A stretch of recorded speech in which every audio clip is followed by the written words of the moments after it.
Though we've had a beautiful day in San Antonio, the weather comes back with rain and a chance of freezing rain in the hill country. We'll tell you about that. I'm Dan Cook. The Spurs try to get back on the winning track here tonight as they face the Dallas Mavericks.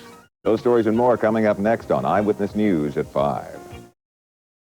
Last year, 60,000 businesses in America failed.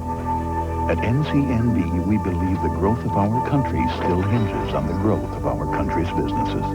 That's why this year we'll provide over $5 billion in loans for everything from small businesses to large corporations. After all, we didn't get to be the nation's 7th largest banking company without making the nation's business our business. For a limited time only, when you come to a participating Chili's and buy any meal, you receive a Southwest Airlines Partner Pass, which lets you bring someone along free when flying on one of Southwest Airlines full-fare round-trip tickets. What a deal! Just come into Chili's, enjoy a great meal, and get a Partner Pass. And take anyone you want on your next trip, free! Like your mom or your sister. Southwest Airlines Partner Pass, only at Chili's. Or your boss. You could take your boss. The Cosby Show, tonight at 11 on Ken's TV. Eyewitness News, San Antonio's top-rated satellite newscast.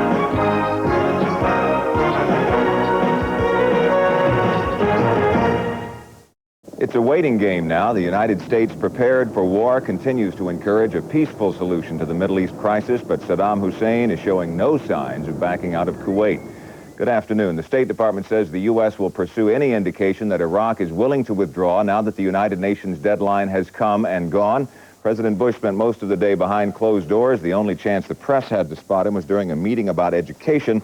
Still no word if and when any military action will take place. The American military is said to be in place and ready for action should the word come. Various branches of the military have stepped up joint maneuvers. The Navy and Marines are using live artillery and helicopter gunships on targets at the same time, same location. The 425,000 American troops are now prepared to take on Iraqi forces in the region. The French are finally prepared to act in the Persian Gulf crisis. The French President, François Mitterrand, said arms will begin to speak. Mitterrand has asked the people to stand behind the multinational troops in the Middle East, but says he still hopes a Mideast peace conference can be held to resolve the problems. Italy's government also is asking Parliament to commit its small naval and air contingents to fight if needed.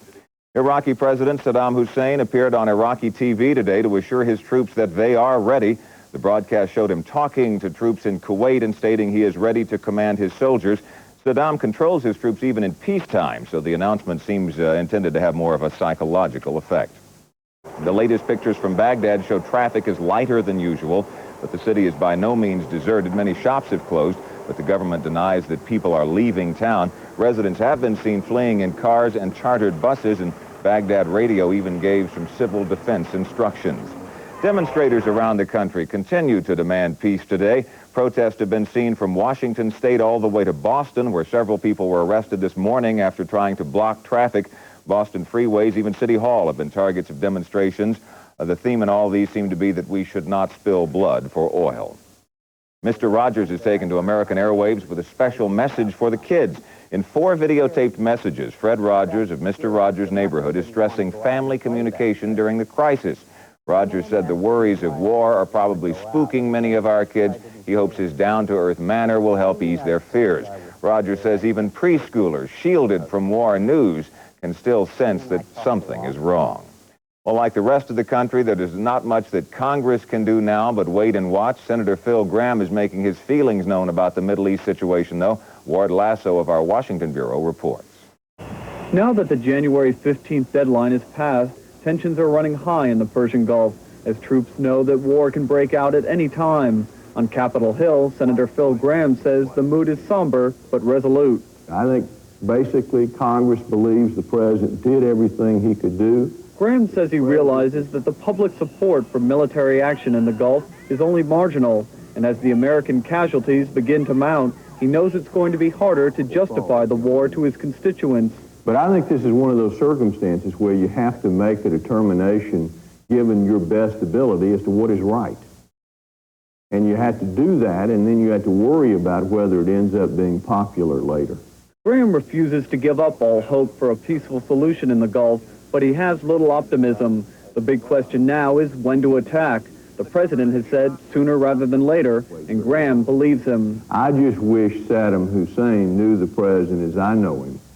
If he did, he would have already pulled his troops out. Many in Congress believe that a military attack will be launched sometime this weekend. But of course, only President Bush knows that for sure.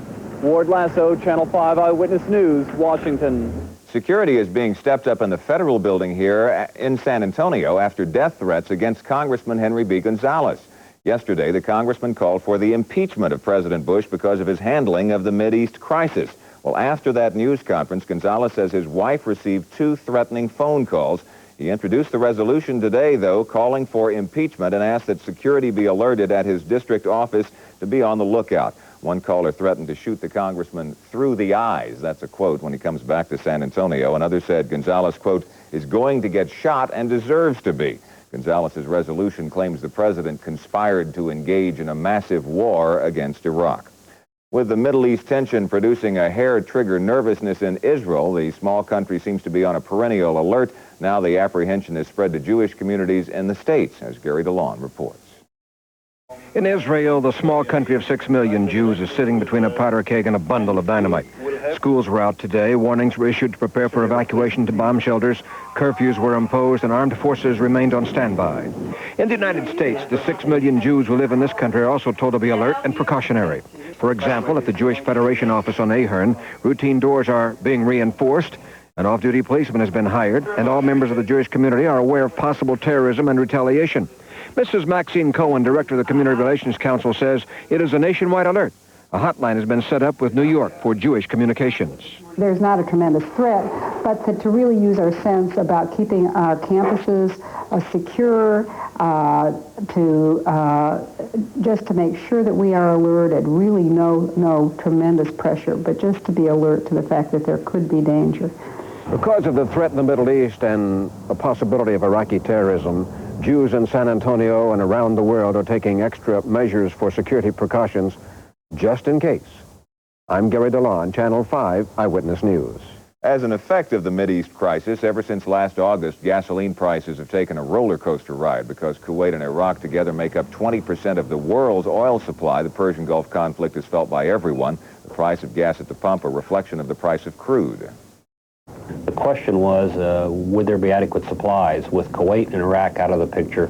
And if there were not adequate supplies, then everyone wanted to have their supplies lined up, so they bid for the oil, and they kept bidding higher and higher and ran the price up to those elevated levels.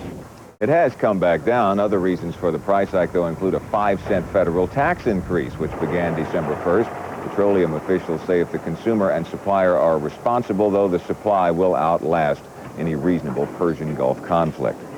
It has nothing to do with the Middle East, but the cost of insuring your car may also be going up dramatically. The State Board of Insurance opened hearings today on a proposed 23% rate hike. That would be the state average. Now, the increase in Bexar County would actually be about the lowest in the state at 14%. But before you start feeling too good, the lower increase simply because we already pay among the highest rates in the state. The hearings continue tomorrow. The public, by the way, is invited to testify. Eyewitness News is sponsored in part by the law offices of Pat Maloney. Coming up, the scales of justice dip in favor of Ray Moberg. An eyewitness wants to know why the legal system keeps dealing a bad hand to a local man. Don't tell me Moberg's getting out. Well, it was a decision. I'll explain it. Okay.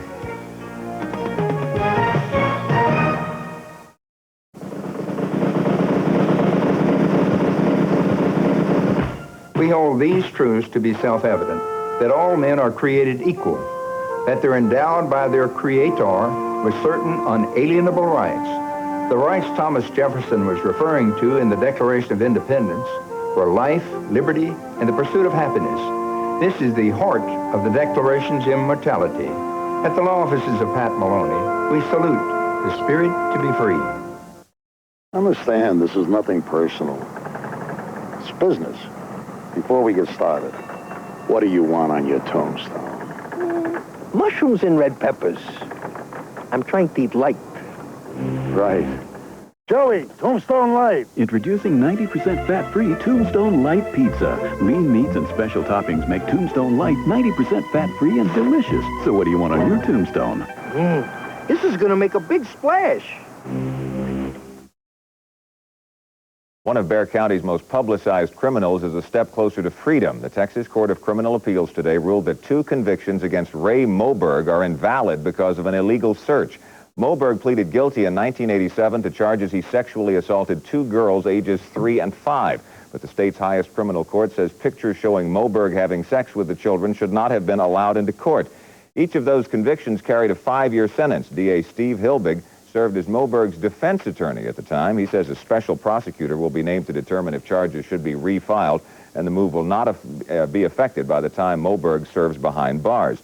Moberg also pleaded guilty to killing his 18-year-old stepdaughter, Deborah Moberg. You may remember that case. He received a life sentence for that and a life sentence for a burglary conviction. Even with the 2 life sentences, Moberg could be eligible for parole in August of 1993. Welcome to the real world. There's nothing worse than being accused of something you didn't do. Eyewitness wants to know if one local man will ever get his accusers off his back. Here's Frank Guerra. David Wayne Sutton has been arrested 4 times in the last 3 years. His crime? He says it's having the same exact name as a convicted felon. This is all due to computer errors. They thought for sure that I was the man they wanted. The first time was I was coming back from my honeymoon, and I was coming through the airport security, and they found it on their computer there. I went straight from coming off the airplane to going to jail. The second time I was stopped for a traffic violation, my inspection sticker had expired. I was in Bernie. Bexar County came and picked me up and took me downtown. I spent some time there. And as David was leaving, new warrants were brought up on the computer and he was booked back into jail. Each time, David had to prove he was not the man they wanted. He eventually wound up in Judge Peter Michael Curry's courtroom. I find that this defendant, this person before the court, David Wayne Sutton, is not the David Wayne Sutton that is being sought by the authorities. When David walked out of the courthouse, he thought the computer confusion was over. But this week, when he was stopped for speeding, the computer warrant showed again, and he was hauled to jail. I can't believe this could happen to anybody, especially 4 times. This is just ridiculous. To add insult to injury, David's car was impounded by the city. It'll cost him $96 to get it back. David has already filed lawsuit against the Sheriff's Department, and his latest arrest can only bolster his case. Eyewitness wants to know if this computer foul-up should be cleared up once and for all. If not for David's sake, then for the sake of taxpayers who could end up paying an expensive lawsuit. Frank Guerra, Channel 5, Eyewitness News.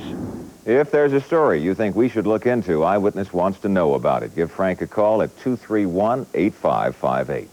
Dimmitt County's acting sheriff, Raul Medina, was named the new sheriff of that county this afternoon by the Dimmitt County Commissioner's Court. Medina replaces Ben Murray, who was found murdered at his home January 8th. 2 men are in jail in connection with the murder. They're being held on bonds of $1 million each. County commissioners voted unanimously to name Medina as Murray's replacement. Bexar County commissioners have proclaimed it Tom Vickers Day here, this in honor of the county judge who stepped down from his post today. Gina Gallifese reports on the changing of the guard at Commissioner's Court. My resignation from the position of Bexar County Judge, effective immediately. With that, 20 years of county service came to an end for County Judge Tom Vickers. Proud of his accomplishments, he tearfully said goodbye. It's pretty tough after 20 years.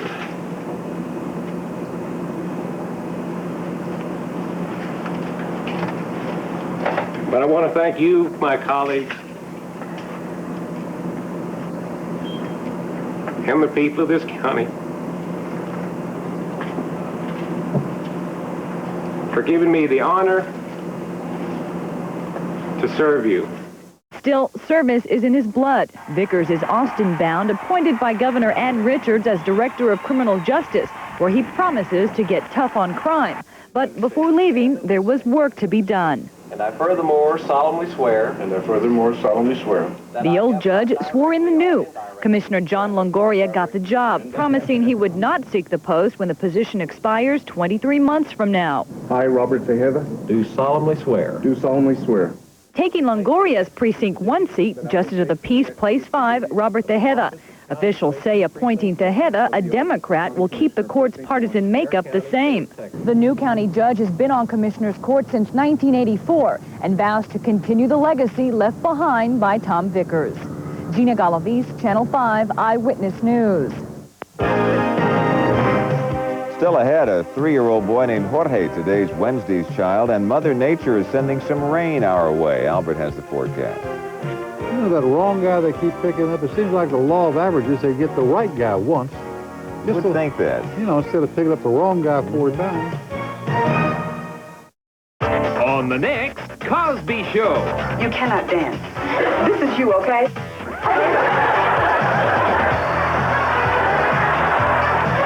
Why is it that people stop, stand back, and watch? Because you're also doing this.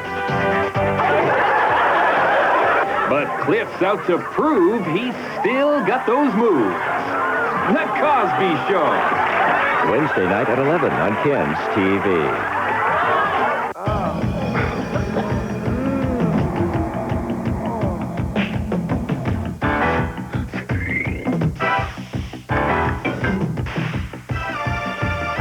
Whether you've just got a question or a medical problem, the only person with the right prescription for what ails you is a doctor. If you don't have a doctor, call Dr. Source from Methodist Hospital, 692-4884. Because only a doctor knows for sure. For complete news information any time of the day or night, call Eyewitness News Headlines at 524-4600. Then press KENS, a service of Eyewitness News. A loving, secure environment can make all the difference in a child's life. That's especially evident when the child has mental and physical limitations. In this week's Wednesday's Child, Deborah Ramsey introduces us to a boy with many needs, but lots to give in return. Oh, look at you.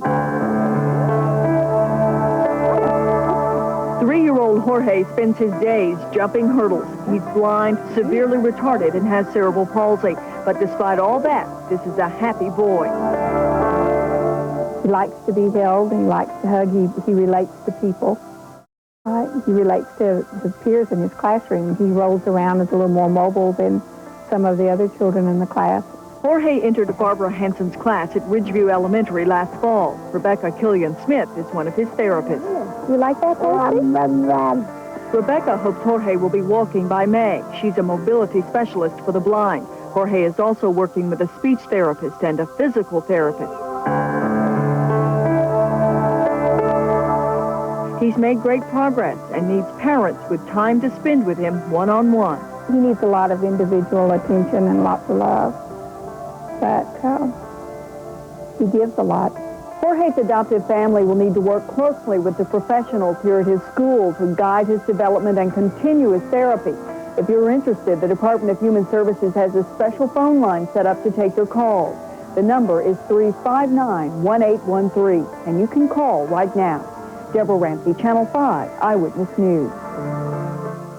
You ever promise anybody you're going to wear these T-shirts, or is that just... Well, most of the kids say, can you wear it on television? They want it, like, thrown over the suit. Over the suit, over the microphone. I explain to them that can't be done, but the kids usually fight over when I get home. I went out to Coker Elementary. I see the Coker Cubs today. Spoke to You're the whole making the fourth Cub grade. dance? Yeah, is that what that is? The dancing bear thing. And as I was leaving, they're all doing this to me. And I thought, is that some strange language? That's their little applause, the Coker Cubs little... Is that how they do it? Well, I learned something today. Well. Let me show you the Wise Guys. We're doing Wise Guys, kind of a color the weather thing at McDonald's for the Library Association. Here we go. So let's find out who did our Wise Guys coloring for today, and you get to name the Wise Guys. Shelley Lewis gave us our 5 o'clock Wise Guys and color the weather shot, not to be outdone. Kind of a sunny day. It was just a gorgeous day in San Antonio, but it's going to change quite a bit. Sarah Sema gave us this color the weather shot. All right. Here's our shot of the Middle East. You notice that it's been very overcast. The temperatures have been into the 30s. I mean, 35 for a low and 39 for a high across the northern part of the Mideast. As you get down towards Saudi Arabia, we're talking about 45 for a low and 65 to 70 for a high. Intermittent overcast with still some scattered showers. That would kind of update you on that. As things progress tonight at 10 o'clock, we'll try to have some temperatures plotted for you, but it's been certainly much more overcast than it has been in quite some time. Take a look at our last storm. Continues to move over the eastern seaboard. We had a funnel cloud spotted near Meridian, Florida earlier today. Had no reports of any major damage, but it certainly scared a lot of folks as the big storms rolled through. A major winter storm is forming now in New Mexico and expected to roll out through West Texas and finally into Texas towards the weekend. There's a chance of some freezing precipitation over the Texas Hill Country. It's an upper-level low, so you don't see it plotted on a surface map, but here's a trough line. Can give you an indication that something's starting up. High pressure is immediately in our area. That's why it's so sunny. Up in the north and west, some scattered snow and rain. Again, this very large storm still cranking away counterclockwise as they spin, moving towards the New England states, promising them lots of snow over the next several days, and that's what all these light returns are. Snow mixed with freezing rain, scattered thunderstorms over Florida. Only a few light showers over North Texas this afternoon, not looking too bad. Across the state, temperatures from the 40s up in the Panhandle to the 70s to the south. Your forecast when we come back. For complete weather information anytime, call WeatherTel at 524-4600, then press KENS, a service of Eyewitness News and Finkel's Salad Bar and Grill Restaurants. This ocean liner reminds me of a story I heard nearly 40 years ago about a terrible storm at sea. The ship was being tossed on the waves and buffeted by the wind, and everyone on the ship was terrified, all except a little boy who was having as much fun as usual. And they asked him, "Aren't you afraid?" He said, "No, I'm not afraid at all." And they said, "Why?" He said, "Because the captain is my father. When the storms hit, my friend, it's good to know your father is the captain."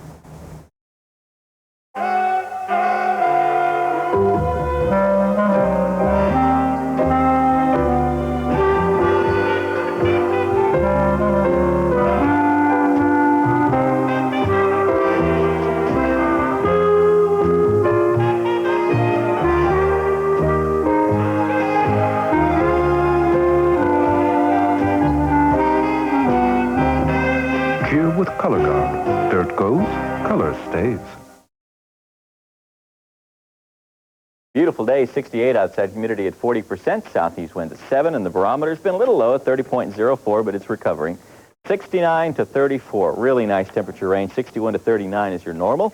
Increasing clouds and a little warmer tonight, 40 degrees, southeast winds at 5 to 10. Tomorrow then, cloudy and colder, a 50% chance of rain. It goes in the dumper very quick. Highs at 55 degrees, east winds at 15. Friday, Saturday, especially Friday, we have an 80% chance of scattered showers and or thunderstorms. And Saturday morning, there's a chance of freezing precipitation in the hill country. All right. Well, that forecast, my opinion. Thank you so much. Yeah. The Spurs take on the Mavericks here tonight, Dan, with that and more sports when Eyewitness News returns. My opinion was this on that. You just didn't like the forecast. I don't like it Saturday. Yeah. Freezing. I play tennis with a couple of nuts that don't care about freezing weather. No? Yeah, the balls even freeze if you let them stay on their wall. Hello, I'm Deborah Naponilla, and tonight on Eyewitness News at 6. San Antonio may be losing a key medical person because of the Persian Gulf crisis, but efforts are underway to keep the director of the city's EMS here. A location may be chosen tonight for the city's new main library site. We'll go live to a public hearing. And rodeo season is almost here. Preparations are underway at the Freeman Coliseum for the Go Western Gala. And time is running out for a South Texas ranching family. We'll explain at 6. The best time to buy quality, name brand furniture is now, during Stowers Winter Sale. Save 30 to 60% on every living room, family room, bedroom, and dining room. Plus, add the finishing touch with the perfect decorative accessory. All at tremendous savings. Stowers, a San Antonio tradition for over 100 years. Apparently, it didn't look good in Utah last night. Well, it did for about 3/4, and the wheels wobble loose. You know, after so much travel, you get a little weary or whatever. But after getting whipped in Utah last night, the Spurs are back home tonight to face the Dallas Mavericks. Game time at the arena, the usual 7:30. San Antonio now leads Utah by just one game, but can pick up a half game to pad that lead on the idle Utah Jazz. And all their 8 NBA games on tonight's slate. David Robinson leads all vote-getters in the Western Conference as balloting by fans continues for the All-Star game. Now, the Spurs Center has a total of 258,000 votes, about 34,000 more than forward Karl Malone, the Utah forward. Magic Johnson of the Lakers is in 3rd place right now with just a little over, 43,000 fewer votes than David Robinson. That game is set for February the 10th in Charlotte. San Antonio Shaquille, that is, O'Neal, he didn't collect a lot of points for LSU last night, but he had a great overall performance. 16 points, 18 rebounds, and 5 blocked shots. LSU, a 90-80 winner over LSU, will be in the dark uniforms as we take a look at some of that action. 8-6 LSU. O'Neal back in the game, and he loses it to Ory. Waits. Lancaster.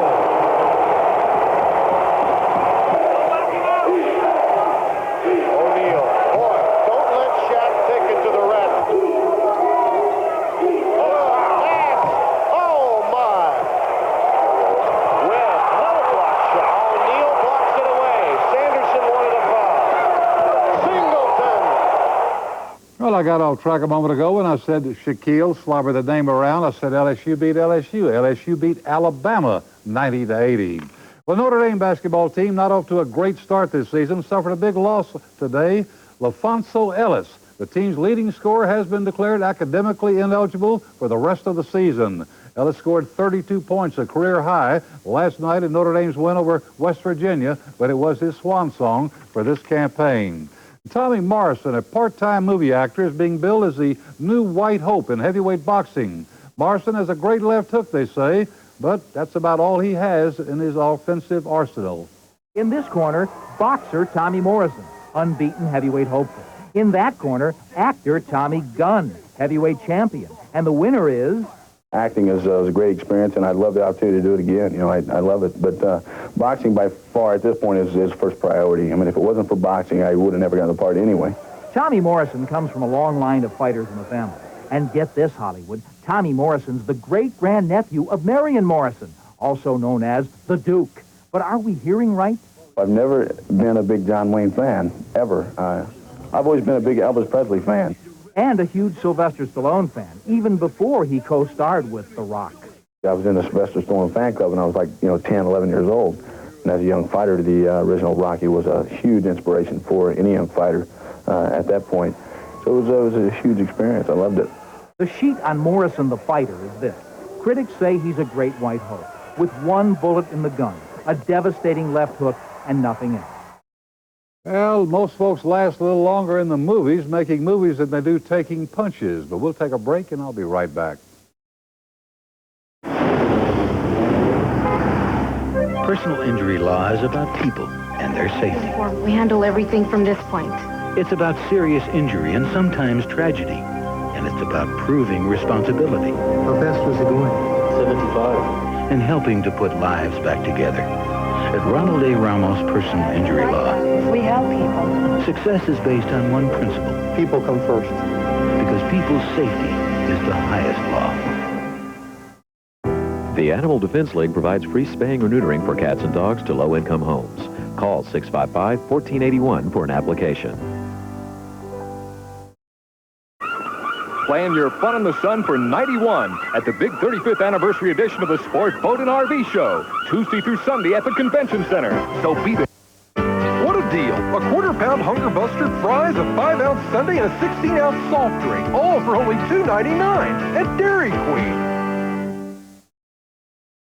Stu Jackson, fired earlier this season as coach of the New York Knicks, is back in the NBA, but this time he's in the league's front office. Jackson today was named to the post of Director of Basketball Operations. I always thought the commissioner of the league did that, but I think he does more negotiating contracts. Well, baseball arbitrations are just around the corner, and the Texas Rangers face 8 salary disputes next month. Outfielder Ruben Sierra of the Rangers could set an all-time arbitration record with his expected request, just a request now, for about $2.6 million. Naturally, the team is offered a whole lot less. He wants a whole lot more. Now, around the major leagues, a total of 153 players filed by yesterday's deadline to have their wages determined by an impartial third party. That's what we're talking about when we say arbitration. Now, all arbitration contracts are for 1 season only. Finally, George Foreman, one of the most amazing men in America, certainly the most amazing man on the sports scene. He'll be 43 years old when he faces Evander Holyfield for the world's heavyweight boxing title in April. Today became a father for the 9th time. The latest addition to the Foreman family was named George V. Rather amazing. Where 2, 3, and 4? I don't know. I mean, they might be 30 years old by now. For all. We'll be right back. 32, 31. Hi, I'm Roger Staubach. It was a lot of fun being on the gridiron again with a lot of Super Bowl greats. Mel Blount, Cliff Branch, Drew Pearson, and many other stars. Tom Landry was out there coaching, and we were in the Pro Football Legends Bowl benefiting the Juvenile Diabetes Foundation. Now you can see the game, too, right here on Channel 5, Ken's TV. Relive the excitement of the Pro Football Legends Bowl. See the game Saturday afternoon at 3:30 here on Ken's TV. In the last decade, home ownership fell for the first time since the Depression. But at NCNB, we believe even today, your home is still your most important investment. That's why this year we'll provide over $4 billion for home improvement, home equity, and mortgage loans.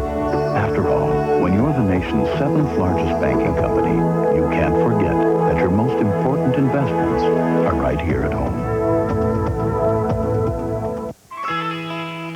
Real Texas value is standard with Ford Tempo. Now at your Texas Ford dealer, a Tempo GL is sticker priced at $11,534. It comes with air conditioning, automatic transmission, dual remote control mirrors, tilt steering, AM/FM stereo cassette, power locks, polycast wheels, interval wipers, and more. All this on one of America's best-selling family sedans. That's value Texas style. Texas Ford and you. Dear Walgreens, I'd like to tell you about my experience. I was visiting from out of state when my wife got seriously ill. She required numerous medications, so I appreciate the low prices at Walgreens. And I'd like to thank your pharmacists. They were very considerate. Being 1,100 miles from home made Walgreens service that much sweeter. It's midnight. Do you know who is filling doctor's prescriptions at this hour? Who? Your 24-hour Walgreens. That's who. If you'd like to listen to Eyewitness News at 6 p.m. on the radio, tune in to KTSA 550 AM in San Antonio or AM 1230 KERV in Kerrville. That's Eyewitness News at 5. We'll have the latest, of course, at 10 on the Persian Gulf situation, but there's more. Fred? There's more coming up. The American Red Cross is preparing some of its people for duty in the Persian Gulf. Tonight at 6, we'll take you to Fort Sam Houston, where some of those Red Cross members will train, and we'll have these stories. I'm Randy Golson. This 8-month-old baby needs a life-saving operation that can only be performed in Nebraska. Coming up at 6 on Eyewitness News, we'll show you how she has to get there.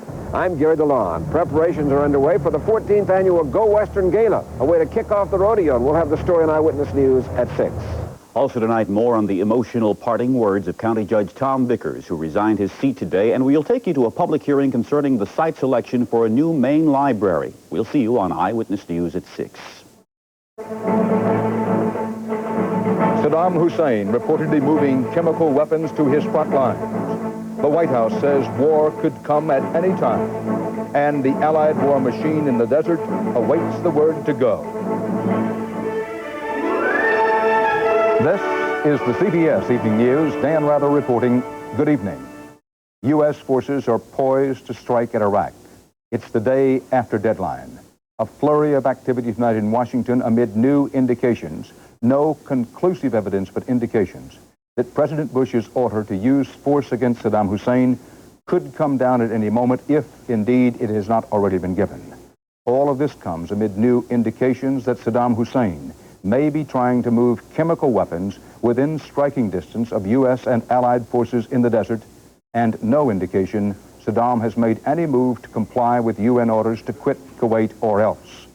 On what may be a momentous evening for the United States, White House correspondent Wyatt Andrews begins our coverage. Wyatt? Dan, at this very moment, the White House is still playing its waiting game, a mind game, if you will, primarily to sow doubt in the mind of Saddam Hussein. However, just within a few hours ago, the president did place a telephone call, CBS News has learned, to House Speaker Thomas Foley on the Gulf. That set off a flurry of meetings up on Capitol Hill. We do not know exactly what the call was about, and we do not know if it will set off any flurry of meetings here. On the record, the White House is saying that the president is, quote-unquote, approaching the hard decisions needed to use force.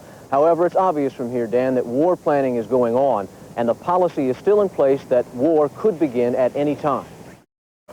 Waiting at least this one day past the deadline has played to the president's advantage. The French parliament voted overwhelmingly to commit its troops to battle, while President Mitterrand, previously the West's most forceful advocate of compromise, glumly admitted today, guns will now talk. But waiting one more day also bought time for anti-war demonstrators across the country. For the protesters, every day without the loss of life is a sign of hope. It's as though we have more time to get our point across. And I wanted to make use of that time. And on that narrow point, the administration agrees. The United States dropped big hints today Saddam could still avoid an attack if he so much as promises to completely withdraw. If there was an initiative or indication from Baghdad of a willingness to comply with those resolutions, that would have to be pursued. The president himself today worked hard at seeming relaxed. At a meeting of education advisors, he laughed off suggestions he looked grim, told a reporter to lighten up, and made light of the simple question of how he felt. What you see is what you get. Tonight, more than at any time since World War II, the decision to launch a major Allied war in concert with other nations is in the hands of one man. And again, Dan, the White House is saying on the record that the president is close to his final decision and is, quote-unquote, steeled to make it. Dan? Wyatt Andrews, thanks. CBS News Defense Department correspondent David Martin standing by at the Pentagon now with the latest from there. David? Dan, within the last 48 hours, U.S. intelligence has picked up evidence that Saddam Hussein is taking his chemical weapons out of storage warehouses in Iraq and beginning to move them within range of targets inside Saudi Arabia.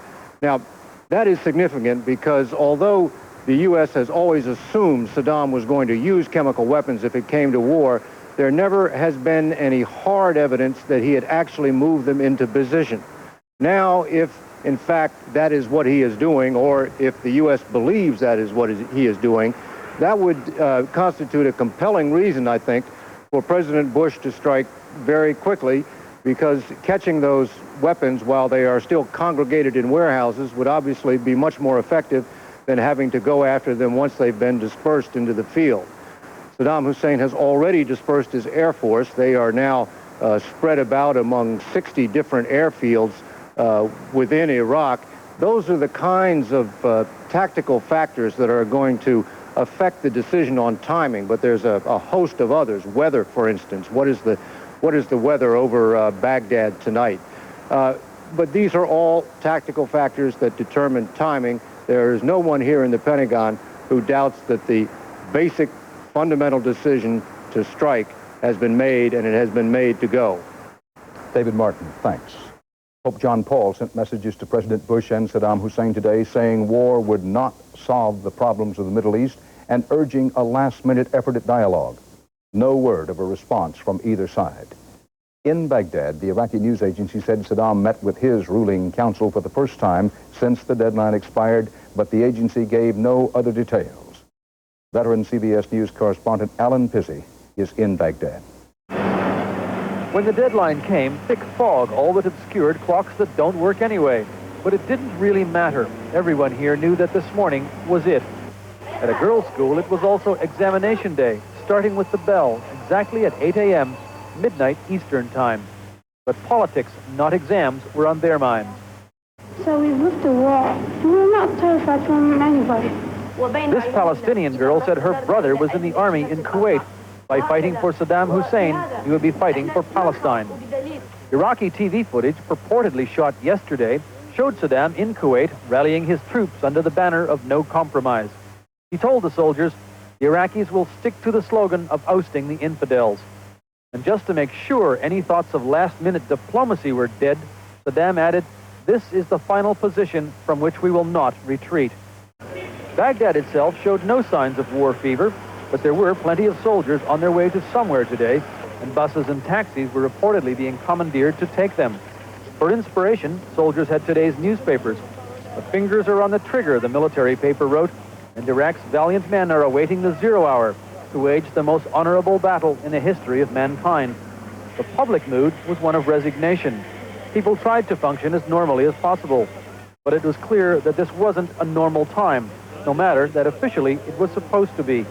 Markets were all but deserted. People stocked up their larders days, even weeks ago. Storekeepers and businessmen had plenty of time for lunch. And in public, the line is always the same. They fought Iran. They can take on America. From now on, every second that Iraqis remain safe will be seen here as a victory for Saddam Hussein. And while people are still willing to claim publicly that victory will be theirs no matter what the outcome, the quiet murmur of an old Iraqi acquaintance may have been closer to reality. It's all over, he said. It's finished. Alan Chizzy, CBS News, Baghdad. There are unconfirmed reports tonight of, quote, flashes in the distance around Baghdad, unquote. Nobody knows if there's any significance to that. It's the kind of thing that makes everybody a little unsettled with the situation being what it is. There also are reports of heavy air traffic in and out of bases in Saudi Arabia tonight.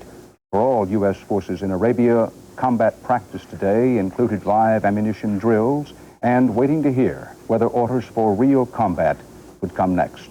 Scott Pelley is there.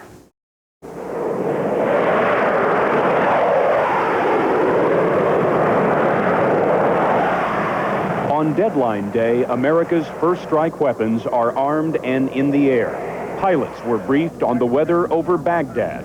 There was no change in the forecast for Kuwait. We continue to see Iraq occupying defensive positions, fortifying those positions, and not withdrawing from Kuwait. Today in Saudi Arabia, the High Command listed the growing order of battle.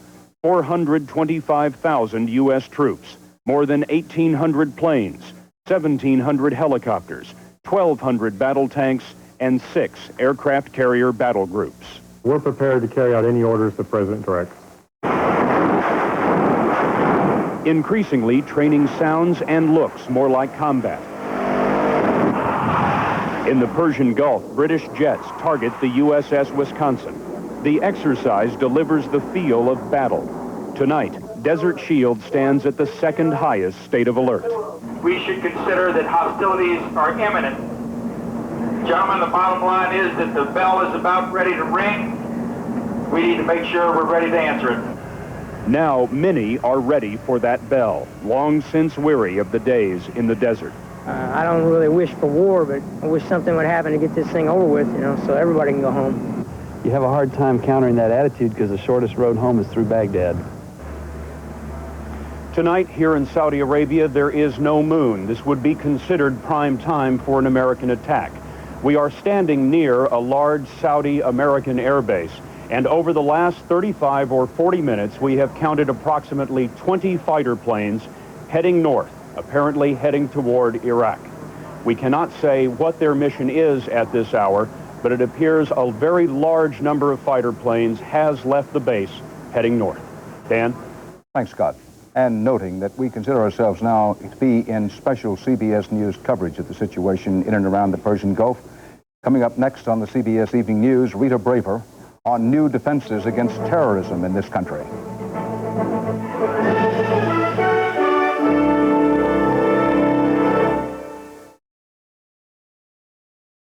To get rid of her gray, my wife can spend 40 minutes.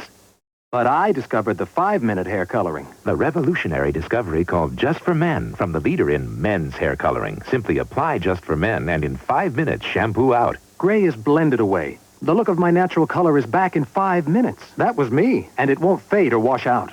My hair takes forever, but you look great in just 5 minutes. The look of your natural color in just 5 minutes with Just for Men. Now's the time for Centrum Silver, because you're over 50 and you're out there swinging. Centrum Silver, a complete vitamin formula for your changing nutritional needs. Centrum Silver, it's a great time to be silver. This is the sound of Unisom, the sound of sleep. With Unisom, you hit your pillow and fall asleep fast. Tonight, you can sleep more soundly with Unisom, America's #1 sleep aid. I thought my husband Dan was perfectly healthy, but the doctor said his cholesterol level was 218. So we changed to a healthier diet, including no cholesterol Mazola, America's leading corn oil. In a clinical study, a low-fat, low-cholesterol diet, including Mazola, reduced cholesterol an average of 17%. Did Dan's cholesterol come down? You bet. 100% pure Mazola corn oil. Together, we're beating cholesterol. We're staying second by second with our coverage of what's happening in and around the Persian Gulf tonight. Saddam Hussein's threat to spread terror attacks to America are being taken especially seriously this evening by U.S. officials. Just how seriously is evident by the stepped-up security and rising concern all over the country. Rita Braver has our report on that. The United States is in terror of terrorism. The country has gone on the defensive, placing new barriers around the Capitol today, canceling public tours of the White House and many other government buildings, cutting off open access to the New York Stock Exchange, tightening airport security. There must be no battery-operated electrical devices indicated. Congress, after intelligence briefings today, takes the need for security very seriously. We do have to recognize that there is a very real likelihood that American citizens, American officials, American facilities are going to be targeted by terrorists if and when hostilities commence. And the public is nervous, too. They have a reputation for terrorism, and I think it's something we really need to be aware of. I think that it's best that they take these precautions just in case. Just in case is the reason behind much of this security, including special FBI command centers in many cities. For though Saddam has made broad threats against the U.S., there is no hard intelligence on specific targets. I think we should all remember as Americans that any one of us has a greater chance of slipping and hurting ourselves in our bathtub than we do of ever being anywhere near a terrorist incident. Nevertheless, the FBI is worried that sympathizers in this country could be ready to launch attacks at Saddam's behest or through their own zeal. If any crazy person is willing to give his life, he can go forward at this time and commit an act that could harm people. So any of the security measures that we see taken around here at this time seem perfectly reasonable. And the U.S. is not alone in its fear of terrorism. In Paris today, every piece of luggage was being checked. In London, armored vehicles now ring Heathrow Airport. Rita Braver, CBS News, Washington. How will events in the Persian Gulf affect the national economy and your pocketbook? Clearly, they'll have far-reaching consequences. First, some background. The U.S. government today reported that inflation rose in 1990 at its sharpest rate in 9 years. The Commerce Department said that consumer prices jumped 6.1% during 1990, ending the year with a 0.3% rise during the month of December. Now, CBS News business correspondent Ray Brady looks at what may lie ahead. In the past, wars have been a shot in the arm for the U.S. economy. World War II stoked up the assembly lines that turned out weapons at a record pace. That pumped money and jobs into an economy gripped by depression. This is total war, everybody's war. Into the pockets of Americans, this war production is pouring $100 million a day. That won't happen now. President Reagan built up huge stocks of arms, more than enough. Example, the U.S. says it has more than 1,200 tanks in the Middle East. Around 7,000 more are here in stock. This is a war that will be fought with the existing stocks, with some heavy expenditures in other countries, which will drain away purchasing power from the United States. President Bush is hoping for a quick win. His economic advisors told him this week a short war would send consumer confidence up, shortening the recession. But 6 months of war and war psychology would damage it. This time around, war psychology depresses the consumer. They pull back in spending, and it's likely to make the current recession deeper and longer. This war could mean a loss of jobs instead of an increase in jobs, a very different picture from earlier wars. Then there's that giant wild card, the price of oil. The Saudis plan to shut down fields near the Kuwait border. That's a quarter of their total production. And it's unknown just how much damage the Iraqis could do to the rest of the Saudi fields. While a short war would lower oil prices, a long war could double the price of oil to $60 a barrel. A drain of $100 billion a year on an American economy already in recession. One warning, history has taught us that uncertainty rules during war. And in this war, there's no knowing what the political situation will be in the Middle East when the struggle is over, or how that will affect the supply of oil. Dan? Thanks, Ray. Given the situation, which is, let me emphasize, at the moment, fluid to say the least, If any order has been given for a U.S. attack, it is not yet conclusively demonstrated that that is true. But with everything we've seen and heard around the Persian Gulf, we want to go now to CBS News correspondent Bob Schieffer, who covered the war in Vietnam, who is with our CBS News consultant, General George Christ of the United States Marines, retired, who helped fight the war in Vietnam and who commanded U.S. forces in the Persian Gulf before his retirement. Bob? Dan, what little information we have at this point is simply that flashes of light have been reported on the horizon around Baghdad. Some have said that it appears that anti-aircraft fire is underway. General, with that scant information, what would you make of it? What would it appear is going on at this point? Well, we know, Bob, that the first airstrikes are going to go in against airfields. Around Baghdad, there are a number of very, very important fields. So if they're going in after the missiles and those aircraft. They might not see the flashes of the bombs, but they could certainly see flashes. Also, our reconnaissance aircraft might be up there and be firing at them. But the first targets are going to be those missile defenses and those airfields, and they are around Baghdad. So when we hear flashes of light being reported, that could be what? That could be tracer bullets, it could be... Flashes could be ground anti-aircraft guns, it could be missiles going in the air, or it could be bombs and rockets coming down. It's hard to tell. And we also have reports, I'm told, General, of increased activity around several U.S. Air bases where American fighter planes are at this time. We don't know what to make of that at this point. The basic information, the only real information we have at this time, is that we have seen or flashes of light have been reported around the outskirts of Baghdad. Okay, Dan, back to you. Thanks, Bob. Joining us now from Washington, CBS News consultant, recently retired United States Air Force General Michael Dugan. This is General Dugan's first television interview since he was fired last September as the U.S. Air Force Chief of Staff for publicly and candidly discussing contingency plans for massive airstrikes against Baghdad. General, thank you for being with us this evening. You may have heard our Pentagon correspondent David Martin say that the decision to go may already have been made. And if so, what does this mean in practical terms? Dan, it means that if the decision has been made, a very violent time for Iraqis and a very sad time for Americans. General, if airstrikes are now happening, we have no empirical evidence that conclusively says that's so. If they begin, what are likely to be the nature of the first strikes? Would it be a combination of airplanes and, say, Tomahawk missiles, or in the beginning only airplanes? There probably would be a mixture of assets brought to bear early on in the campaign, Dan. On the other hand, one doesn't want to second-guess the commanders on the spot. They have access to information, they have access to weather conditions, they have access to information that we'll never have here. But another aspect of opening scene of a campaign is there's always disinformation. There's always trigger-happy people on the defender side, and some of the reports may be spurious. A good caution, General.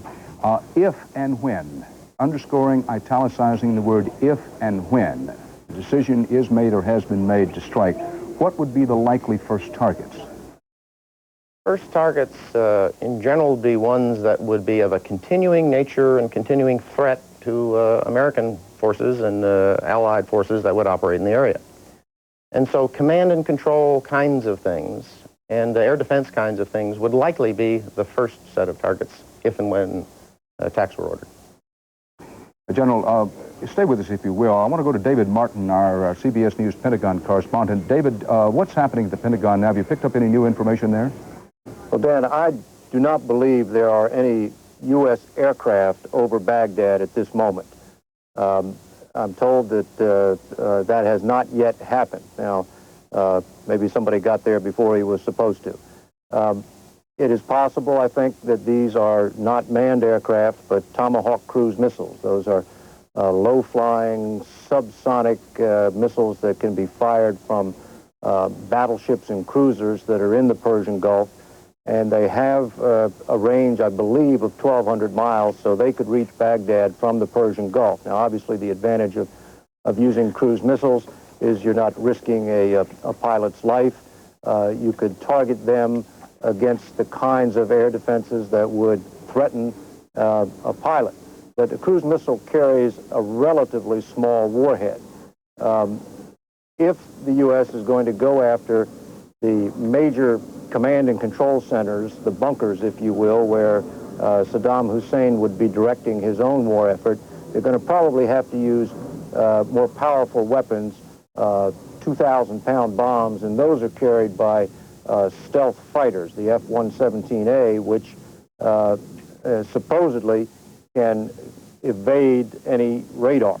And it may well be that what we are hearing now in Baghdad is an attempt by the U.S. to soften up Iraqi air defenses before any lives of pilots are risked. But I think beyond question what we're seeing is the start of a major air campaign that is not going to end tonight and is not going to end tomorrow, but is going to go on for days and days and is going to involve literally thousands of airstrikes against targets throughout Iraq and in Kuwait. David, we want to be careful as we go along to inform people what we know and don't know and make sure that they have in their minds the difference. David Martin, is it your information at the moment that airstrikes may have begun? It is my information at the moment that cruise missile attacks have begun. Again, those are unmanned, low-flying missiles. That, I think, would probably qualify in anybody's mind as an airstrike, although U.S. pilots would not technically be in the air over Baghdad. But if these cruise missiles have started landing in Baghdad, it is only a matter probably of minutes, and I'm sure General Dugan could answer this better than I, probably only a matter of minutes before aircraft carrying much larger bombs are overhead Baghdad. We want to go to Bob Simon, our CBS News correspondent in Saudi Arabia. Bob? Bob Simon, Dan, go ahead. Yes, I do, Dan. The command in Saudi Arabia has not yet announced a thing. However, we've just received a report from an air base in central Saudi Arabia saying that a squadron of F-15s took off not very long ago. At this air base where I'm standing, just outside an air base in eastern Saudi Arabia, there was some 20 aircraft, some fighters that took off in a period of 45 minutes. There's also been an unusual amount of road traffic into the air base over the last hour. Just a while ago, a convoy of what looked like school buses came in, presumably loaded with personnel. We can confirm nothing at this point other than a report from central Saudi Arabia that a squadron of F-15s has taken off heading north. Dan? Thanks, Bob Simon. Our people in Baghdad, led by Alan Pizzi and Larry Doyle, report that whatever the flashes were in the distance in Baghdad, the flashes for at least the moment seem to have subsided. I emphasize that nobody knew from the beginning what those flashes were.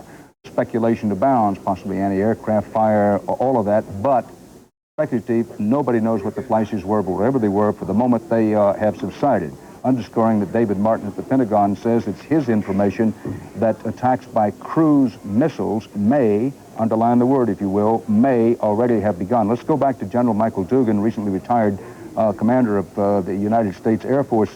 General Dugan, what do you make of this information that the F-15 fighters from central Saudi Arabia have been taking off in fairly large numbers headed north? Any significance to that? In isolation, Dan, one can't make a judgment about what happened at one base and a number of fighters. As you know, we have conducted extensive training operations both among U.S. forces and among U.S. forces and allies for the past several months that we've been there. And so I can't draw any specific inference from the launch at one base. Tell us very quickly, if you can, General, what the advantage of firing Tomahawk cruise-style missiles would be if it turns out that they are the first edge of the wedge for air attack. What would be the advantage of that? As David Martin said, first of all, cruise missiles do not have a pilot associated with them. And one enters a combat arena initially with your enemy having all of its available combat power. Secondly, cruise missiles would be sort of a diversion and a distraction, and they would also attempt to light up the enemy's radar defenses, his early warning devices, and they would tend to highlight where he had his air defense assets. That might be a useful kind of ploy at the opening stages of a major combat. Thank you very much, General Dugan, and emphasizing General Dugan is now a CBS News consultant and will be with us in the early stages of the air war, if indeed that air war has been launched tonight. There's some indications that it may have been. What we're going to do as we launch into our special CBS News coverage of events around the Persian Gulf, we want to go to Bob Schieffer and General George Christ in a moment for a look at the map at what may be happening. But right now, we're going to have to take care of business and pause for just a moment so our stations all along the line who've not been carrying this broadcast can join us. So stick in here with us. A lot going on in and around the Persian Gulf. We'll have complete details and steady, reliable, dependable coverage for you through the evening. For right now, we pause to let our stations join us.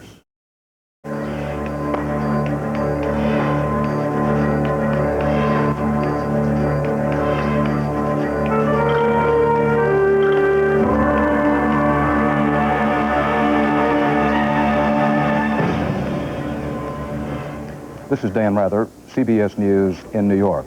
What we have done here is interrupt our regular programming.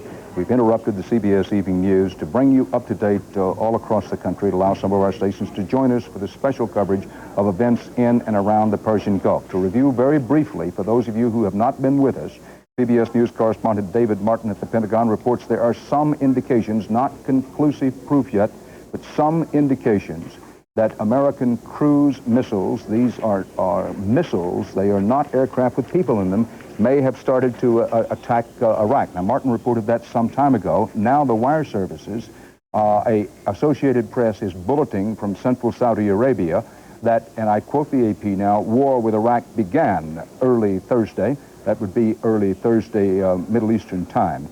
As we reported to you here on CBS some time ago, a squadron of U.S. fighter bombers took off from the largest U.S. airbase in central Saudi Arabia. That has now been officially announced by the U.S. military command, according to the Associated Press. Both David Martin and Bob Simon, along with Scott Pelley, reported that a few moments ago. Now, the situation appears to be, at this moment, that war has begun in the Middle East. Let's pause for a second and let that soak in. And then let's go to Bob Schieffer and General George Christ, retired U.S. Marine Corps, to bring us up to date geographically on the situation where what is happening is happening. Bob? Thank you, Dan, and I think it is important to stress we don't know exactly what is happening. We have very scant information as it is. General, as we have been talking, perhaps cruise missiles are underway, perhaps this and that has happened. You expressed another thought, and that is? Well, there's always the possibility that the Iraqi gunners are opening up. They're pretty nervous, too. Reconnaissance aircraft could be operating over Iraqi airspace, and they're just firing. I don't know. And we'll find out as time goes on, of course, but we have not heard, I think it's important to stress, anything beyond those initial reports of flashes of light being seen out on the horizon, out around Baghdad. General, let's talk for a minute about this whole business of the cruise missile and exactly what it is.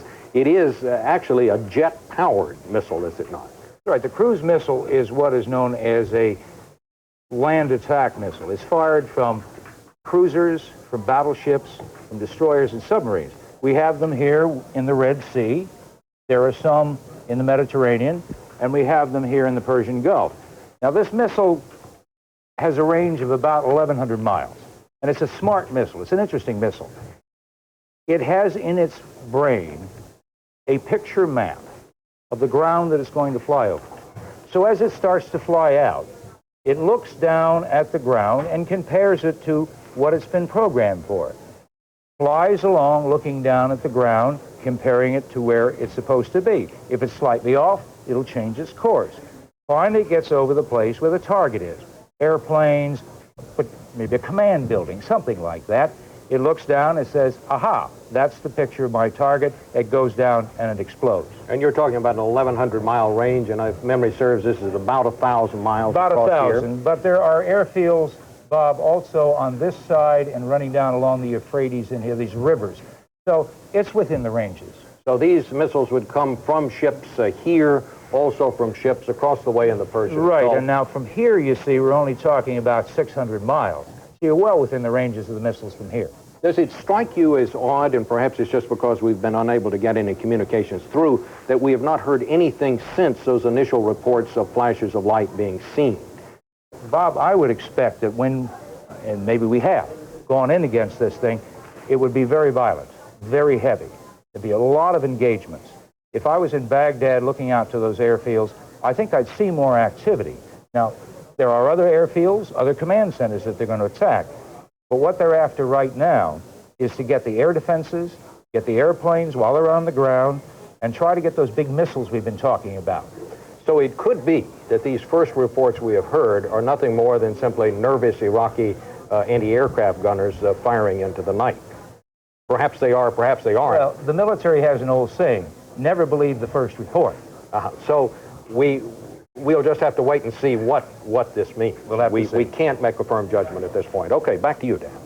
Thanks, Bob and General Christ. This is CBS News special coverage of what the Associated Press now calls war in the Middle East. The evening news, we will not be doing as the evening news tonight. We are now into this special coverage. Let me pause a second and emphasize what every reporter who's ever covered combat knows. One, particularly in the early stages of what appears to be airstrikes against Iraq, probably, we do not know, probably first and foremost cruise-type missile strikes against the Iraqis. Let me emphasize that in the early stages, misinformation, disinformation generally abounds. Secondly, even when we think we know something, we know very, very little. At this hour, we can't emphasize too much how little we know, how scanty the information is. Most of the information we have comes from official government sources, for example, that the F-15s took off from central Saudi Arabia for Iraq, that we know. Our eyewitnesses in Baghdad said they saw those flashes of light in the distance. They don't know what the flashes of light were or are. As one who was in Baghdad recently, I can say that once you get sort of locked into position in Baghdad, it's very hard to see what's happening on the outskirts. Yes, they could have been anti-aircraft fire from the Iraqis. Yes, they could have been U.S. airstrikes, but here's the point. We simply do not know what they were.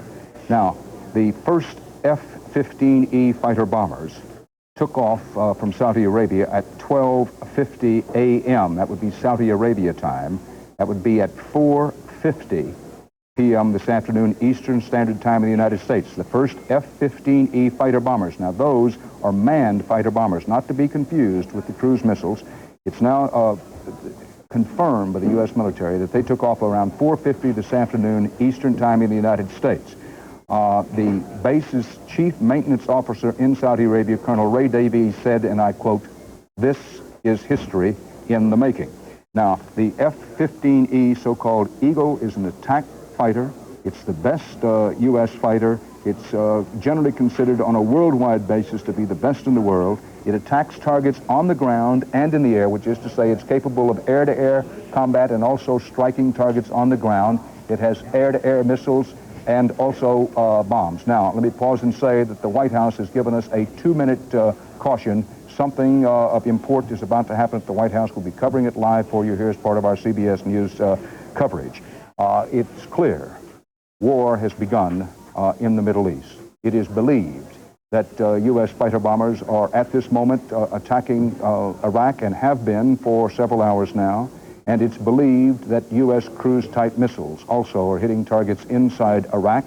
The Iraqi government was reported around midday today to be trying to move chemical weapons within reach of U.S. forces in Saudi Arabia. That's the situation as we await some official White House announcement. Marlin Fitzwater, the well-known spokesman for President Bush, has just told us just a few seconds ago that we could expect something at the White House. We know not what very shortly. We want to emphasize that the information that we began passing along from CBS News and our correspondents in Baghdad, in Saudi Arabia, at the Defense Department, and at the White House is now, following on behind that are coming reports from the wire services, principally the Associated Press, and the wire services are now confirming and quoting official U.S. military spokesmen with such quotes as history is in the making, and confirming that the fighter bombers, these are manned fighter bombers, this F-15E, and no one should have any illusions. Once these fighter bombers get over Iraq, casualties can be expected. Real war, real death, real wounds, real pain. We go now to the White House.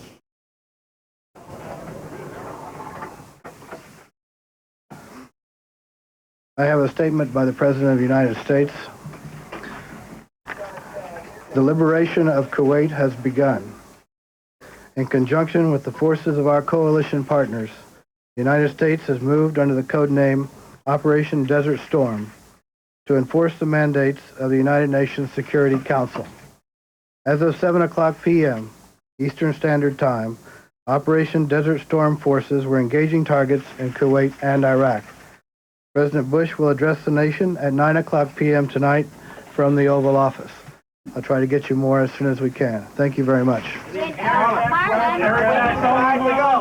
Marlin Fitzwater saying what he had to say at the White House, taking the biblical admonition, let your yeas be yeas and your nays be nays. As you saw, Fitzwater walked out, read what he had to say, and walked away, did not take any questions.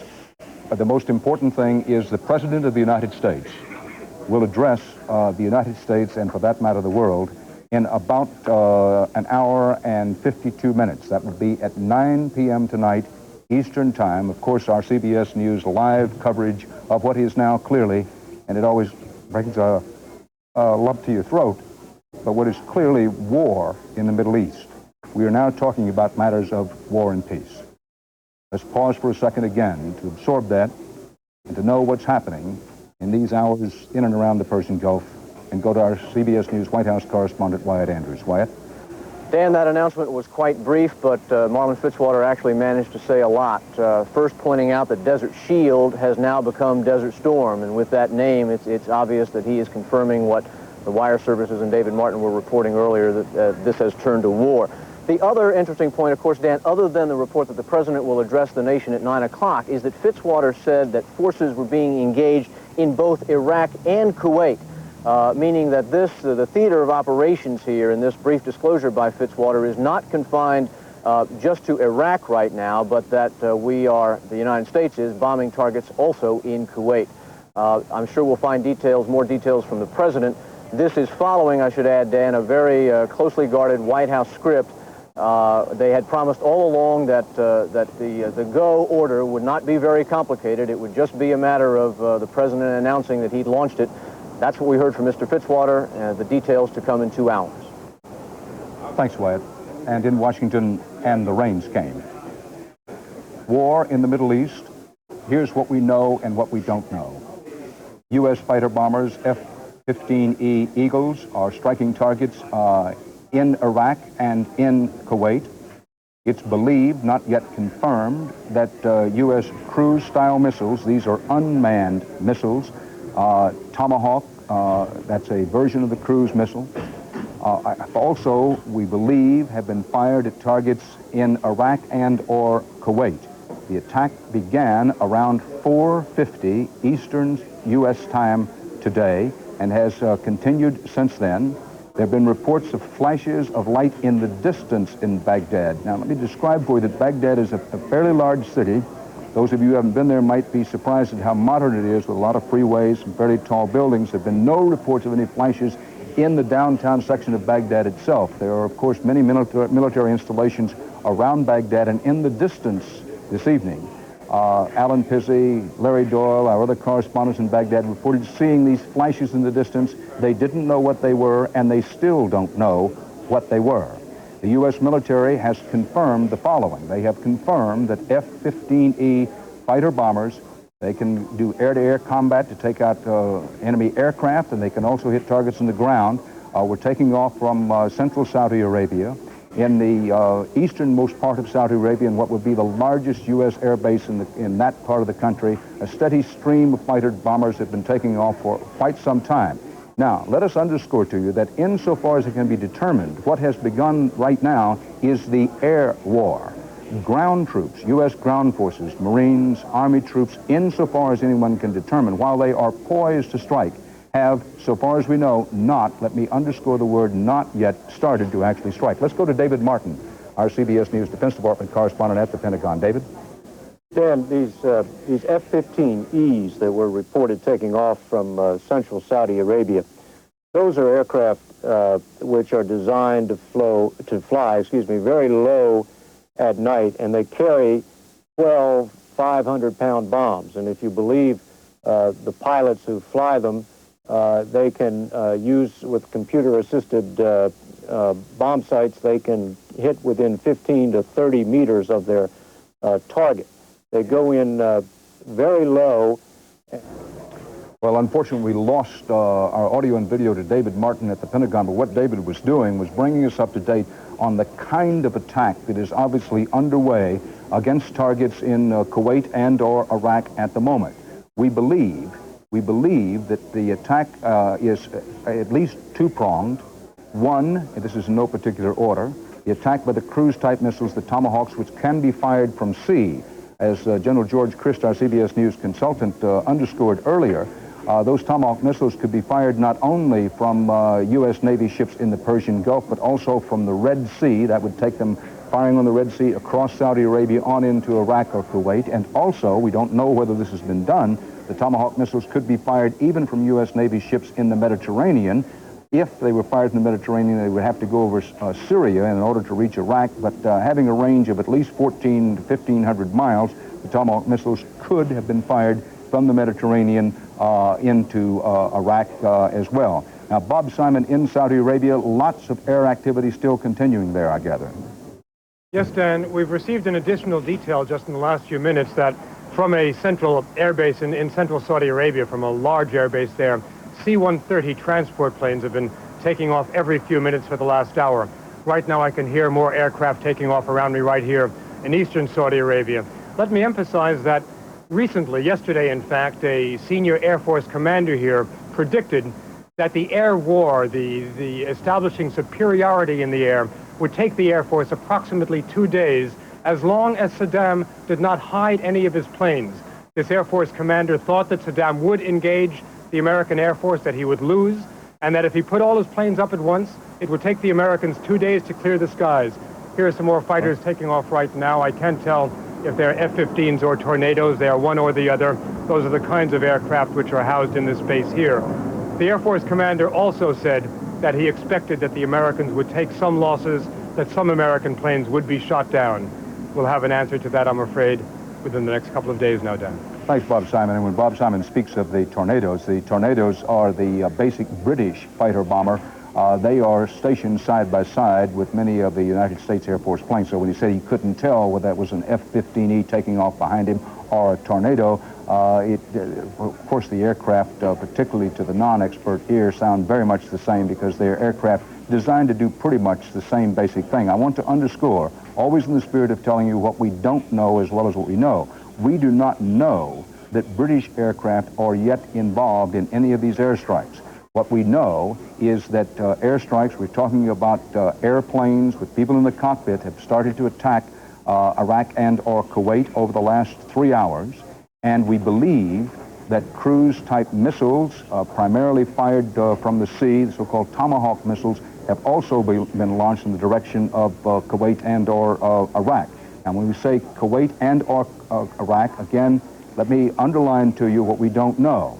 It is believed that the air war which has begun, there is war in the Middle East, war in and around the Persian Gulf, with all that that entails and all of the consequences that may flow from that, it is believed that so far, these are airstrikes, both by airplanes and missiles. We believe that no ground forces are involved in the offense. The United States is on the offense in the very early stages of the war. Now, we believe that attacks are going on inside Kuwait as well as inside Iraq, these air attacks and possibly missile attacks. We believe that because Marlin Fitzwater said a few moments ago in his White House statement gave indications that that was the case. I want to remind you that the President of the United States will be addressing the nation now at 9 p.m. Eastern Time tonight. That would be about 1 hour and 44 minutes from now.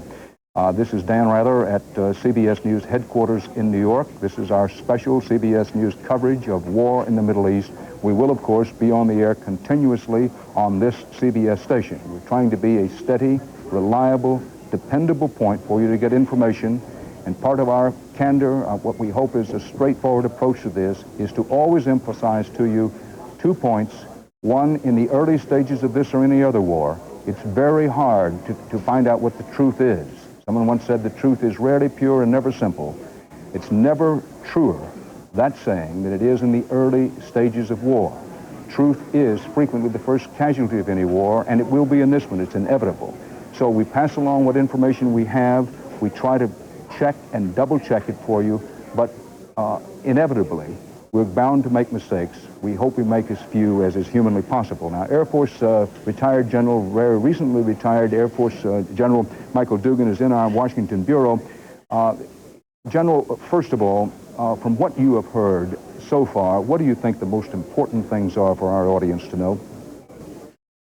Most important thing, Dan, I think, is that our forces have been well prepared. They've thought about this action for the past several weeks, if not the past several months.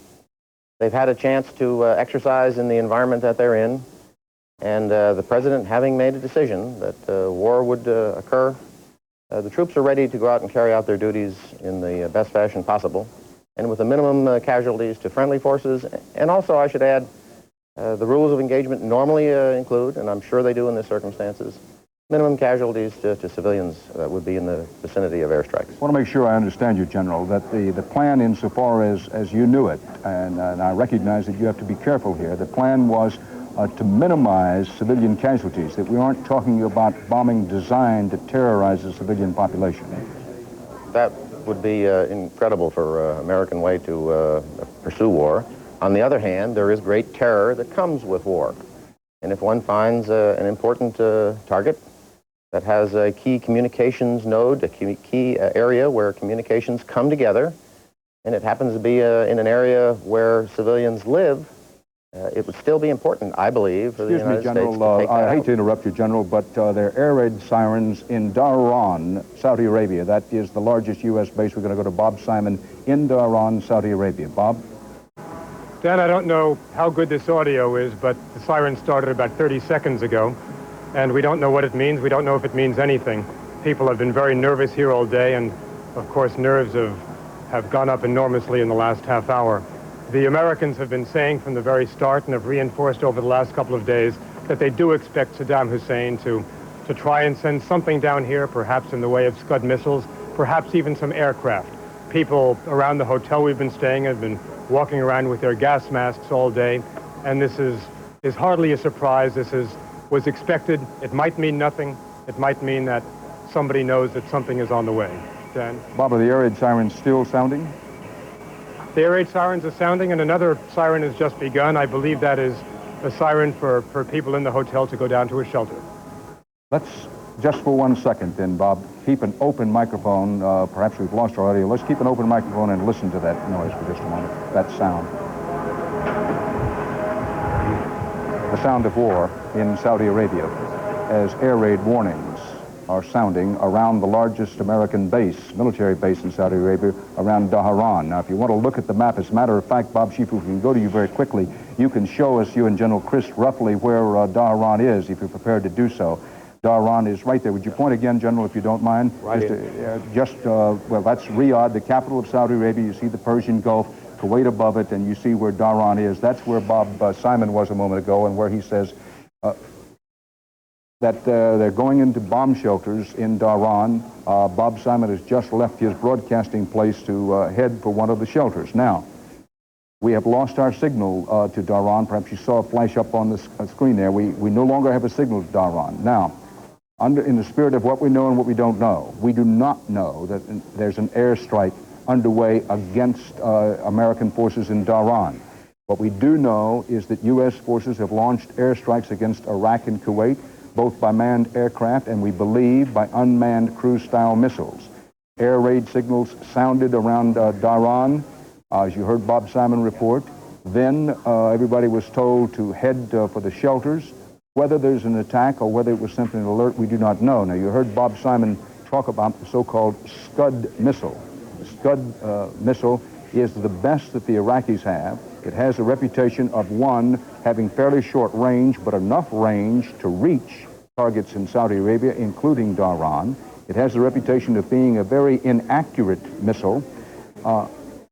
Now there are air raid sirens in Riyadh, Saudi Arabia. Now we want to go to the map and show you where Riyadh is. If we can get the map up, we try to keep you posted on the map where things are happening.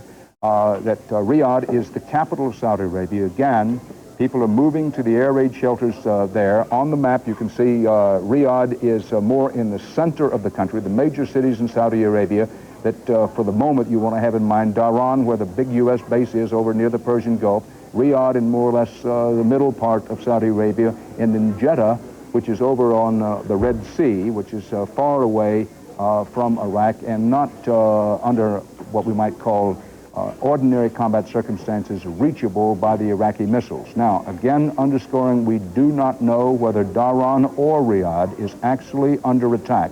We do know that air raid signals have gone off in both places, and people have moved to the shelters. Now, we believe we can hear the air raid sirens sounding in Dhahran, so let's pause and listen to the sounds of war. This is from Riyadh. These are the sounds of Riyadh as war begins in the Middle East.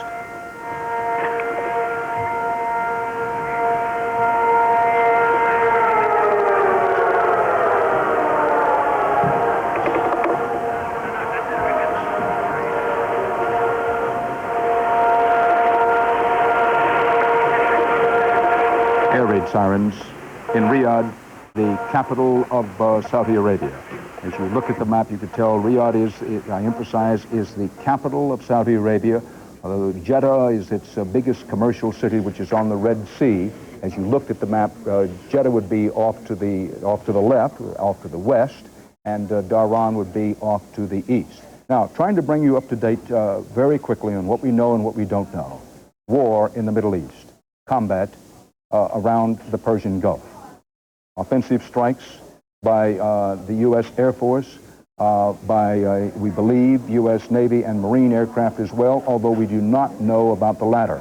The only thing that's been officially announced by any military spokesman is the engagement of U.S. F-15E fighter bombers, those aircraft designed to knock out Iraqi planes from the sky if necessary, and also capable of attacking targets on the ground. David Martin at the Pentagon has reported that his information is that U.S. cruise-style missiles, known as Tomahawks, the particular style of cruise missile being used in this instance, also have been launched against targets in Iraq and possibly also in Kuwait. We do not know the extent of the attacks in Iraq and Kuwait. What we do know is that the raids have been underway for about 2 hours now. Our most reliable information from U.S. military sources, this was official information, is that the raids began about 4:50 this afternoon Eastern Time. We had some indication of them as we began the CBS Evening News at 6:30 this evening Eastern Time, and then as the evening news developed, it became clear that the air war had begun. I want to pause and again emphasize, in particular for those of you who are just now joining our coverage, so far as can be determined, the air war has started. No offensive action on the ground that anyone can determine. The sequence of events that happened today, in no particular order, there were reports that Saddam Hussein was making efforts to move his chemical warfare machinery closer to U.S. forces in Saudi Arabia. Quickly behind that came an even more heightened alert for U.S. forces in and around Saudi Arabia and the Persian Gulf. And then there was silence, as there frequently is just before an offensive attack. And then the United States attacked targets in Iraq and in Kuwait using manned aircraft. We say manned aircraft. It's easy when you put up a picture, as we did, of that F-15E, to think of it as a highly sophisticated piece of technological weaponry, and that it is. But in the cockpit is a young man, average age 22, 23 years old, who just a few short years ago was quarterbacking his high school football team, or maybe looking for a jump shot at the top of the key. There are people, there are men in those aircraft. Yes, there are women who fly in the U.S. military, but by law, women are not allowed to be in combat units, so there'll be no women in the cockpits of these particular airplanes. Now, we want to go to Tom Fenton in Israel. Tom Fenton by telephone from Israel. Tom, any sign of activity, special activity there, and what do you hear, what do you know? Well, no sign of special activity yet, although one of Israeli radio's monitors said that he cannot find Baghdad radio, so presumably it's off the air. But earlier this evening, Prime Minister Shamir indicated that the United States has apparently dropped its reluctance to coordinate its air battle plans with Israel. Shamir said on television that there's some sort of an agreement with the United States and that Israel was maintaining contact. Now, Saddam Hussein, as you know, has threatened to hit Israel if he's attacked, and presumably he would hit Israel with chemical weapons. The Israelis have made it clear that they would retaliate and would not just let the U.S. Air Force do the job of taking out the missiles. So there was a great deal of worry that Israeli planes and American planes would be in the air at the same time, and perhaps American pilots and Israeli pilots might shoot each other down. The agreement, if there has been an agreement, sort of clears the decks now for the Israeli Air Force to take action. Israeli planes have been in the air on a round-the-clock basis. Whether they will now do something before Israel is hit, if it is hit, is unclear. We're in sort of a gray area now. It wouldn't be a preemptive strike because there's a war already going on. So we'll just have to wait until we get an announcement, and one I think is expected soon. Thank you, Tom. We're going to try to go to General Michael Dugan, the retired commander of the United States Air Force, very recently retired. I'm told that we can't get General Dugan up at the moment. One of the important questions of the hour is if Iraqi missiles or planes are attacking Saudi Arabia, what their likely targets would be. We have air raid sirens in both Dhahran and in Riyadh, Saudi Arabia, and people moving to air raid shelters in both places. We do not know whether any actual Iraqi attacks are underway. The Iraqis are most likely to try to attack with their Scud missiles. Bob Schieffer is with General George Christ, the retired United States Marine General. Bob, taking into account everything that we know and heard thus far, what is your and General Christ's best assessment of what's probably happening, while emphasizing that so far as we know it's an air war here in the early hours? Well, that seems to be what it is, doesn't it, General? This region is exploding. And one bit of information, Dan, that we've just gotten here. An AP network news reporter named Tony Winton, in an urgent voice over a telephone just a moment ago, said, Washington, we're seeing activity in the hotel.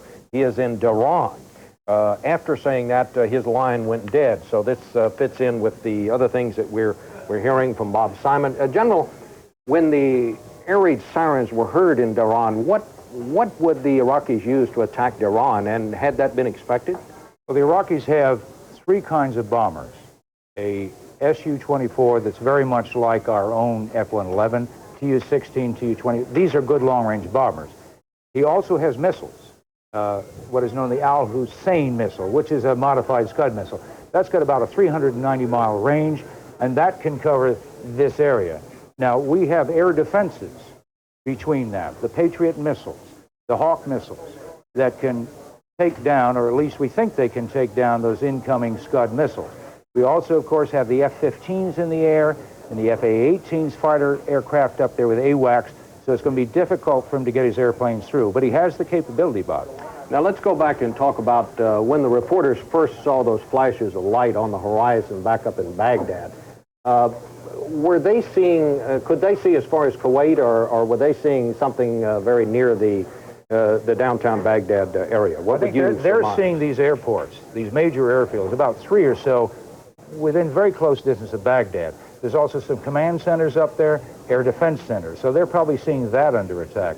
I think, Bob, that attacks are also going on at airfields in the north and airfields south of Baghdad that generally run along the river all the way down to Kuwait with the air defenses. I think that there are other airplanes on those F-15Es in the air now going after those things. Well, this is going exactly as you and other military experts have suspected that it would, and that is some sort of an air attack, apparently massive air attacks.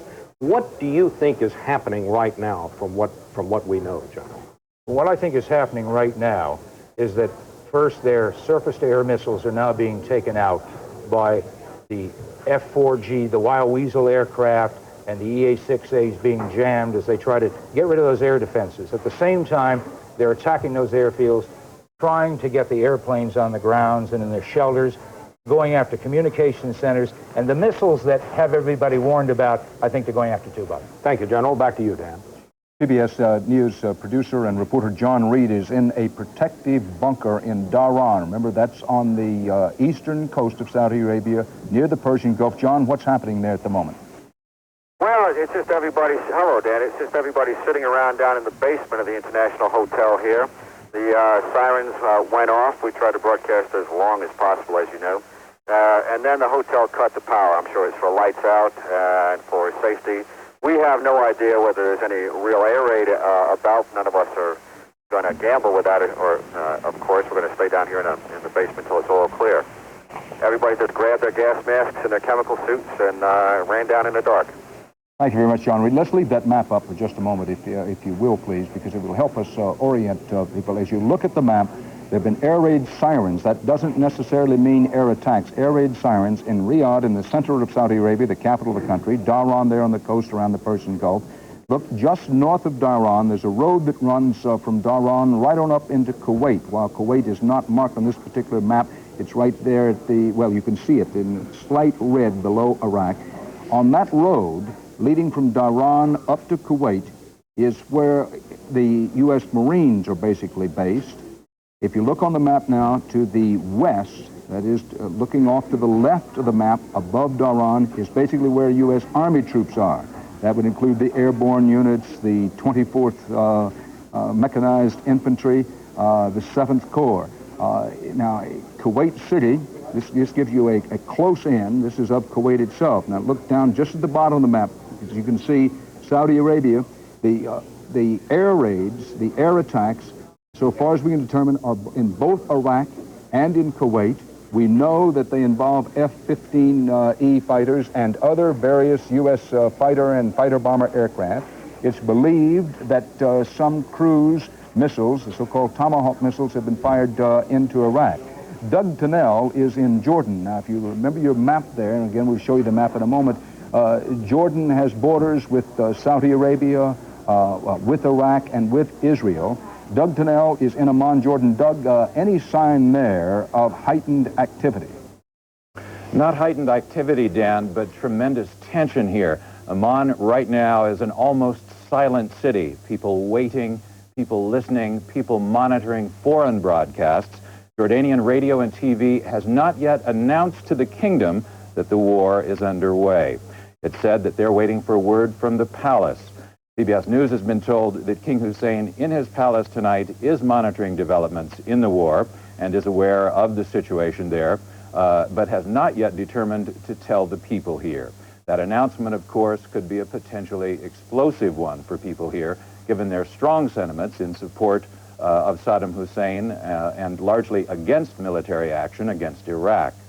Also tonight, there is great fear about those Iraqi missiles because, as you pointed out, Jordan is squarely between Iraq and Israel, and Iraq has threatened that in the event of war they would use the missiles or launch some sort of an attack on Israel.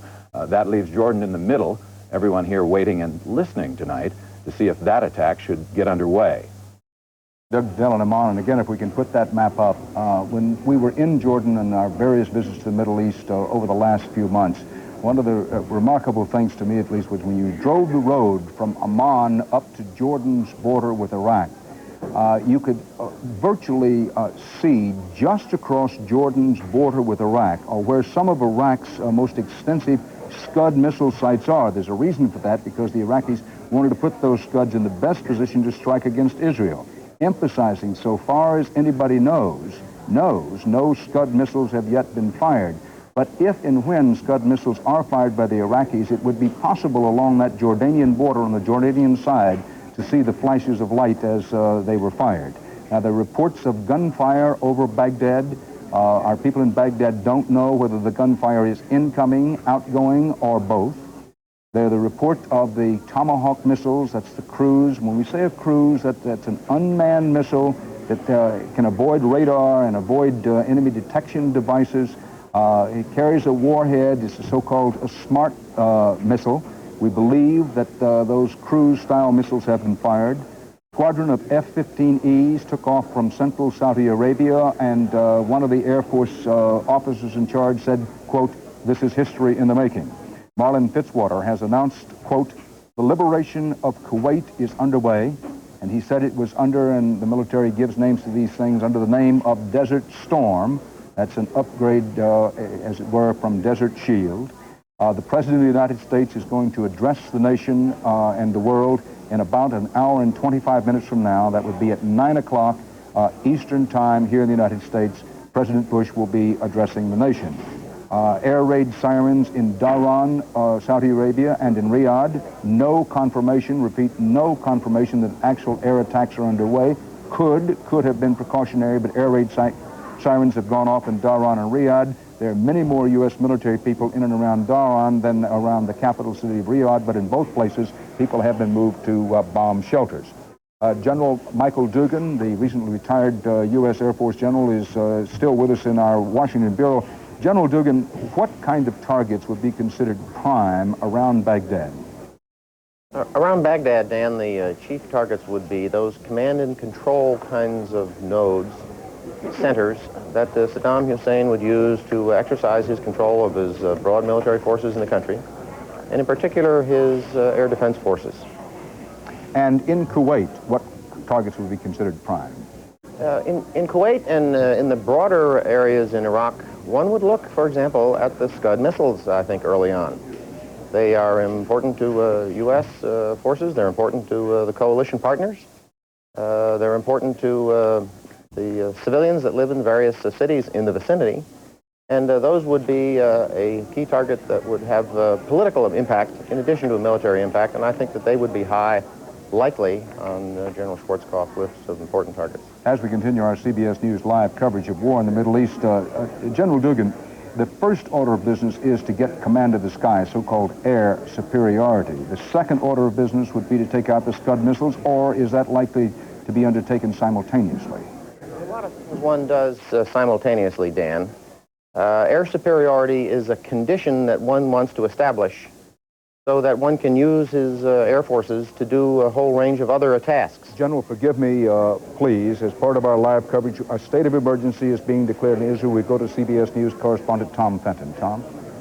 Dan, that was the Israeli Army spokesman who declared the state of emergency, and he instructed the public to open up these little gas mask kit boxes we've all been carrying around with us for the last few days. They contain gas masks with filters for chemical warfare, atropine syringes, and antidote to nerve gas.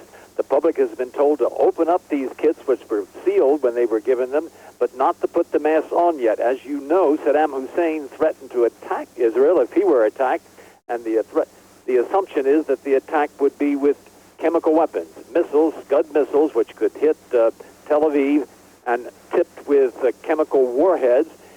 Iraq is expected or suspected of having as many as 20 chemical warheads. It's not known, however, whether any of these have been loaded onto missiles.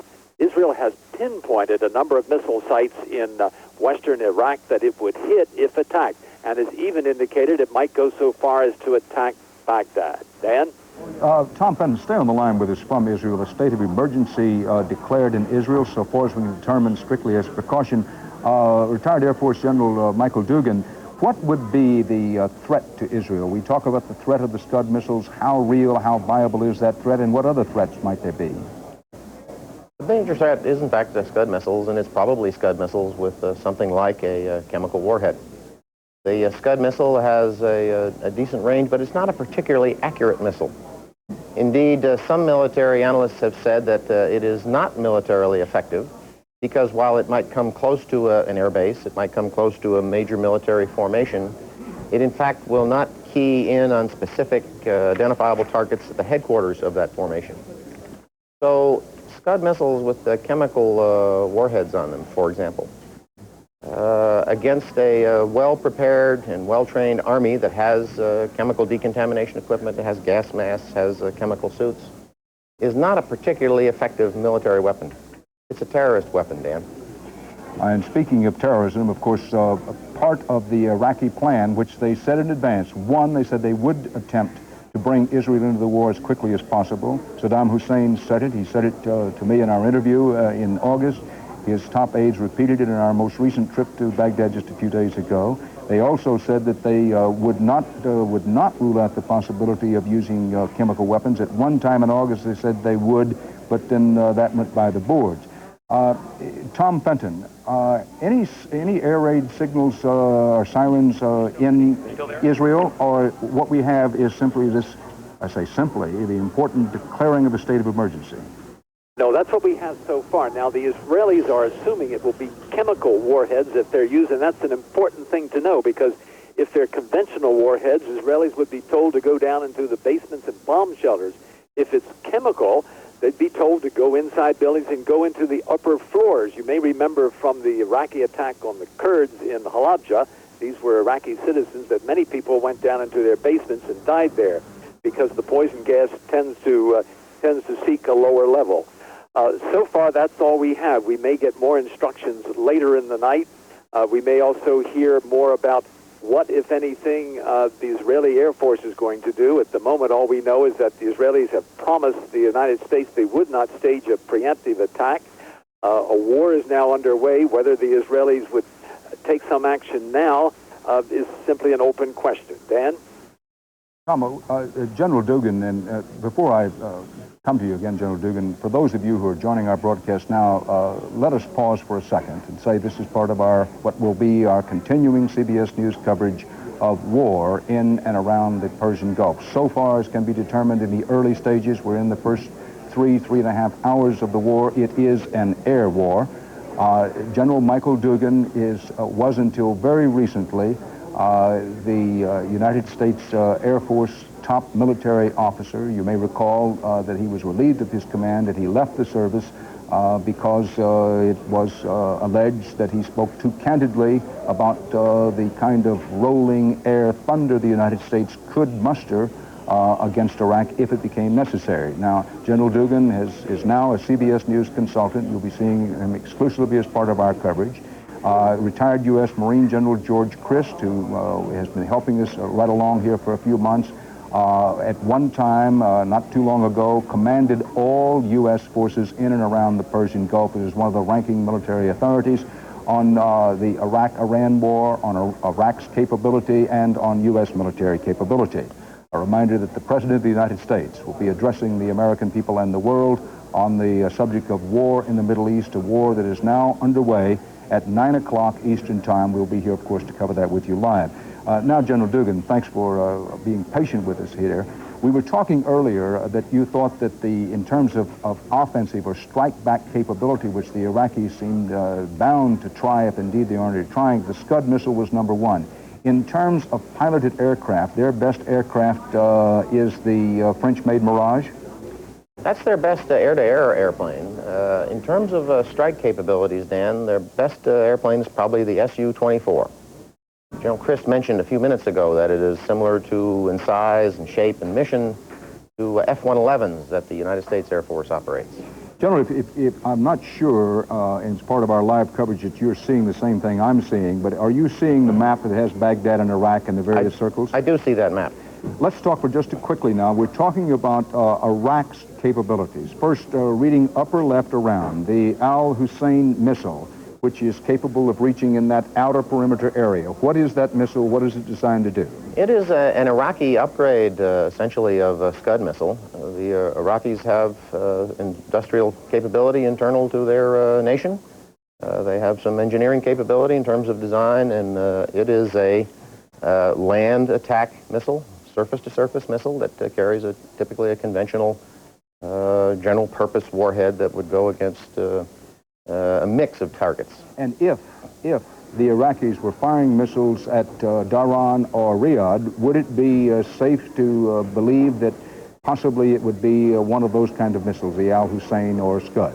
That's certainly a possibility, Dan. Now, if we can go back to that map with the various strike areas and put it up again, I want to quickly run down the other capabilities. And the Al-Abbas missile, is that also a Scud?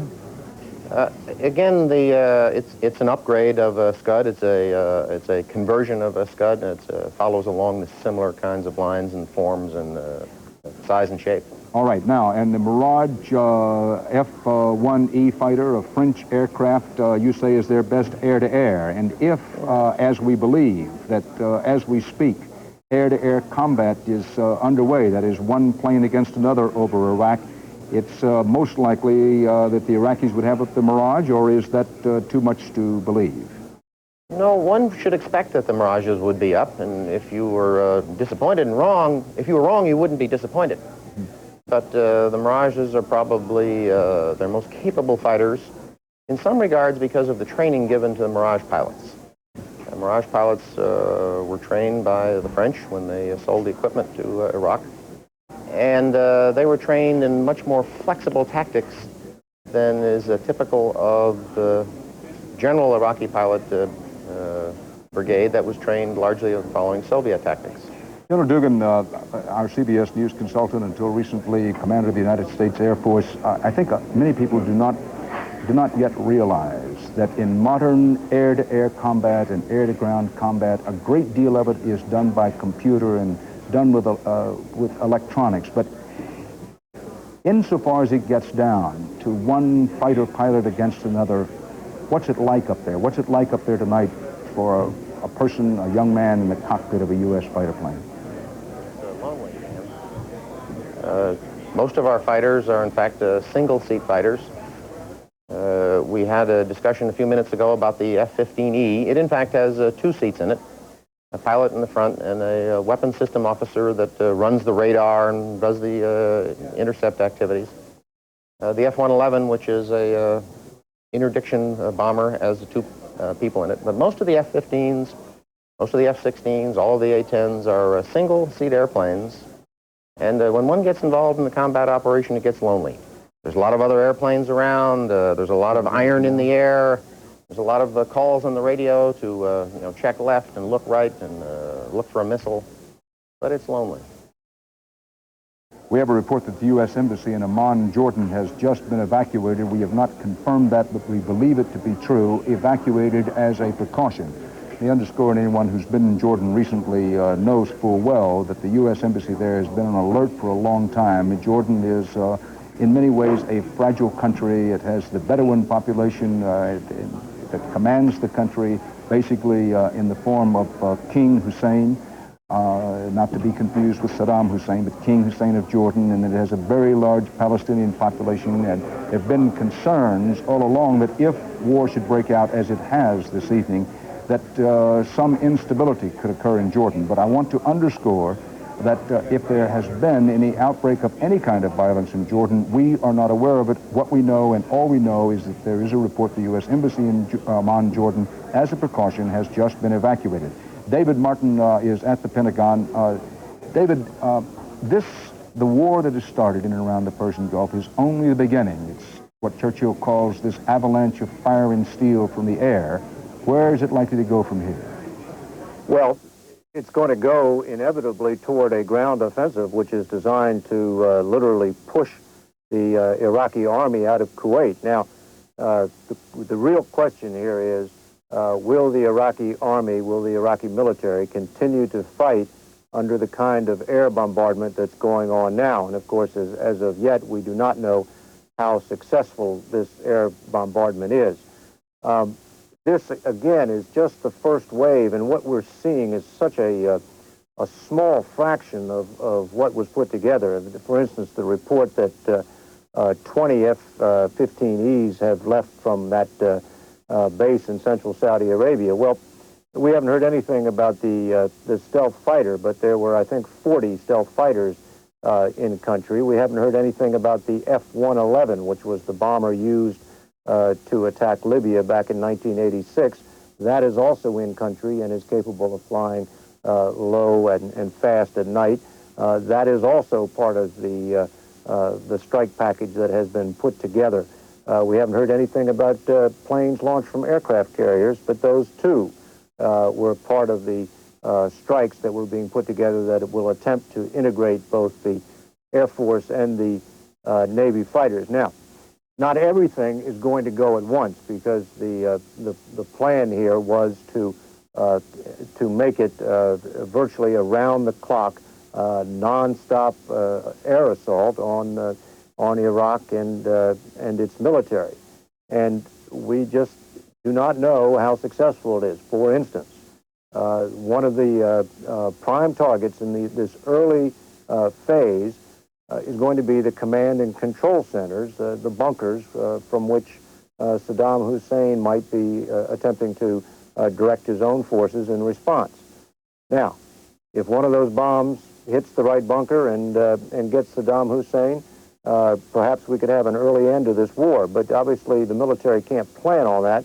They've got a plan on this ground offensive. And I think the next question, after you answer how successful the air raids that are going on now, how successful they are, the next question is, how long are they going to continue before the commander in the field, in this case General Norman Schwarzkopf in Riyadh decides that the Iraqi military in Kuwait has been pulverized to the point that you can attempt a ground offensive. We don't know when that's going to be, but there is a lot more in the pipeline targeted at those troops in Kuwait. For instance, B-52s. I think B-52s, which carry up to 50 bombs, will not be used until all the air defenses are out of there, but they too are in this plan. David, stay with us here if you will. Oil prices shot up $3 per barrel in cash trading behind closed doors tonight here in New York. That's as war with Iraq began. Keep in mind that the market itself had closed. We're talking about cash transactions behind closed doors, oil shooting up $3 a barrel. We're also going to go fairly soon to Norfolk, Virginia, and get the mood there and at some other military-centered communities around the country. We are monitoring moment by moment the air war, which has begun in Iraq, in Kuwait, with United States forces tonight on the attack. We're awaiting President Bush's address to the nation at 9 o'clock. Our last report was that there were flashes of light in the distance around Baghdad. Then the flashes of light seemed to subside. No one knew whether those flashes of light were actually connected to air raids or anti-aircraft fire from the Iraqis. All we know, what we knew, and was that there were flashes of light in the distance. Our last report was they had subsided somewhat.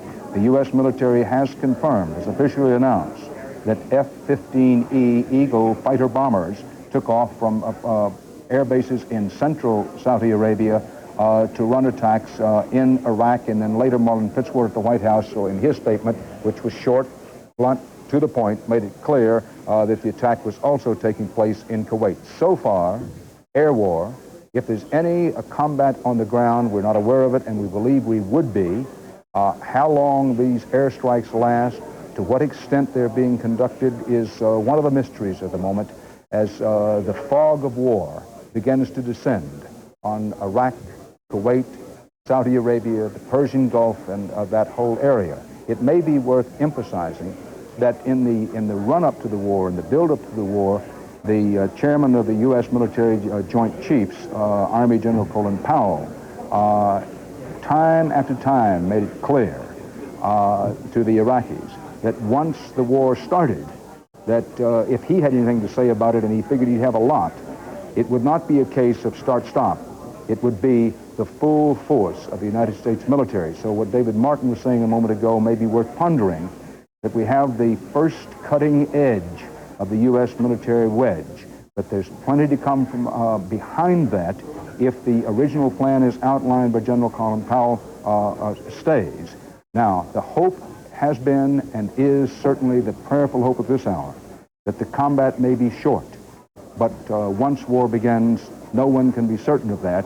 We do not yet know what the Iraqi response has been. There have been those air raid signals in Dhahran and Riyadh, but we're not sure. We certainly have no empirical evidence that attack is underway. But let's go to Bob Simon in Dhahran. Bob, I gather you're out of the air raid shelters at the moment. Was there an attack? There was no attack, Dan. It was called a national alert, a national warning. Everyone in the hotel was ordered down into the shelters. Everyone was ordered to put their gas masks on. The American Joint Information Bureau here, the military people who should be keeping us informed on what's going on, were also down in the shelter, walking around in full combat gear with their gas masks. There was a British retired officer who's in charge of of chemical warfare here, who was hustling everybody into their masks and warning that there could be an attack. There was no attack. We've been out here for a while trying to get to New York. It's been fairly lonely. There's been very little traffic on the roads. A while ago, the steady stream of F-15s that had been taking off from here stopped. We understand that just moments ago, the all clear sounded, and life will shortly, presumably, be returning back to normal as a place can be that is packed with journalists and military people. Bob, have the wave after wave, has the wave after wave of aircraft taking off from Dhahran subsided any? Yes, there's been nothing taking off for the last 20 minutes that we've been out here. In fact, what was the hectic activity of an hour ago has been replaced by what I can only describe as a somewhat eerie silence. Just as the air raid siren was going off, there was an enormous amount of of what looked like emergency road traffic. There were a lot of flashing red lights and a lot of sirens. There were some kinds of security vehicles and ambulances, I believe. Then that stopped. Now everything has stopped, and people are coming out of the shelters now. This alert, whatever it was, is over. We were afraid, frankly, from the beginning that the Saudis, who are in charge of security here, would be rather fast to push the panic button. And I'm afraid that's what happened this time, or it might just have been an exercise, in which case it might have been warranted, to make sure that they had their system running. The personnel in the hotel were walking around the corridors in miners' hats and flashlights and checking on everyone's room to make sure that nobody was in their room, nobody was in the restaurant, and everybody was ordered down to the shelters. Thank you very much, Bob Simon, in Dhahran, where the air raid sirens have ceased, where people are now coming out of the bunkers where they went as a precaution, and apparently there was no raid on Dhahran. Let's go to Lucy Spiegel, CBS News reporter and producer in the Saudi Arabian capital of Riyadh. Lucy, what's the situation there? Dan, even as we speak, the air raid siren is sounding once again here. This is the second one we've had this evening. It has been ringing for about the last 90 seconds. We had a period of about 20-25 minutes in between the warnings. Lucy, if you can, put the receiver up as close as you can to the sound, and let's see if we can hear the air raid siren. Walking over to it now, Dan.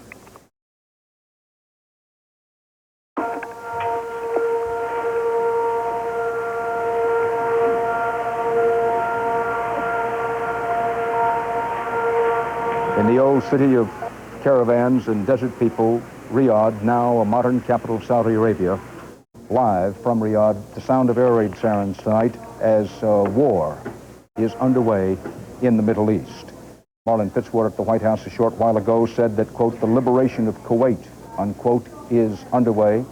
What has been called Desert Shield is now, in Fitzwater's term, the U.S. official military term for the offensive against Iraq. The siege of Iraq and Kuwait is now called Operation Desert Storm. The President of the United States is scheduled to speak to the nation about an hour from now.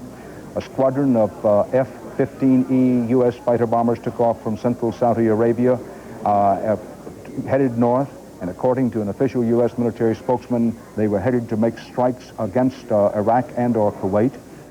Continuing reports of cruise-type missiles being fired, we believe, from ships in the area at targets in Iraq and or Kuwait. Reports of gunfire around Baghdad, none in Baghdad itself. Those early reports now are that the gunfire in and around Baghdad, at our last contact with Baghdad, that they had subsided. Richard Schlesinger, CBS News correspondent, is with the families of some U.S. fighting men and women in Norfolk, Virginia. Richard, what's the mood there? Well, Dan, as you know, Norfolk, Virginia is a company town, and the company is the United States Navy. This is the headquarters of the Navy's Atlantic Fleet. And imagine what is at stake in this town. 31,000 servicemen and women have shipped out of here since Desert Shield began, before it became Desert Storm tonight. What we are reporting tonight is what everybody in this town has feared, but it is not unexpected. We've been here for the last 48 hours or so talking to parents and sisters and mothers of the servicemen and women overseas, and they have long since stopped talking about if we go to war and had started talking about when we go to war. Everybody has been at prayer vigils. There's the amazing coming together of support groups. The United States Navy can be a very close family in times of trouble, and this is certainly a time of trouble here in Norfolk. Dan? Richard, it may be important for those families and those all over the United States who have men and women in the U.S. military in the area to know how strongly Americans in general feel. We've been flooded with telephone calls here. How strongly Americans in general feel in support of our military men and women abroad. However one may feel about the policy, however one may feel about President Bush and how he's handled the situation, that one enormous difference between what's been happening these past few months and indeed what's happening tonight and previous situations with any similarity is how people, so many Americans, seem to be able, in their own minds and hearts, to give complete support to the expeditionary force so far from home and in so much peril, and at the same time, if they're so inclined to do so, question the policy that put them there. It's just a note to say that for those of you who have men and women in the U.S. military in harm's way tonight, as war is underway in the Middle East, to know how strongly that everybody wants to bond with you and say directly and personally, we're with you. Now, as part of our live, continuing CBS News coverage of war in and around the Persian Gulf, we're going to pause for a few seconds. Stick right here with us. A lot of information is coming in. We'll sort it out for you and try to pass it along to you in a steady, reliable, dependable flow, so stay here with us.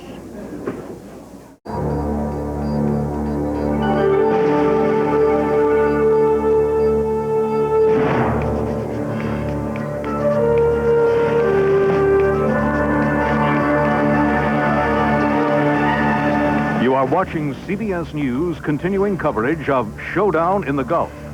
From CBS News headquarters in New York, here is Dan Rather. Good evening. The United States of America is at war. This CBS News coverage of the Showdown in the Gulf will be on the air around the clock now. The battle over Iraq and Kuwait has begun, as President Bush's spokesman Marlin Fitzwater put it, quote, "The liberation of Kuwait has begun. At the moment, it is an air war. If there's any combat involving ground forces, we are not aware of it." At the White House, that was a terse announcement that was passed along by the official spokesman. Here it is. The liberation of Kuwait has begun. In conjunction with the forces of our coalition partners, the United States has moved under the code name Operation Desert Storm to enforce the mandates of the United Nations Security Council. As of 7 o'clock p.m. Eastern Standard Time, Operation Desert Storm forces were engaging targets in Kuwait and Iraq. President Bush will address the nation at 9 o'clock p.m. tonight from the Oval Office. I'll try to get you more as soon as we can. Thank you very much. He took no questions. Desert Storm. U.S. Air Forces now are in the air on the attack in and over Iraq and Kuwait. In Iraq, weapons have been exploding. Reports from Baghdad say refineries are being hit. That has not been confirmed, but it is believed to be true that refineries are among the targets being struck in Iraq. And in the air, a number of Saudi Arabian cities have their air filled with the wail of air raid sirens in both Riyadh and Dhahran. Citizens, this is inside Saudi Arabia, were ordered into shelters, into bunkers, and were ordered to put their gas masks on. But no attack came at Dhahran, one of the main staging areas inside Saudi Arabia for the U.S. Air Force and for other U.S. military forces. The massive U.S. attack began about an hour ago from bases in central Saudi Arabia.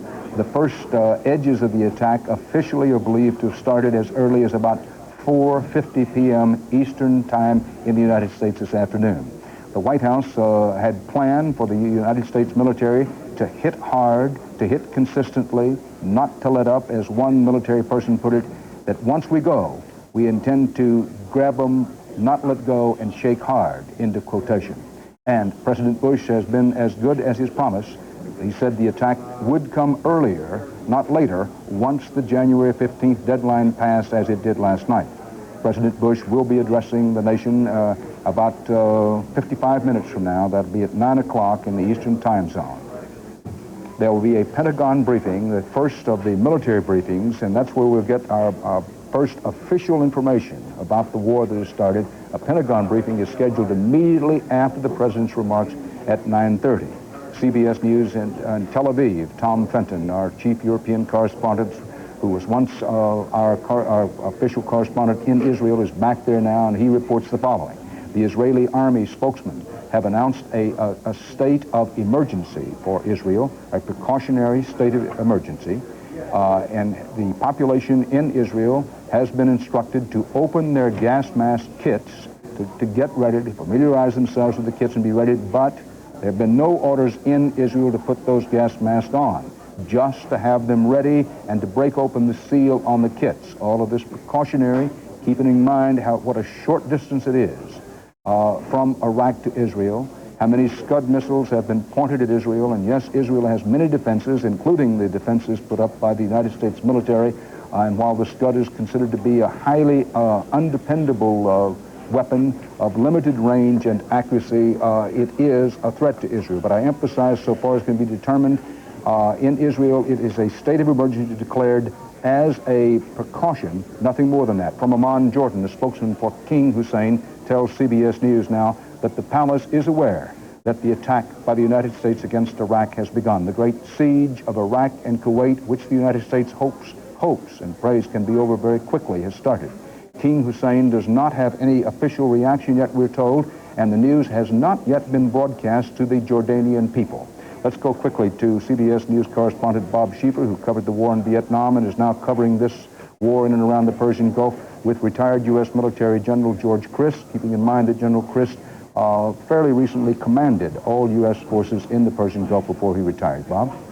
Dan, hearing you talk about the announcement that's been made about Israel being under a state of alert, a state of emergency now, General Crist, all the more ominous when we recall that news conference that Tariq Aziz, the Iraqi foreign minister, held when he said, if you are attacked, will you attack Israel?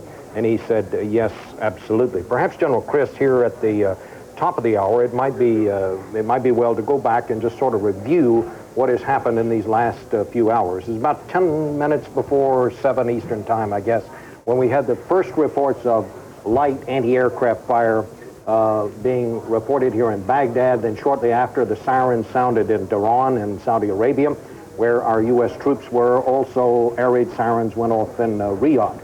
But in both of those cases, it's our understanding now that those were apparently just practice drills.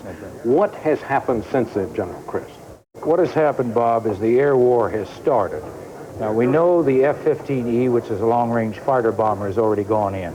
I have to assume that the F-111 fighter bombers have now also gone in. The Tornado from our allies, Marlon Fitzwater mentioned our allies. That's a good long-range fighter. The British have it, and the Saudis have it. I presume they're in the air. It's about an hour and a half or 45 minutes, depending on the aircraft, from here to the Baghdad area. I also think probably that our FA-18 aircraft, which is owned by the Marines and the Navy, and the F-16s are probably employed because they can hit in and around this area here. That's only about 20 minutes up. As far as the missiles go, the threat to Israel comes from missile sites right in here. That's about 400 miles from Israel. So it's just within the range of those missiles. All of the targets that the U.S. planes would be hitting, many of them, the critical targets, the airfields, refineries, are between Baghdad and Kuwait. So it is your assumption from these first reports that we have heard that the thrust of the U.S. attack at this point is coming at targets in and around those areas. Well, there's also other areas. There's two airfields, one at Mosul up here and one over in this area that also have Iraqi aircraft on them. I've got to assume those are also coming under attack. I don't think we're going to let any of those airfields go untouched. Now, General, U.S. ground forces are arrayed in and around this area. Saddam Hussein's military, of course, is all through this area. We have no reports at this time of any movement by ground forces on either side. We do not, and I wouldn't expect it right now, Bob. Much of what happens in the ground attack to move into Kuwait depends on how softened up we can get Saddam. How much damage can we do to him before we want to launch a ground attack? Now, the timing of the attack, why did the president order it tonight, do you suppose? There's 2 good days of good weather, today and tomorrow. Over the weekend, I understand it's going to rain in Baghdad, so I think they're trying to take advantage of this couple of days of good weather to get the aircraft in. And that's what we know up until now, Dan. Thanks, Bob and General Crist. And we'll be coming back to both Bob Schieffer and General Crist, along with retired U.S. Air Force General, recently retired Michael Dugan, who is our CBS News consultant. You'll be hearing exclusively here about this air war, the rolling thunder of air attack that has been launched tonight by the United States against Iraqi forces inside Iraq and in Kuwait, as you heard General Crist say and underscore, that this attack is expected to keep rolling. The thunder's expected to keep building hour after hour, perhaps day after day. No one in the United States military has ever taken the position that air power alone could win the war, but most have taken the position that the war would start with extensive airstrikes before anything was attempted on the ground.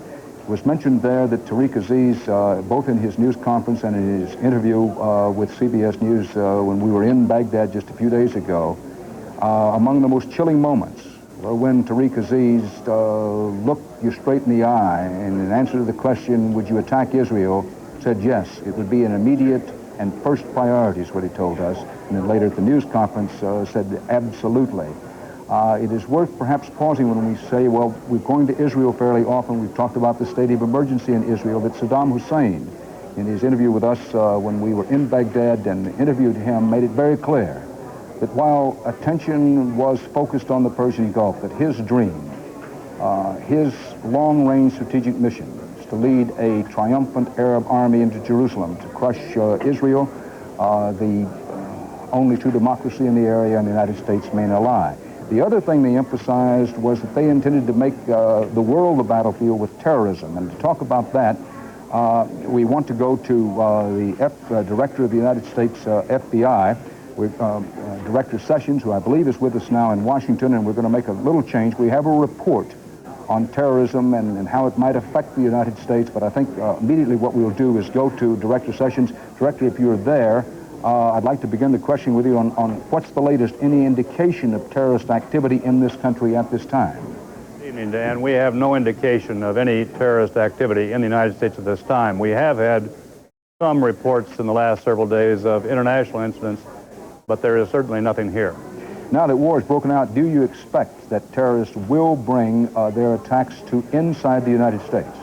Well, of course, Dan, we have no idea. We have the word of Saddam Hussein that he will bring those acts to the aggressors, and we presume that he means by that the American people.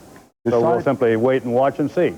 All right. Besides what Saddam Hussein and people such as Tariq Aziz have told us personally and directly, do you have any other intelligence that would indicate that that's their intention and that they have the capability of doing it? Well, as you know, our systems of intelligence gathering are open worldwide. We have extremely cooperative allies. We have law enforcement agencies around the world that do supply information, and we simply have to take the word of Mr. Hussein that he intends to bring it around the world to the aggressors. We're speaking live and direct from Washington with the Director of the FBI, Judge Sessions.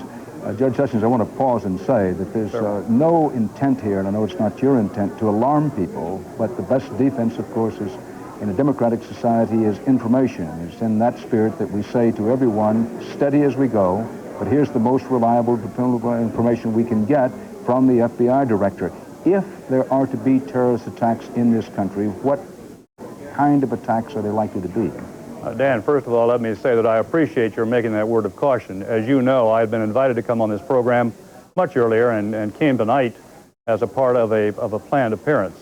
And I appreciate that. So far as we know, it could take virtually any form, but the favorite form of terroristic activity around the world has generally been connected with bombings.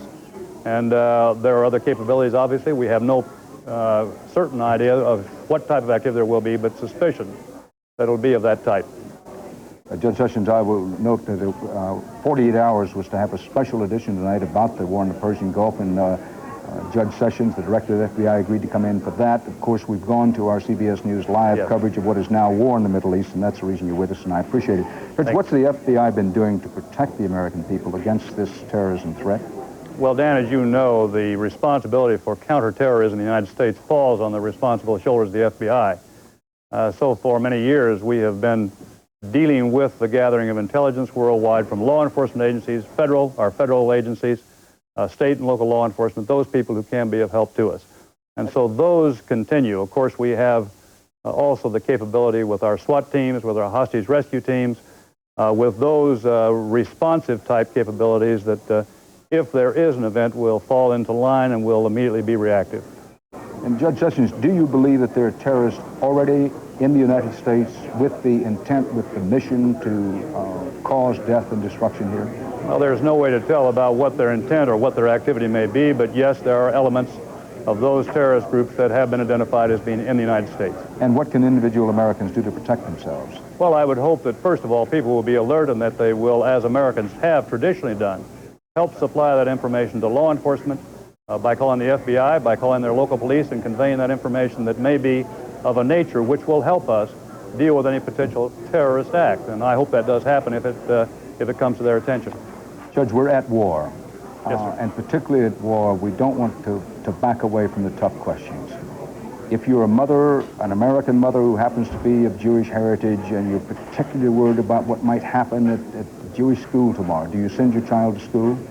Well, I would think that life should go on as usual. All of us know that Mr. Hussein has made particular emphasis on Americans, British, and Israeli targets. But I intend to live my life normally, and I think people should go about their business, should be alert, should be careful, and of course should convey information that they believe may be of help to averting any sort of terrorist activity. And we know that the FBI has been talking to Americans of Arab heritage, particularly those of Iraqi heritage. That's true. What should our attitude toward them be? This is a big country where one's patriotism is automatically assumed. There's no reason not to continue to operate that way, is there? I think that's precisely so. These are Arab Americans, and they are very much American and very supportive and very cordial, by the way, in the FBI's relationship with them. We continue to know that these people are strongly in support of American policy and that they are also strong and constant good Americans. Judge Sessions, we very much appreciate you being with us. We know how busy you are as director of the FBI. As we leave you and go back to our live CBS News coverage of the war, what, in your opinion, is the single most important thing for Americans to have in mind tonight, particularly in the context of the terrorist threat? Well, I think it's extremely important that people remain calm, that they remain vigilant, that they remain supportive, and that they go about their business as they would in any other way, any other day, and of course pray for our troops there in Saudi Arabia and in Kuwait. The director of the FBI, thank you very much, Judge Sessions. We're going to go quickly to Amman Jordan and CBS News correspondent and Middle East affairs expert Doug Tennell. Doug? Evening, Dan. We've had a lot of activity around the American embassy here just within the last few minutes. Convoy of vehicles pulled up to the embassy, including a bus. A number of people got out. It appears that bags were taken in, and a number of those people went into the embassy compound. Contrary to reports that it had been evacuated, it appears that the diplomats, American diplomats, are gathering there tonight in order to be there and be prepared and monitor events as they develop. There are a number of security plans for the embassy here and for embassy staff. Of course, they don't reveal details of those. There is considered to be a considerable risk of terrorism in this country, and indeed this embassy has been a specific target of terrorist attacks in the past over the last 20 years. Of course, embassy personnel won't comment on what their plans will be and how they'll keep safe as the war progresses. Jordan has only just announced to the people here that war is now underway. It was broadcast a few moments ago on Jordanian radio, but most people here were aware of it already, having been listening to foreign broadcasts from Israel, from the BBC and elsewhere. Dan? Doug, it's only the first stages of the war. The air war has begun. The ground war, insofar as we determine, has not yet begun. Have you talked to any person in Jordan who believes that once this ends, when it ends, however it ends, that Jordan will be the same on the map as it is today? No, I think everyone here in the country believes that this country, indeed the Middle East entirely, will not be the same place that it has been until now. That we're on the brink of major changes. I think here almost no one believes that this war will be limited. Certainly no one sees this war as a war simply between Iraq and the West or the coalition. Everyone here sees it in a much wider context because, of course, even here Saddam Hussein has tremendous support. Many people, many Palestinians and Jordanians support his policies and have given Iraq active support. And are going to be very much against what is unfolding in the Gulf tonight once they wake up tomorrow morning and begin to hear about these events. Doug Tennell and Amman Jordan, as we speak, gallant Americans in the cockpits of their aircraft are carrying the air war to Iraq and to Iraqis in Kuwait. It may be as good a time as any to note that when they talk about air power, frequently somehow the impression is conveyed that when you engage in airstrikes, when it's the air war, that is pristine, that there aren't casualties. Not true, and as General Michael Dugan, our CBS News consultant, until recently commander of the U.S. Air Force, has been underscoring, when you engage in these kind of air attacks, there are going to be downed aircraft, there are going to be casualties. The goal, the mission, the whole strategy is designed to have as few casualties as possible. But no one should be kidding themselves tonight. We have to face the fact that it is a fact, it is the truth, that Americans are fighting and dying over Iraq and Kuwait at this hour. Dateline, the United Nations, the UN Secretary General is sequestered in his office in New York this evening watching news of the attack on Iraq. It is not known whether the Security Council will convene to discuss the matter. The Council on November 29th, of course, authorized the use of military force if necessary to dislodge Iraqi forces from Kuwait. And tonight, United States forces, backed by various allied forces, British, French, Egyptians, to name only a few, are attacking Iraq and Kuwait. I want to underscore that so far as we can determine, if Allied forces are engaged in the early stages of the air attack, we're not aware of it, although Bob Simon believed that he might have heard some of the British aircraft taking off from Dhahran, but we'll just have to wait later reports to see what we can confirm. Let's go down as Walter Cronkite moves into the studio to help us. Charles Kuralt, our CBS correspondent, gathering here as part of our live coverage. We'll be going to them shortly, but first let's go to Leslie Stahl at the White House. Leslie, what's the situation there now as we're about, 35 minutes from the time the president will be addressing the nation? Dan, the president is right down this hallway. I don't think you can see it, in the Oval Office, getting ready for that speech. We are told that he began writing it 3 weeks ago. In other words, he had set this attack in motion at least 3 weeks ago. We are told that the decision to strike Baghdad at 7 p.m. Eastern Time tonight, to start the war at 7 p.m. Eastern Time tonight, was made at least 2 days ago. The president got the news that the attack had started off television news reports. He was in the Oval Office watching television. He was with the vice president, Mr. Quayle. He was with his national security advisor, Scowcroft. He was with his chief of staff, John Sununu, and with his press secretary, Marlin Fitzwater. And he said, quote, "That is just the way it was scheduled to start." 7 p.m. Eastern Time, the first bombers reaching Baghdad right then. So this decision, the firm decision to attack at that time, made at least 2 days ago, maybe even more. Marlin Fitzwater couldn't tell us. We asked the press secretary moments ago if this was going to be nonstop bombing or would there be a pause. There have been some reports that the president had built in a short strategic pause to give Saddam Hussein some time to think it over. Marlin said all he knew was that the battle had begun to liberate Kuwait. He couldn't tell us much more than that. The president began notifying leaders of Congress at 6 p.m. Eastern Time. He reached the four leaders of both the House and Senate, 2 on each side. At 6, between 6 and 7, spoke to them personally. Right now, he's working on his speech. They tell us here it will begin at exactly right on the button at 9 o'clock. All of this has been carefully orchestrated, as I say, over at least the last 2 days. Dan? Let's start. We're going to go now to David Martin at the Pentagon. David, U.S. military officials have been saying for some time that no one should be misled, that if and when the air war started, and it is now underway, the intention was not to pause, not to let up, that it would, in a word, just keep coming. Well, of course, the business of strategic pauses was one of the many unhappy experiences of the Vietnam War. We kept thinking that we could bomb them for a while, and then we would halt, and they would come to their senses and do whatever it was at the time we wanted them to do. Well, that theory of warfare has been discarded. But Dan, you mentioned earlier the old line that in war, truth is the first casualty. And I think we need to keep that in mind as we go along here. So far, the only thing that I'm aware of that the U.S. military in Saudi Arabia has said officially is that those 20 F-15Es took off from a base in Saudi Arabia. Now, I have no doubt that that's a true statement. But whether or not those particular planes are an integral part of the attack or not, I'm not so sure.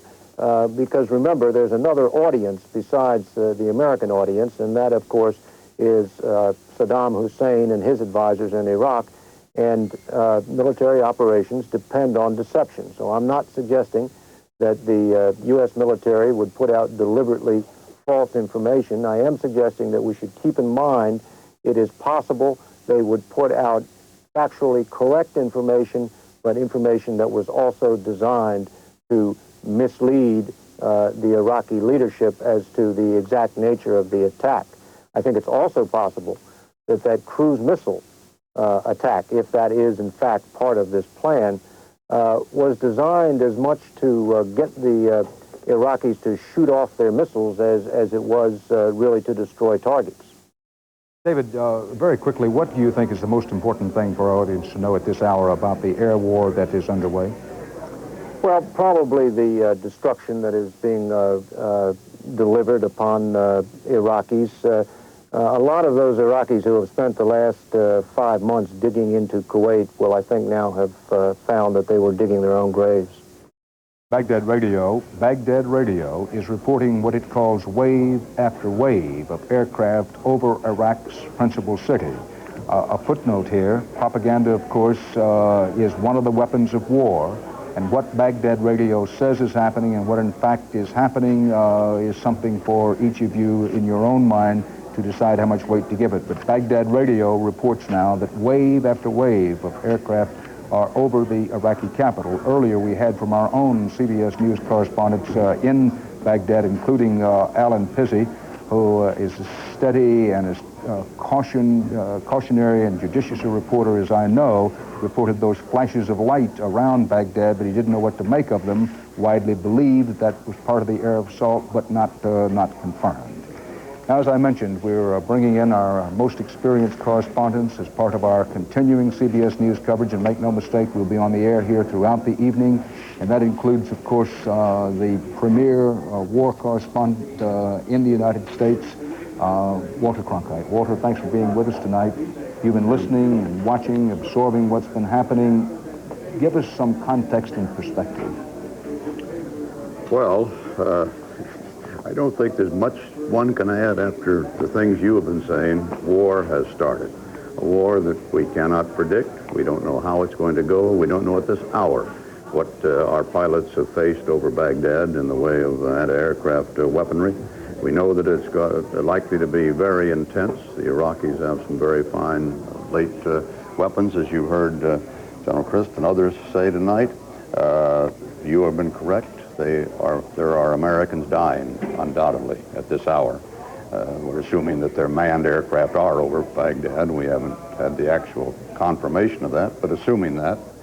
The one thing, just in regard to that at the moment, Baghdad Radio suggesting there are wave after wave of American bombers overhead suggests, it's rather typical, I think, Iraqi, Arabic overstatement. We don't attack in waves and waves of bombers anymore. That goes back to World War II. They're pretty much individual attacks coming in succession, indeed, but not in waves, I don't believe. Excuse me, Walter. Scott Pelley, our young correspondent in Dhahran, is there. A Scud missile attack alert is underway. Scott, what are the details? Dan, at this moment, there is an air raid alert. We are told here in Dhahran by U.S. military officials that it is a Scud missile alert. Apparently, there has been at least a scare. We are not sure if it has been confirmed, I should say, at this point, that Scud missiles are inbound to our location here in Dhahran. Dhahran is a city on the Persian Gulf. It is the center of the oil industry here in Saudi Arabia, and also the center of a very large military concentration, both British forces, American forces, and Saudi Arabian forces. I am reporting to you from the basement of a building here in Dhahran. We are told once again by military officials that this is a Scud air raid alert. As you know, Dan, the Scud missile is a Soviet-designed missile, surface to surface. There has been some concern over the last several months that the Scud missiles might be used to deliver chemical warheads to areas in the rear, such as where we are now. Dan? Scott, perhaps it's as good a time as any to emphasize that there are defenses against the Scud missiles. For example, the United States military has the ground-to-air defense missile of its own called the Patriot defense system. And in our most recent visit a few days ago to Dhahran and the U.S. military installation there, it literally bristles with those Patriot protective missiles, which are designed to knock Scuds out of the sky. And as you look here at this map, you see Dhahran. It's on the east coast of Saudi Arabia, facing the Persian Gulf. That road runs straight from Dhahran all the way to Kuwait City. Along that road, north of Dhahran, as you look at the map, up close to Kuwait, at the point of the spear, Basically, United States Marines on both sides of that road, they also have Patriot defenses against the possible Scud missile attack at their disposal, as well as any number of U.S. air-to-air defenses. So when one says that Dhahran is on a Scud missile alert, that does not necessarily mean that Scuds are headed there, as Scott Pelley said twice. His source is a U.S. military source. He says is a Scud missile alert, that there are defenses against these Scud missiles. This is continuing CBS News coverage of war in the Persian Gulf. The showdown has come to showdown. The air war is underway. Walter, when we talk of the air war, so many people have in mind, I think, the air war as it was conducted in World War II, at the very most, the sort of close air-to-ground support epitomized by napalm of the Vietnam War. But when we watched that wonderful documentary about the Civil War, we were reminded how much more deadly weapons get from one war to the next. Yes, indeed they do. As we're going to find out a lot more in the next few hours, the next few days. Let's hope it's not into the next months ahead. We're going to find out really how deadly these weapons are. I don't know how long it takes a Scud to get from Kuwait down into Dhahran, but if Lee is right, if that report is right, we'll know in a very short time how effective our anti-aircraft, anti-missiles are against the Scud. Whether the Scud will get in, we may know very shortly. Whether Hussein is really going to use chemical weapons, germ warfare, whatever, at this early stage in the game. Already we're beginning to see some of our pre-war scenarios knocked down and supported, as a matter of fact. The scenarios put forth by one set of experts or another, one that we would attack just as we have attacked in this particular fashion, with the missiles first to get them to use up some of their anti-aircraft missiles, also to set them into some set of confusion in their command quarters, and then the airplanes coming in after that, hopefully with a lot of their missiles now targeted elsewhere. But on the other hand, we've gotten through now a couple of hours of this warfare, 4 or 5 hours of it, I guess. And the scenario, fortunately, that Hussein would strike at Israel right away has not panned out. We can be very happy to say, at this stage anyway. So we're going to learn these things minute by minute as we go along. And this is the major test in the next few hours, the next few days of the adequacy of our missilery, of our weaponry, of our aircraft, of our tanks, perhaps, and they get into action soon. And that is something we can hold our breaths about. We have confidence, or we should have, and hope we have confidence in our weaponry, but you never know in what they're going to face when they go into the actual combat. They've never done it. And as we know, weapons in war are important, but wars are won by humans who aim the weapons and use the weapons. In this war, as in every other war, it will get down to the skill, the courage, the valor of those who have the weapons on either side. Another way of saying it's easy to forget when we talk of the technology, the missiles, and what a Scud can do, what our F-15Es can do, that it gets down to a young man, or in some cases, a young woman. David Martin at the Pentagon has some late information. David? Dan, two things. One, there apparently have been some reports of some sort of attack on a Saudi airfield. My best information as of just a couple of minutes ago is that there has been no attack on any Saudi airfield, despite the reports we've heard of air raid sirens and the like in Dhahran. Second, initial reaction of U.S. commanders here is that the raid is going extremely well. Now, remember that the old maxim that first reports are always wrong, and commanders in the Pentagon receive those same incorrect reports.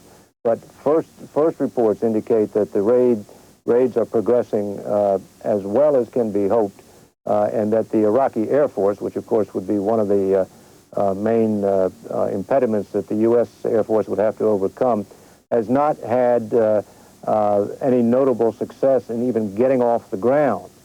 And in a couple more hours, it's going to be really academic whether or not they get off the ground, because the runways are going to be so badly cratered that if somehow they succeed in taking off, there'll be no place to land. So these are initial reports. They are fragmentary, but the U.S. commanders here in the Pentagon seem extremely pleased with the way the operation is going up to this moment. Bob Simon is in Dhahran and underscoring that we've never reported that an actual Scud attack was underway on Dhahran. What we reported was that there was a Scud alert. Bob, what information can you shed on that for us? Dan, there has been no Scud attack on Dhahran. I'm standing 100 meters from the large American air base here. There has been no Scud attack. We were told, Scott Pelley was told earlier by military officials, I do not know if they were Saudi or American, that there was a Scud alert. We have frankly been worried from the start of this crisis that when it got underway, when the actual war got underway, that there would be a lot of panic in Dhahran. This is a large civilian center. There are a lot of Saudis here who have been very, very anxious, whose nerves have been mounting for the last several hours. There have been sirens going off in the hotel. There has been no unusual military activity. There have been no fighter planes taking off from this base for the last half hour or so, and there is no indication at all that there has been or that there is about to be any form of attack. Dan? Bob Simon, in Dhahran, as is always the case, particularly in the early stages of war, very difficult to sort out fact from rumor, very difficult to get a very clear picture of what's happening, and so it is here. We know that a tremendous air attack has been launched against Iraq and Iraqi forces in Kuwait. Beyond that, we don't know much about it, but we know about the weaponry that's being flown, the young Americans who are flying it. The casualty rate early on was expected by the Air Force to be not particularly high, because the Pentagon believed and hoped, this was before the war actually started, that perhaps Saddam Hussein would try to hold back as much of his Air Force as possible. But as David Martin was emphasizing there, it will be increasingly difficult for him to do that, because among the early targets are not only the Iraqi aircraft, but the airfields from which they operate. In Tel Aviv, Israel, is CBS News correspondent Bill McLaughlin. Bill, anything unusual there? Well, the very latest, Dan, is that a full and complete, a total curfew has been imposed by the Israeli army on the occupied Arab territories, on Gaza and on the West Bank. No one can move. They're sealed up tight. Obviously, it's to block possible terrorism and to head off any riots or anyone crossing over the so-called Green Line into Israel proper. We also hear from Shamir's office, Prime Minister Yitzhak Shamir's office, that he was not at all surprised by the move, and an aide says, in fact, that Washington informed him ahead of time. Also, as part of the state of emergency that now exists in Israel, people who are responsible for essential services, essential workers, have been ordered to work as usual. That means police, security, firemen, even people who are responsible for making bread and delivering milk, that sort of thing. Again, also as part of the state of emergency, people have been told to open up their gas mask kits, because this country has been menaced by Iraq, menaced by a possible chemical warfare attack. People have been told to attach the canister filters, but not to put their masks on. Bill McLaughlin in Tel Aviv, Israel. Israel operating now under an official state of emergency. Its citizens being told to open up their gas mask kits and just be at the ready. All of this precautionary, Israel on the alert. From every available indicator, and there aren't many, from every available indicator thus far, the air war has been underway. Its first strikes about 4:50 Eastern time this afternoon, with, as Leslie Stahl reported from the White House, the center of the strikes beginning in and around Baghdad about 7 p.m. Eastern time tonight, and we had our own eyewitnesses, correspondent Alan Pizzi among them around Baghdad, reporting flashes in the distance about that time. But from every available indicator, noting that there aren't many, the early stages of the air war from the United States standpoint apparently going well. Charles Kuralt, our veteran CBS News correspondent with whom I covered the war in Indochina long ago and far away, Charles, places such as Laos, Vietnam, and Cambodia. You've been monitoring developments in this country and abroad, and you've mentioned to me a moment ago that so far we have heard no reaction from Baghdad. Yes, I'm surprised. I thought that surely within an hour or two of an American attack, we would hear news of those Scud missiles landing. Lots of sirens in Saudi Arabia, but just a little while ago, the Saudis confirmed that so far there's been no attack on their country. You know, Dan, we've had 5 months warning. I am still finding it difficult to absorb the news that this war nobody wanted actually has begun. They are not having any trouble absorbing the news, by the way, in the closed rooms in New Orleans and in Houston where oil is traded. You said just a little while ago that oil was up $3. Make that $9. They say you can't buy a barrel of oil tonight in New Orleans or Houston for under $41. The all-time record is $41.15. I'm sure the price of oil is going to set a new record tomorrow. Americans are hearing about this news all over the country now, of course. They heard about it in Charleston, South Carolina, Dan, at a Duke Citadel basketball game. Here's how that went. Ladies and gentlemen, may I have your attention, please? The White House has announced the liberation of Kuwait at 7 p.m. Eastern Standard Time.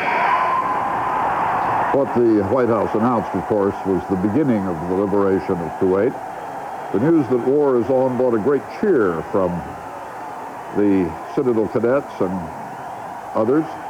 I think it's safe to say everybody in this country probably isn't cheering right now. I'm thinking of those little communities where the soldiers come from.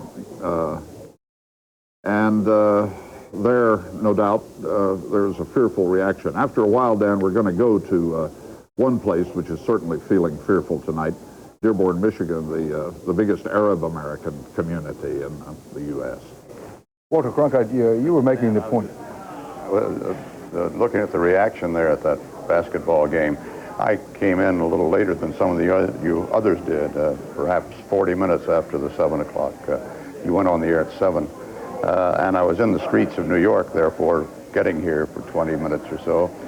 And it is an eerie feeling. I was listening to the radio in the car and driving in, and it's an eerie feeling driving through the streets and seeing no reaction on the streets of New York. I kind of half expected somehow or other to come out of my house, Upper East Side, and find people off the streets, rushing to their television sets, rushing to their radios.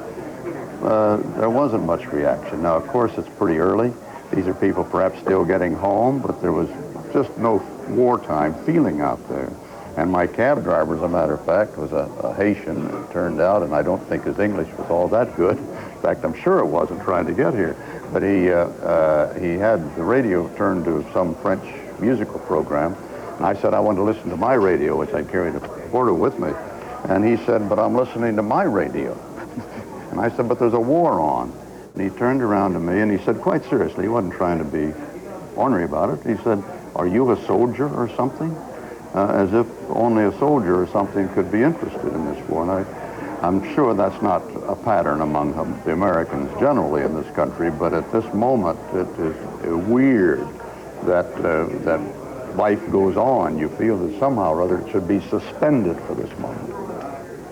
Continuing our coverage, here are the latest developments from the CBS News headquarters in New York, 15 minutes before the President of the United States addresses Americans and the world, and 45 minutes before the first official Defense Department briefing at the Pentagon. Quote, very, very positive. That is how the U.S. Defense Department officially describes the first hours of fighting in what's being called Operation Desert Sword, the first wave of United States air attacks over Iraq and Kuwait. A U.S. Defense Department spokesman tells CBS News, in fact says officially, that the airstrike is, quote, moving according to plan. The plan was to get air superiority very quickly. The Pentagon says that the U.S. air attack weapons include Tomahawk missiles. David Martin broke that story on the CBS Evening News earlier. The Pentagon now confirms it. That's a cruise-type missile from carriers and also from the carriers. Remember, there are 6 U.S. carriers in and around the Persian Gulf. That includes some in the Red Sea. from carriers, and also from the USS Wisconsin, and it says here the USS Missouri. We expect more from President Bush shortly. He will address the nation from the Oval Office and bring everyone up to date insofar as he deems it advisable on the war that he has launched against Iraq to dislodge the Iraqis from Kuwait, noting, as we must, that it was Iraq who started this war. It was to be called a Middle Eastern war. The war started on August 2nd, when Saddam Hussein, unexpectedly and against promises he had made to others, invaded Kuwait, quickly conquered Kuwait, occupied it, and then savaged Kuwait. At that point, the Middle Eastern war started. The second phase of the war, a counteroffensive, if you will, by the United States and its allies, including the British, the French, Egyptian, and others, has now begun. NATO ambassadors are set now for an emergency meeting within the hour. NATO has announced that the ambassadors of the 16 North Atlantic Treaty Organization nations, that's the organization put together in the wake of World War II, NATO ambassadors, that would include the Turks, who are members of NATO, will meet in an emergency session this evening in Brussels to discuss the war. Baghdad Radio is now reporting, and I quote, wave after wave of attacks over Baghdad. We have no independent confirmation of that. From what we know, the entire air attack, the entire attack so far has been from the air. That was the original plan. President Bush may or may not want to address that part of it in his address, which is coming up shortly. But so far as we can determine, no combat ground action thus far in Saudi Arabia. What CBS newsman Scott Pelley in Dhahran described as a, quote, Scud missile alert, that doesn't mean an attack, but an alert about a possible attack, was in effect in Dhahran for at least a short while. Air raid sirens went off in both Dhahran and Riyadh, sending people in Saudi Arabia, including Americans, into prearranged shelters. But CBS News correspondent Bob Simon says that there has been no, and I repeat, no Scud missile attack confirmed anywhere in Saudi Arabia. In Israel, authorities there ordered people to stay indoors and have their gas mask kits open and ready for use. A state of emergency was put on as a precaution in Israel. World oil markets, as Charlie Carrault reported just a few moments ago, reacting upward. Oil prices have soared to $40 a barrel. They are expected to go higher and are expected, they have not yet cracked through the previous high of $41+ a barrel. We emphasize that, yes, many of the oil markets closed earlier in the day, but a lot of cash trading goes on behind doors, closed doors, and that's what's happening this evening.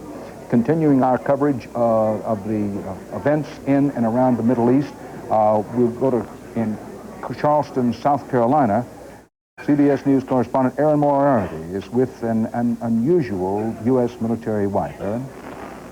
Dan, I think that it's fair to say that all Americans are going to have some difficulty sleeping tonight, but imagine how much worse it is for a naval wife and mother. We're with such a woman, Judy Davenport. She has both a son and husband on ships, but she's become an unusual and controversial figure in Charleston, South Carolina, because for the last 5 months she has been criticizing the deployment.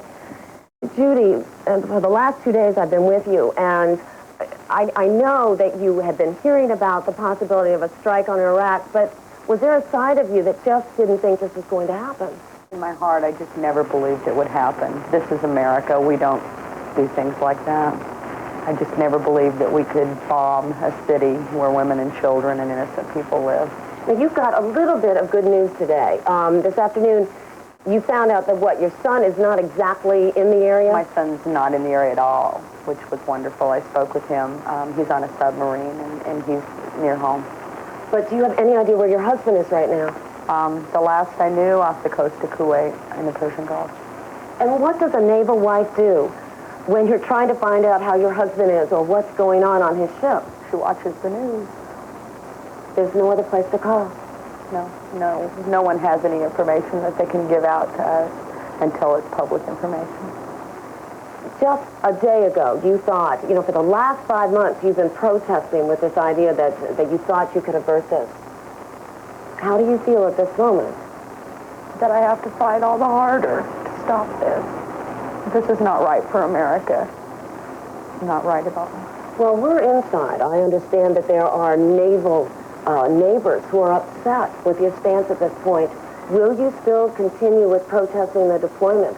Those that are upset don't understand that what I'm saying is I support the troops 100%. It's for the troops that I object to what the president has sent them to do. And you see the results already, and this is only the beginning. Dan, at this point, I guess the only thing for Judy to do is to sit and watch along with us, and we plan to stay. From what I understand, I've talked to the naval authorities, and they say that the only information that she can get about her son or husband, and it does appear that the information's okay about her son, will be through the Department of Defense, so she just sits and waits tonight.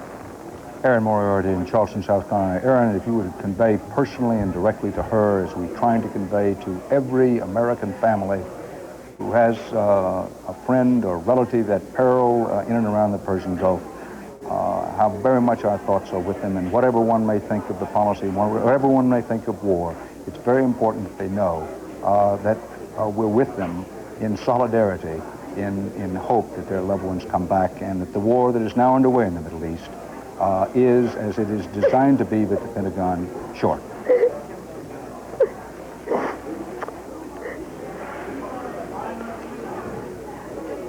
Live from Charleston, South Carolina. War is machines, it is trained warriors, it is also those who wait and worry. CBS News correspondent Bob Schieffer is with retired U.S. Marine General George Christ, who not too long ago commanded all U.S. forces in and around the Persian Gulf.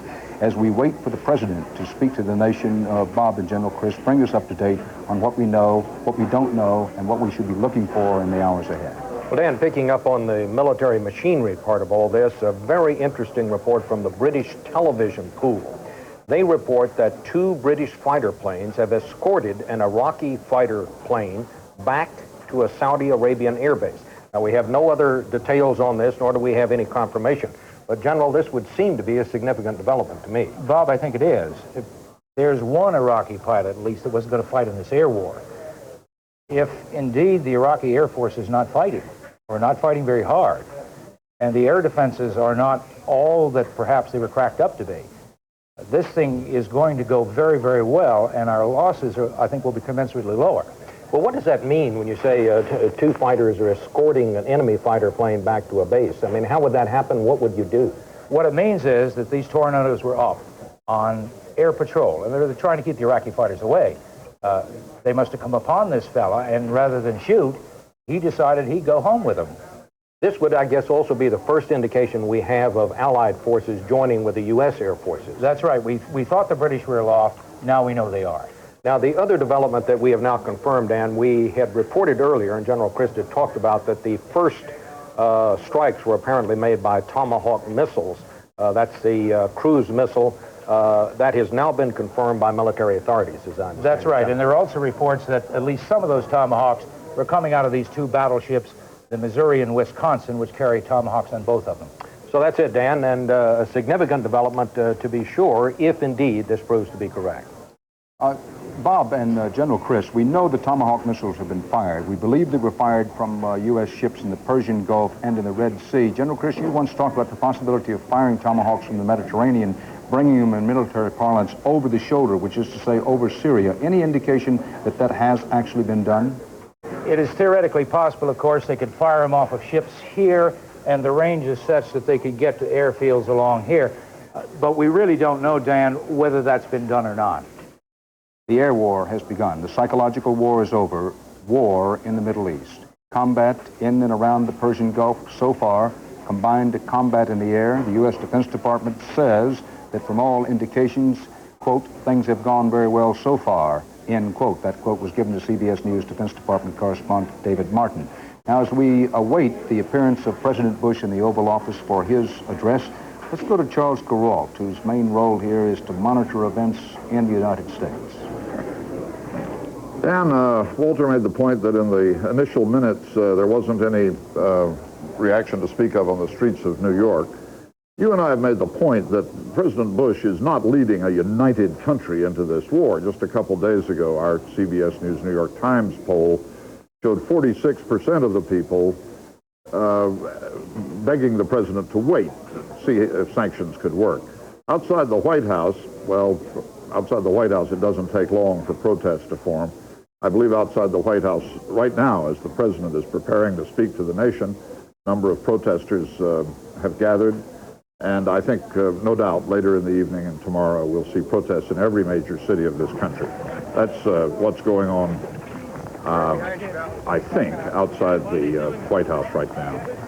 Charles, what we don't have here is what we call on television the wide shot. It's difficult to tell how many people are actually protesting there. Sometimes the close-up such as this can give an erroneous impression of how many people are there. I simply don't know because we don't have the wide shot.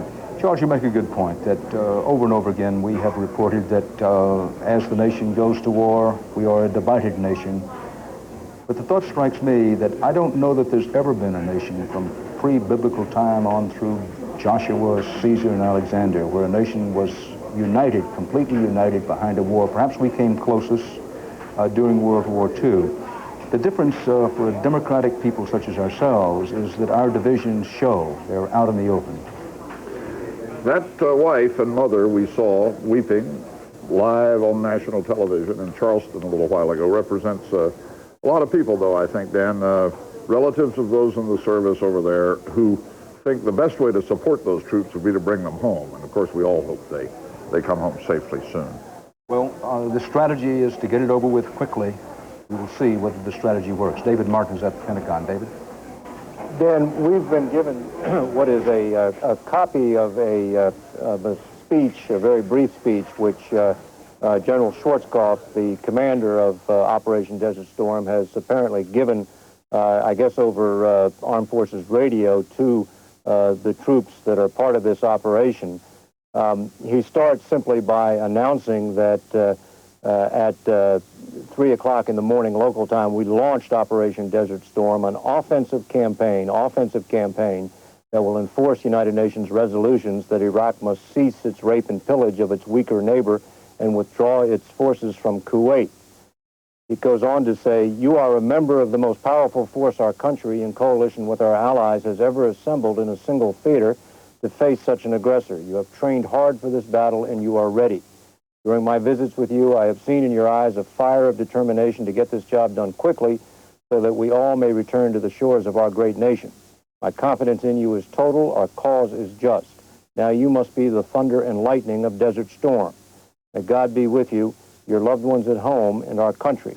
And it's signed H. Norman Schwarzkopf, Commander-in-Chief, U.S. Central Command. David Martin at the Pentagon as U.S. warriors in the air take the war to Iraq and to Iraqi forces in Kuwait.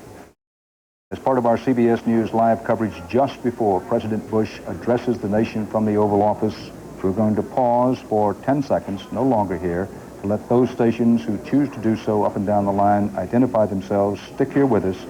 We'll be taking you to the Oval Office in Washington for President Bush's address in just 10 seconds.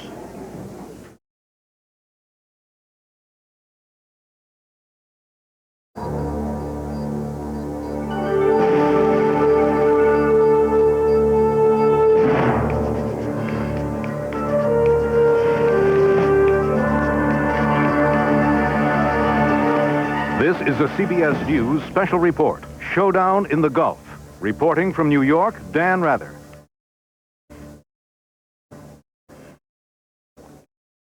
No decision that any president has to make is of greater consequence than the decision to go to war. President Bush has made it in regards to Iraq's invasion, occupation, and rape of Kuwait.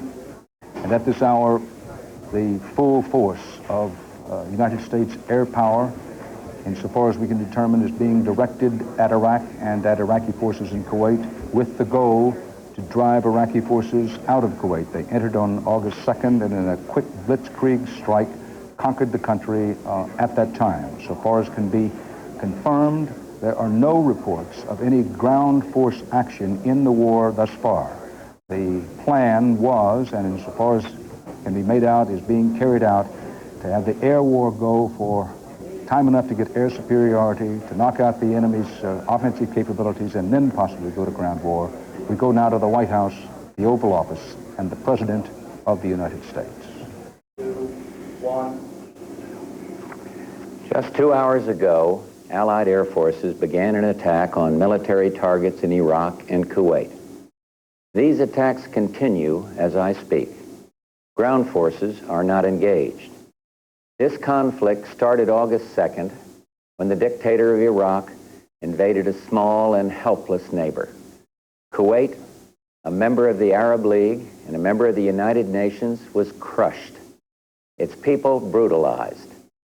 5 months ago, Saddam Hussein started this cruel war against Kuwait. Tonight, the battle has been joined.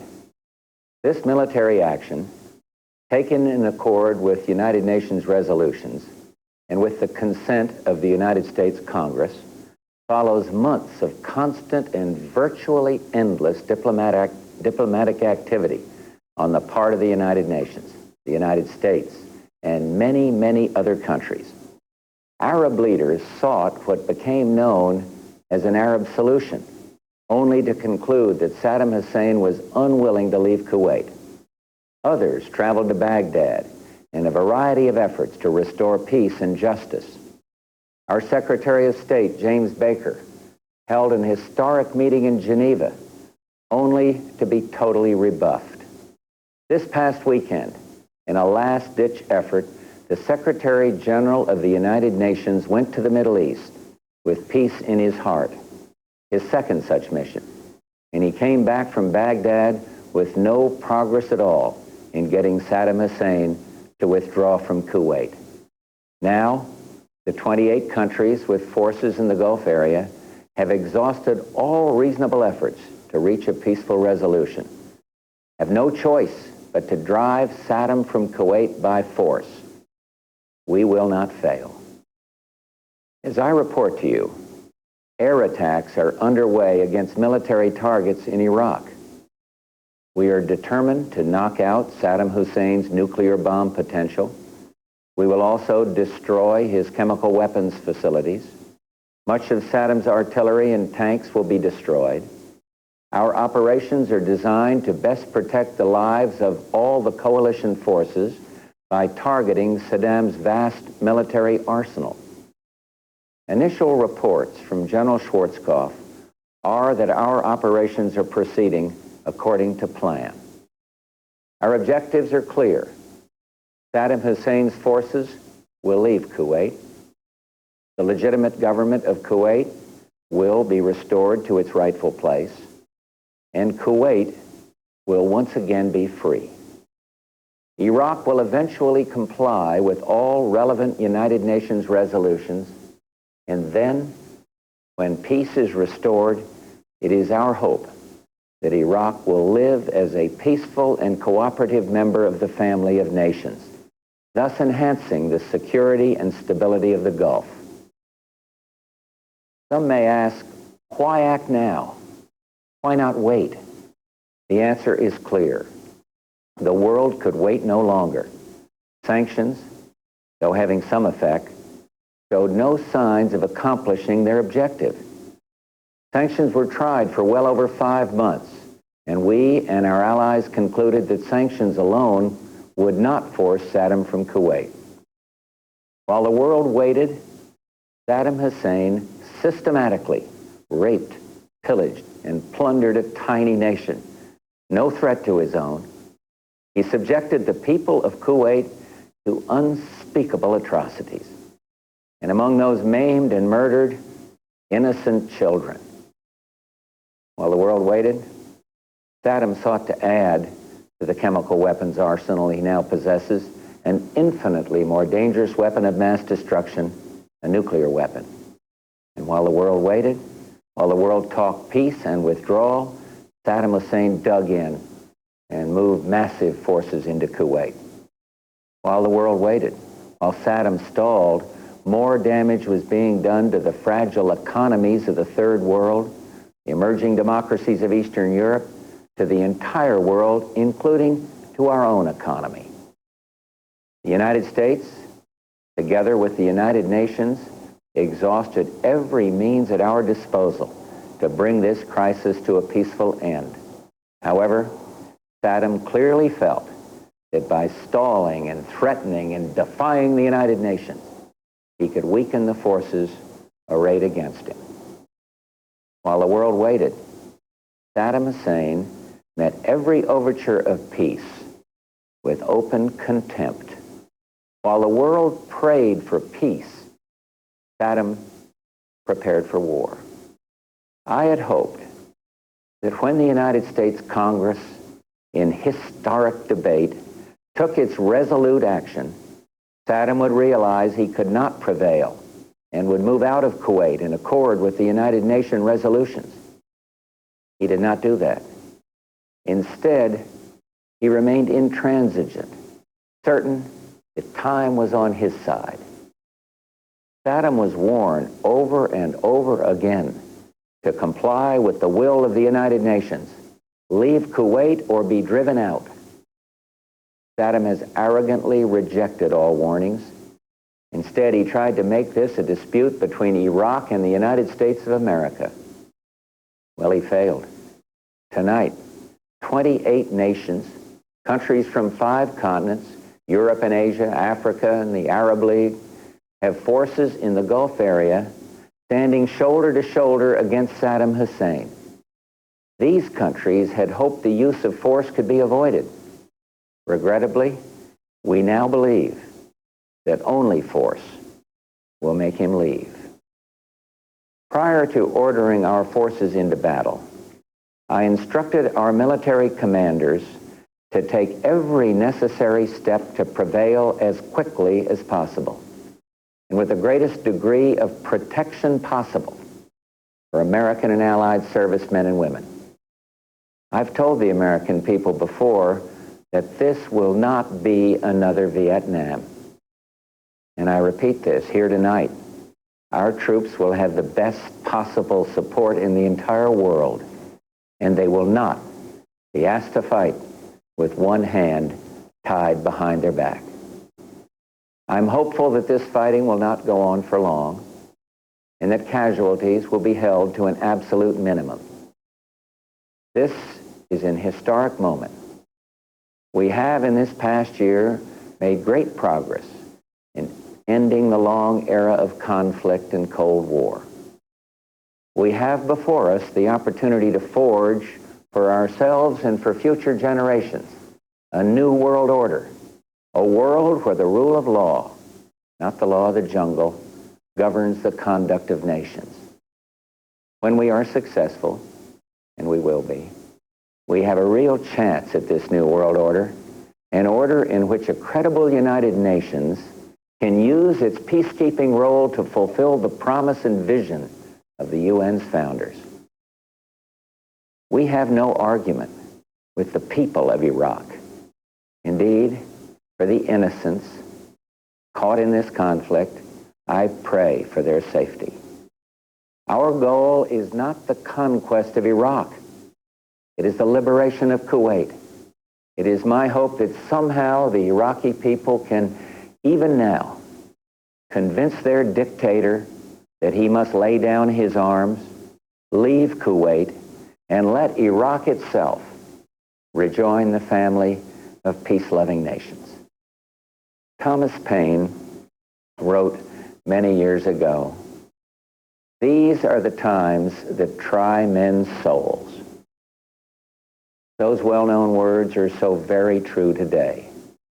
But even as planes of the multinational forces attack Iraq, I prefer to think of peace, not war. I am convinced not only that we will prevail, but that out of the horror of combat will come the recognition that no nation can stand against a world united. No nation will be permitted to brutally assault its neighbor. No president can easily commit our sons and daughters to war. They are the nation's finest. Ours is an all-volunteer force, magnificently trained, highly motivated. The troops know why they're there, and listen to what they say, for they've said it better than any president or prime minister ever could. Listen to Hollywood Huddleston, Marine Lance Corporal. He says, "Let's free these people so we can go home and be free again.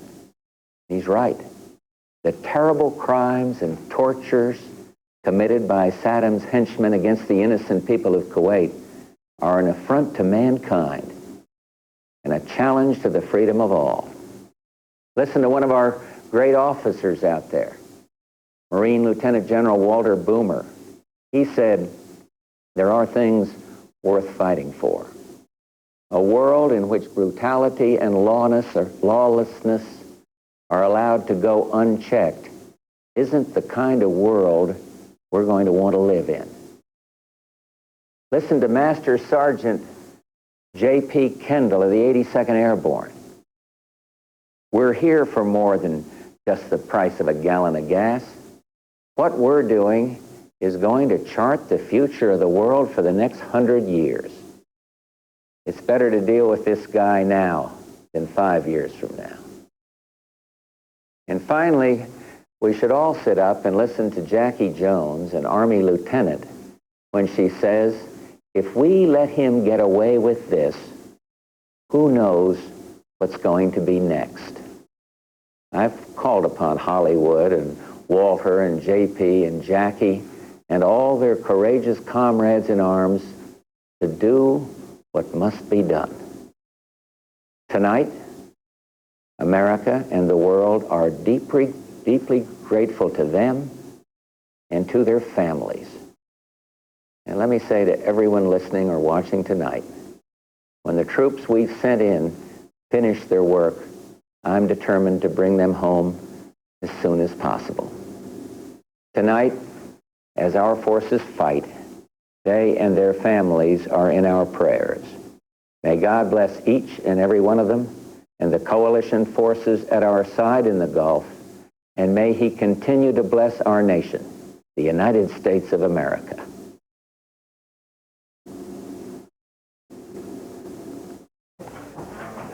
President George Bush live from the Oval Office at the White House as U.S. air power rains death on Iraq and Iraqi forces in Kuwait. We go to CBS News White House correspondent Leslie Stahl. Leslie?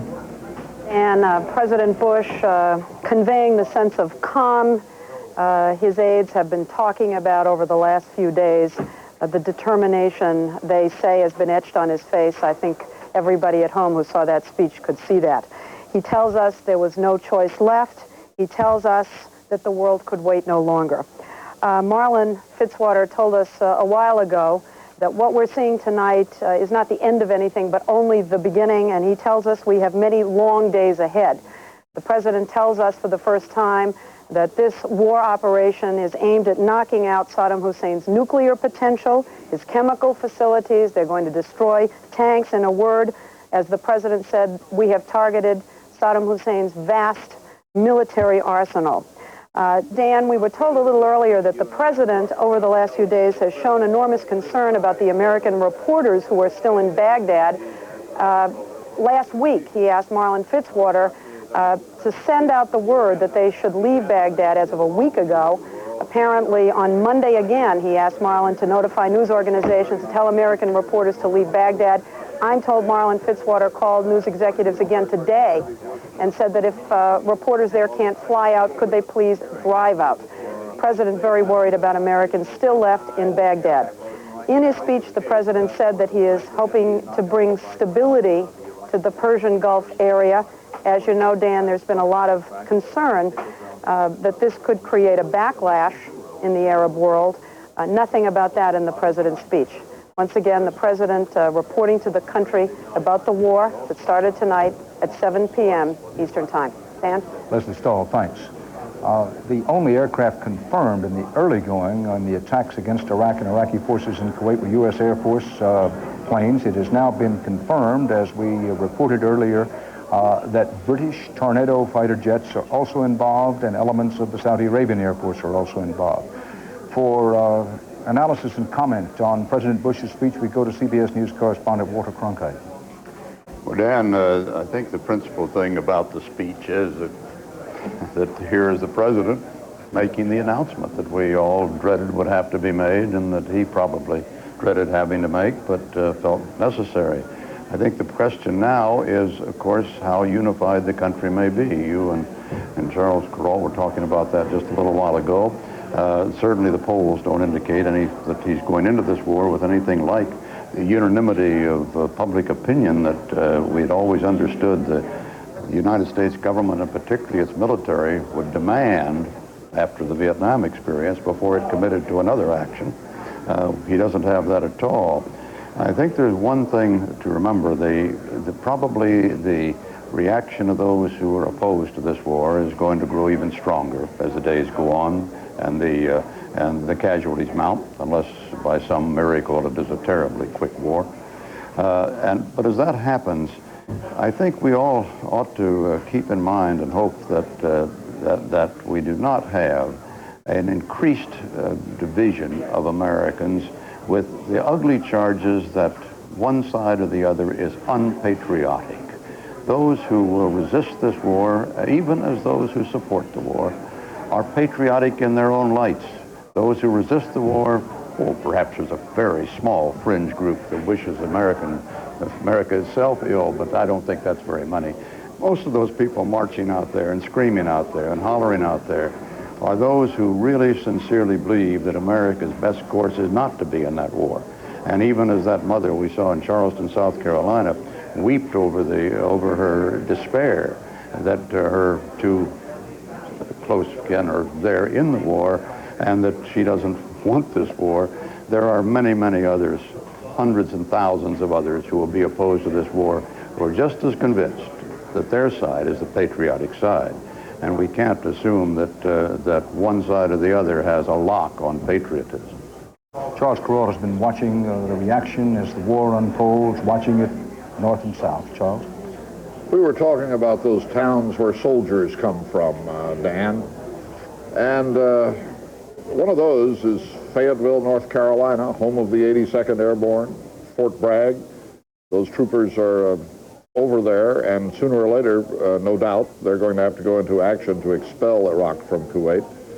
We have some early reaction from Fort Bragg from just a little while ago.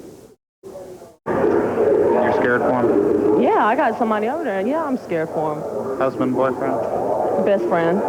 I've got 2 children. I know they're scared. I wish I was at home with them now. You're just scared. Don't know what's going to happen next. I'm scared. Well, there was one He's been there how long?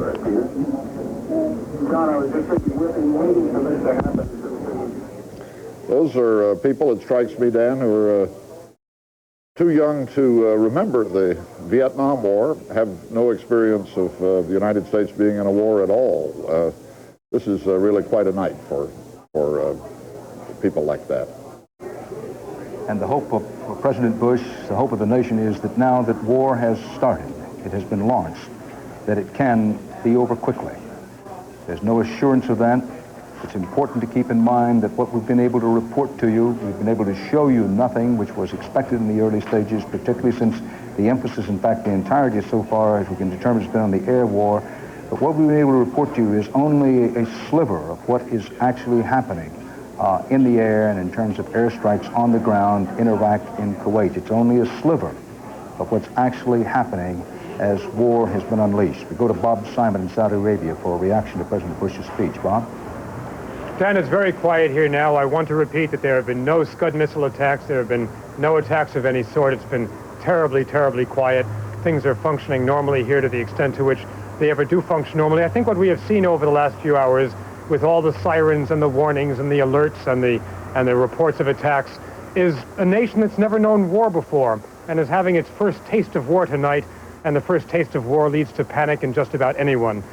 The American military that have been in Saudi Arabia for the last months have been out in the desert. The people in the cities have had no contact with them whatever. And tonight, they're for the first time having the first contact with just the notion of war. The Saudis will be delighted with President Bush's speech. They could have drafted it themselves. It's just what they wanted to hear. They've been terrified by Saddam Hussein's nuclear potential, by his chemical potential. They want the destruction of Saddamism. They're terribly worried about too many Iraqi civilian casualties. They will be very reassured at President Bush's word that these will be avoided to the extent possible. The Saudis have always made the distinction that they need Saddamism destroyed, they need his destructive potential destroyed. They do not want Iraq destroyed. They don't want it demolished, they just want the power of Iraq diminished. If the Americans went too far in this venture and demolished the Iraqi army, the Saudis would be as afraid of the Iranians as they were during the long Iran-Iraq war. They would be terrified of the Israelis. The Saudis want a strong Iraq without Saddam. That's what President Bush seemed to be indicating tonight. They'll like that speech. Dan?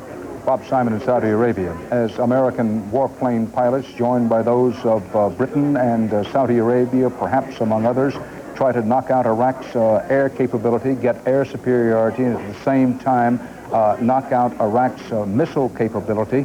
We go now to Bill, hold on just a second, an Israeli general, Zev Labine, assistant to the chief of operations of Israel's army, says on Israel television just now, we know the missiles in western Iraq were bombed by the Americans. Now that's the missiles in western Iraq. Remember, we referred to those earlier. Those are Iraqi Scud missiles pointed toward Israel, the ones very close to the Jordanian border. But, said the Israeli general, we do not know the extent of the damage to the Iraqi missiles. Those missiles, of course, were the main threat to Israel. So in the early going, U.S. air power has been used trying to knock out those missiles. We have only a few seconds left before we take a cutaway for those stations who are expecting it, so know that we will do that on schedule. This is Dan Rather at CBS News headquarters in New York, along with Walter Cronkite, Charles Carrault, Alan Pizzi is in Baghdad. Our experienced correspondents are trying to provide for you a steady, dependable flow of information about the war in the Middle East, which started a few hours ago. We'll pause for 5 seconds. Those stations who want to take care of business as they see it, break away now. Our coverage continues in a moment. Eyewitness News, San Antonio's top-rated satellite newscast.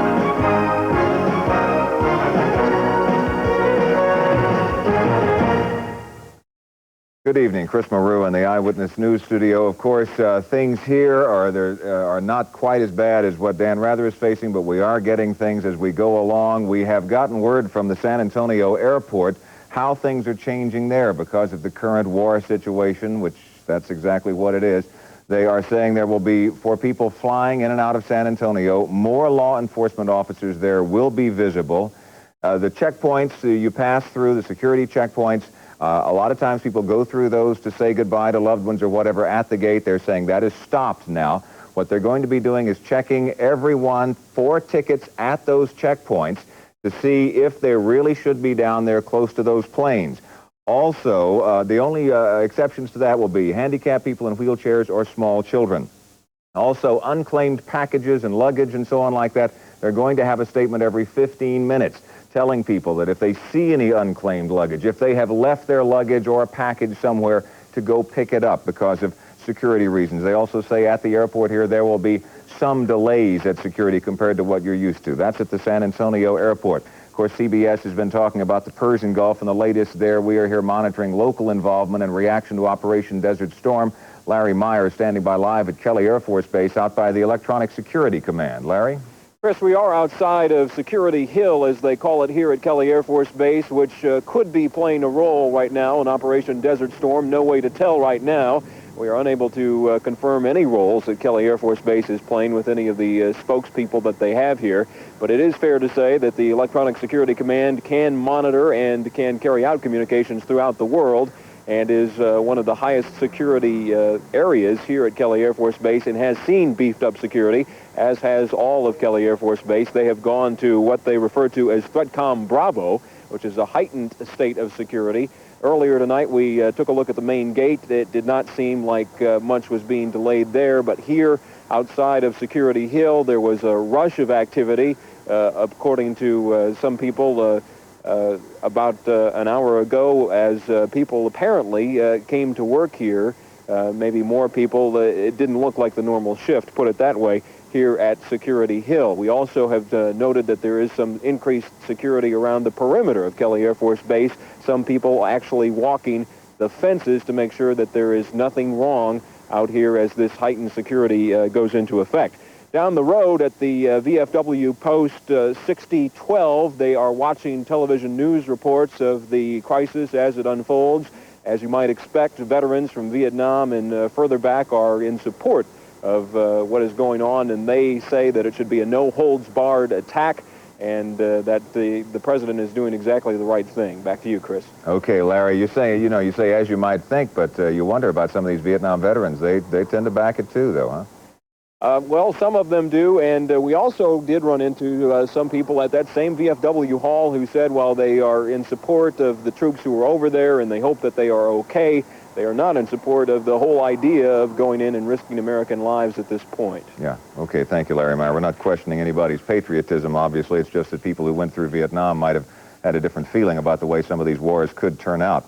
The only news network reporting live out of Baghdad tonight was CNN, which Ken's TV is also associated with, and here's how it sounded in the middle of the pre-dawn attacks a little less than 2 hours ago.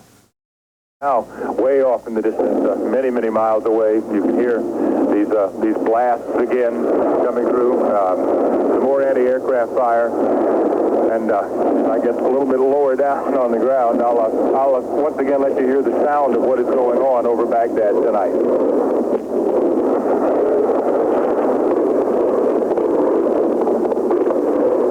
Now, what you're hearing there by their phone line is anti-aircraft fire from the area of Baghdad. Now, what has also been reported, though, from a high Saudi official is that all of the planes in the first strike had returned safely. We've heard that several minutes ago. No confirmation, of course, yet, but this is how it is early on in something like this. And word is that from one high Saudi official that we had not lost any planes. The Red Cross locally again is gearing up tonight to send workers to the Middle East. San Antonio is the training ground. 150 Red Cross workers will eventually go to Saudi Arabia to help pass messages from troops in the field to families back home.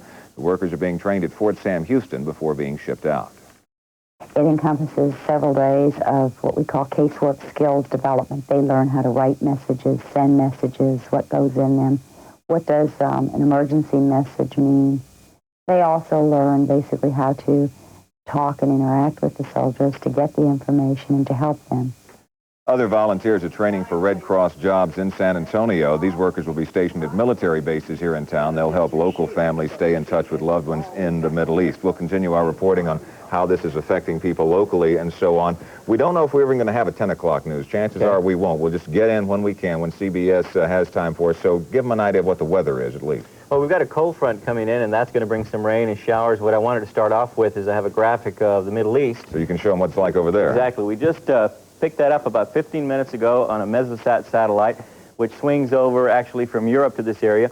You can see that the entire Middle East, certainly the areas we've been talking about tonight, is well overcast. It had some rain over the last few days.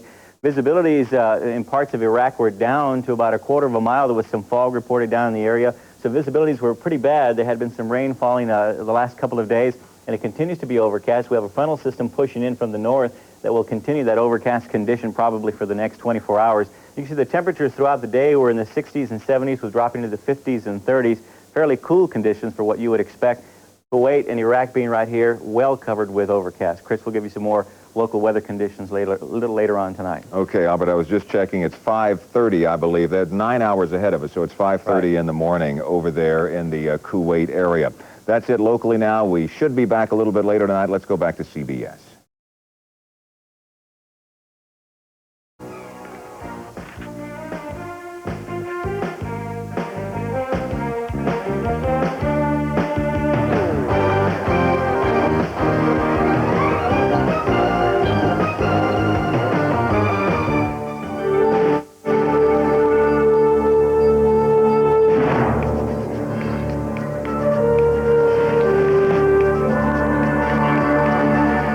Watching CBS News continuing coverage of Showdown in the Gulf.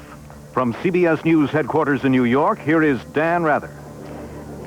Secretary of Defense Cheney is not quite ready to begin his briefing at the Pentagon. Cheney is a person well known for his punctuality, probably some reason for the delay, but we do expect the official Pentagon briefing to begin very shortly. In the meantime, let's go to our CBS News consultant on Middle Eastern affairs, where we're going to Fuad Johnny to talk about the consequences of the war, but that won't be possible now. Here at the Secretary of Defense, and at the Secretary of Defense left is Colin Powell, the chairman of the U.S. Military Joint Chiefs, so we'll have this Defense Department briefing. Chairman of the Joint Chiefs of Staff. We'll take just a very few questions. As I'm sure you can understand, they're very busy, so they will have time to take just a few questions, and then they will be on their way. So with that, Mr. Secretary. Well, thank you very much, Pete. Ladies and gentlemen, I know you all heard the speech a short time ago by the President. While there is not a great deal we can add now, we did want to be as forthcoming as we can with you.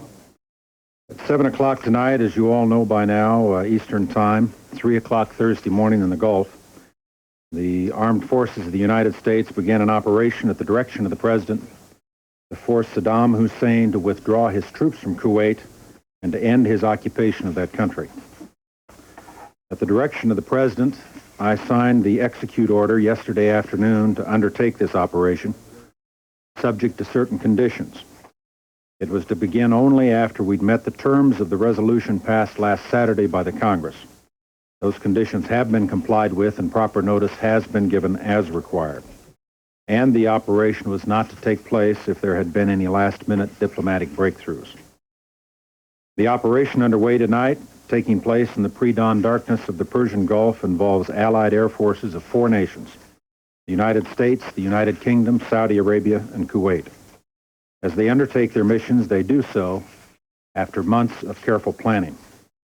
At the direction of the President, great care has been taken to focus on military targets, to minimize U.S. casualties, and to do everything possible to avoid injury to civilians in Iraq and Kuwait. The targets being struck tonight are located throughout Iraq and Kuwait. Our focus is on the destruction of Saddam Hussein's offensive military capabilities, the very capabilities that he used to seize control of Kuwait and that make him a continuing threat to the nations of the Middle East. These are the same capabilities that now threaten American and Allied forces in the Gulf. Our goal, the same one we have maintained throughout Operation Desert Shield, is to liberate Kuwait and enforce the resolutions of the UN Security Council. This portion of the campaign, directed against Saddam Hussein's offensive military force, is an enormously complex undertaking. It involves all of the services of the United States military and hundreds of U.S. and Allied aircraft. It is an ongoing operation, and we must therefore limit the kind and the amount of information that we provide in these early stages. This obviously is different from what happened in Panama in December of 1989, where most of the operation was over by the morning of the first day. We understand your need for information about what will happen next, and we are well aware of our obligation to keep the American people informed. But you must also understand that we cannot talk about future operations without putting at risk the safety of those who will have to carry them out. I believe I can speak for all of us at the Pentagon tonight when I say that we had hoped to settle this matter peacefully. This has clearly been an agonizing decision for the President and the Congress of the United States. And we've reached the point of committing our forces to battle very reluctantly, only after the most careful consideration. But no one should doubt our ability and our resolve to carry out our mission and to achieve our objective. I have great confidence in the professionalism, the dedication, and the determination of the men and women of our armed forces. They are, without question, the finest young sailors, soldiers, airmen, and Marines this nation has ever sent in harm's way. I want to assure all Americans that we will do our very best to carry out the President's orders as quickly and efficiently as possible and at the lowest cost possible. We'd be happy to respond to a few questions. General Powell, can you describe the Iraqi Air Force's resistance, if any, their losses so far, and to what extent do you think that you've already achieved air superiority there? Well, the operation's only 2.5 hours old, so I'm not quite prepared to take on your second question. So far, there has been no air resistance. Can you tell us if there's been any casualties so far? We will, at the appropriate time, be releasing information on casualties. We're not prepared to release any specifics now. I will simply say that the preliminary reports we have received in terms of the success of the operation, and that includes the possibility of casualties, have been very, very encouraging. The operation appears to have gone very well. What can you tell us about the Scud missiles that have been reportedly launched by Iraq? There have been a number of reports of Scud missiles, but insofar as I am aware, they basically are false reports. General Powell may want to say Give us a rundown on the types of aircraft and numbers that were involved in the raids. I really can't at this time because it is an ongoing operation. Let me just say that it involved the Air Forces mentioned by Secretary Cheney and sorties in the hundreds. Were there cruise missiles involved with that? I won't comment on specific weaponry. It's an ongoing operation. What targets were we bombing near Baghdad, and have we bombed any facilities where we think Saddam Hussein might be? We have not been targeting Mr. Saddam Hussein. The purpose of our bombing facilities in the area of Baghdad is essentially to go after the command and control system of the Iraqi armed forces. And we're looking at principally military targets, command and control installations, air defense sites that could put our planes at risk, but they are militarily oriented targets. Have you targeted any Iraq response of any kind? The response of the Iraqi forces at this point has been limited, I think would be the best way to characterize it. But again, let me emphasize, as General Powell did, we're in the very early stages of this operation. It is likely to run for a long period of time. I realize you've all got legitimate questions about it, but there simply are things we do not know yet because it is an ongoing operation, because pilots are just now returning, and there'll be a lot of work required to assess the success of the initial efforts, and there'll be a lot of follow-up work required as well. Could you tell us, please, whether or not there have been any indications whatsoever that the Iraqi troops, the 540,000 Iraqi troops in the Kuwaiti theater, have been cut off from their command and control headquarters in Baghdad? I wouldn't want to speculate on that at this point, Wolf. What about, Mr. Secretary, can I follow up, please? Should I follow up? The President said this was strictly an air operation for the time being. When does the U.S. decide to send in the ground forces? It is strictly an air operation for the time being, and I wouldn't want to speculate on the point at which additional forces might be engaged. Have your targets tonight, or is any Navy Abdul-Aziz Murat said on the McNeil-Lehrer News Hour this evening that we are, quote, now prisoners of our own country, in our own country. Now that we've defended ourselves from naked aggression in the Middle East, how do we defend ourselves here at home from terrorist attacks? I'm confident that we can deal with the terrorist threat. Have our targets thus far included tanks and artillery? I don't want to get into specific target sets yet. As the information comes in and builds over time, and we can give it to you historically, we will give it out, but I'm not prepared to go into specific target sets and what targets have been hit and have not, because it really is just too early to give you that kind of bomb damage assessment. If Saddam Hussein says tomorrow, I give up, I'm sorry, I will withdraw from Kuwait, will you have a pause in your air campaign, or will you continue with it until you knock out all the priority targets? I will do whatever the President of the United States directs us to do through the Secretary of Defense. Secretary Cheney, from a military perspective, what went into your thinking in deciding to launch the attack at this point this evening? What were the factors? Well, I think there were several factors. Of course, the President made the basic decision to commit the force. It was affected by, among other things, the expiration of the United Nations deadline that had been set on November 30th when the Security Council voted for the use of any means necessary to get him out. I think it was affected in part as a result of consultation with our allies, but it also was based upon the advice of our senior military commanders in terms of picking a time when conditions appeared to be most favorable for undertaking the operation.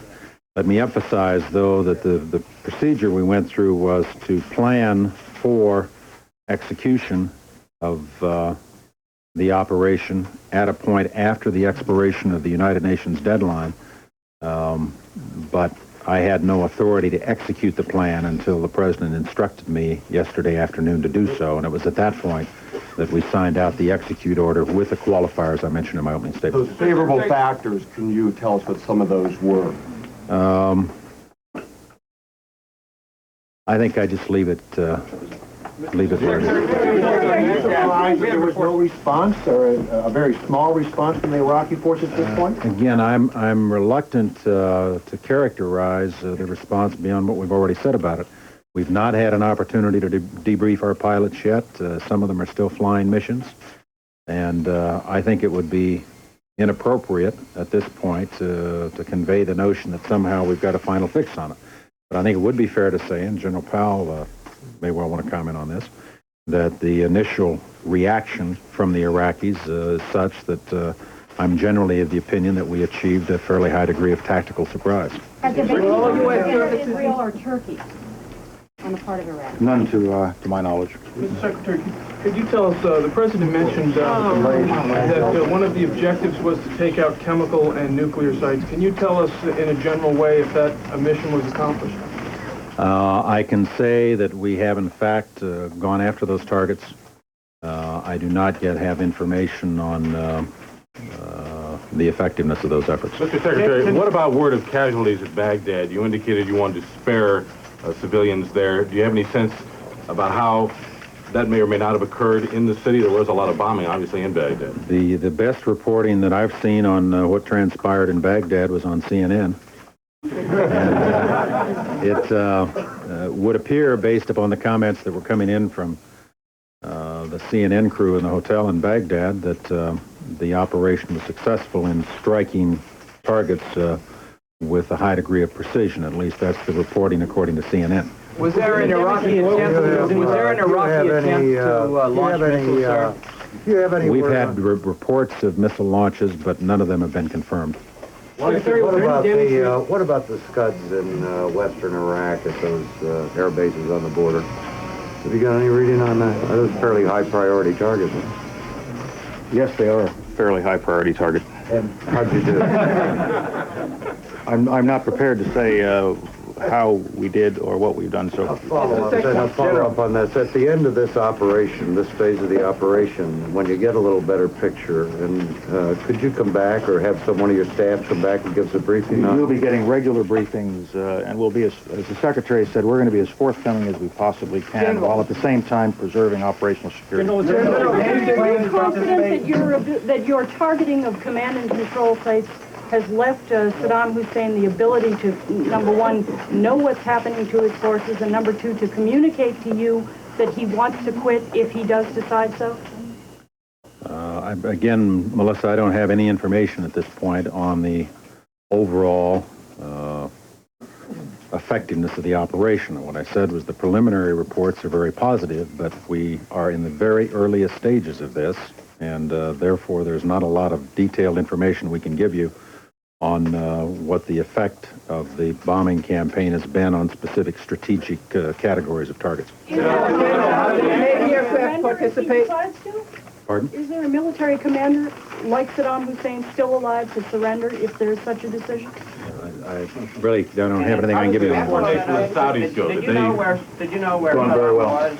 Did you know where Saddam was when the attacks began, and was that a target even though he was not the target? We have not been tracking Mr. Saddam Hussein for the purpose of targeting him. General, can you characterize in any general way how long the current beginning phase of this operation will continue? That is, the air operation will be the rest of I guess, tonight and tomorrow morning, or throughout tomorrow? Give people any kind of general idea how long this first phase will... The air part of the campaign will continue until the whole campaign is completed. It doesn't end. Do you believe the threat of a missile attack by the Iraqis has been eliminated at this point? I cannot answer that at this time until we get some assessments in. Damage to the oil facilities at all?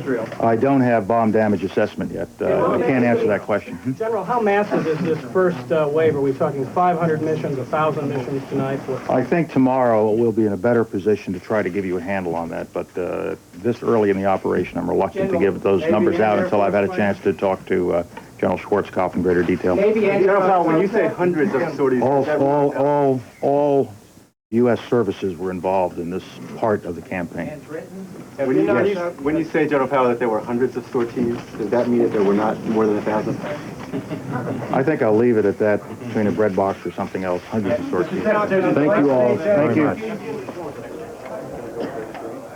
Secretary of Defense Dick Cheney, who is from Wyoming, which I knew, someone tells me I misspoke and said he was from Arizona. He loves the Arizona sun, but he is from Wyoming, with General Colin Powell, the chairman of the Military Joint Chiefs, a native of Bronx, New York.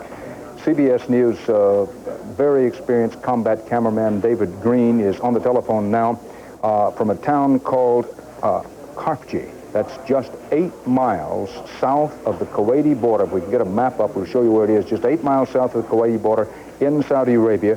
And he has witnessed an Iraqi attack on a Saudi Arabian refinery. Now, we've talked about attacks against Iraqi forces. This is an attack inside Saudi Arabia against the Saudi Arabian refinery. David Green, are you there? And what have you witnessed? Yes, I hear you loud and clear. Thank you, Dan. What have you seen, David?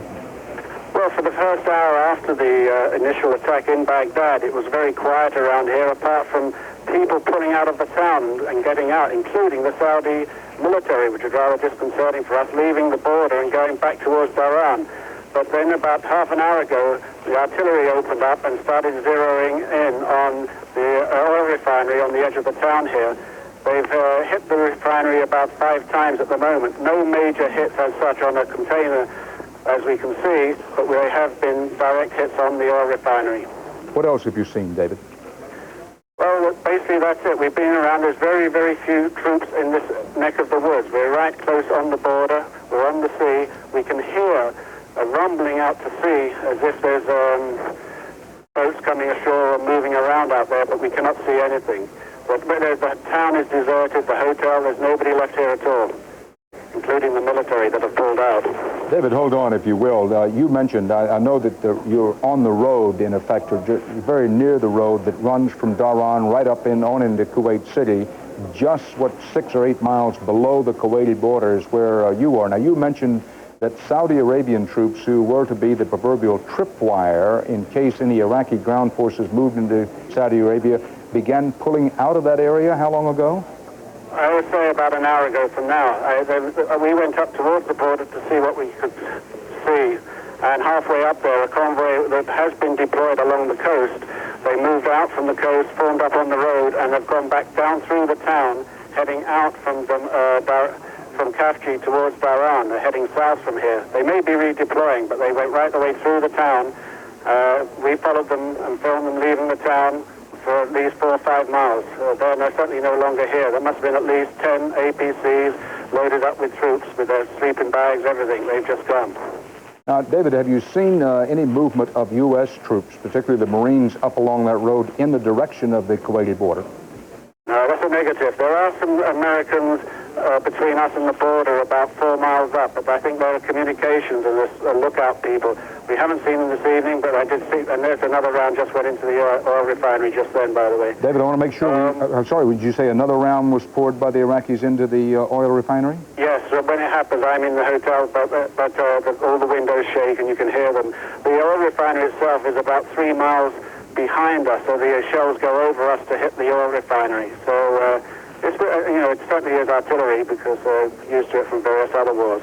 Well, as we know, the Iraqis have some very good artillery. They have Argentinian artillery, which, if anything, is deemed superior to the best the U.S. has, 155s, and the artillery does have great range. CBS News cameraman David Green, just a few miles south of the Kuwaiti border, reporting the first confirmed report we've had of Iraqi attack inside Saudi Arabia. David Green reporting that Iraqi artillery just across the border in Kuwait is still shelling a Saudi Arabian refinery there at that town of Khafji.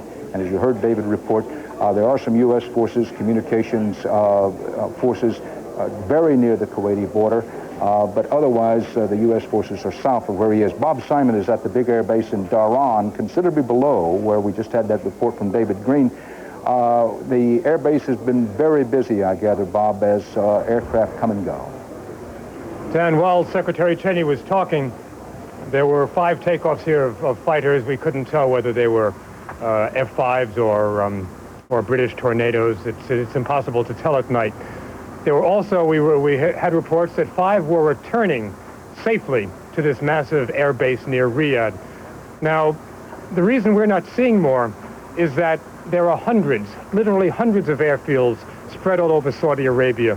From the minute this operation began in August, it was clear that the Saudi Arabian strategy had always been that if and when trouble came, they would invite in the Americans. They had airfields all over the place. They had runways, some of them on the map, some of them off the map. It's also pretty clear that there's been considerable activity from the carriers as well. Now, the report that David Green just filed, intelligence sources have told us over the last few days that they were convinced that Saddam would try to target the 3 things he knows America really cares about. That is American lives, Arab oil, and Israel. It seems like the beginning of that prophecy is coming true. Dan?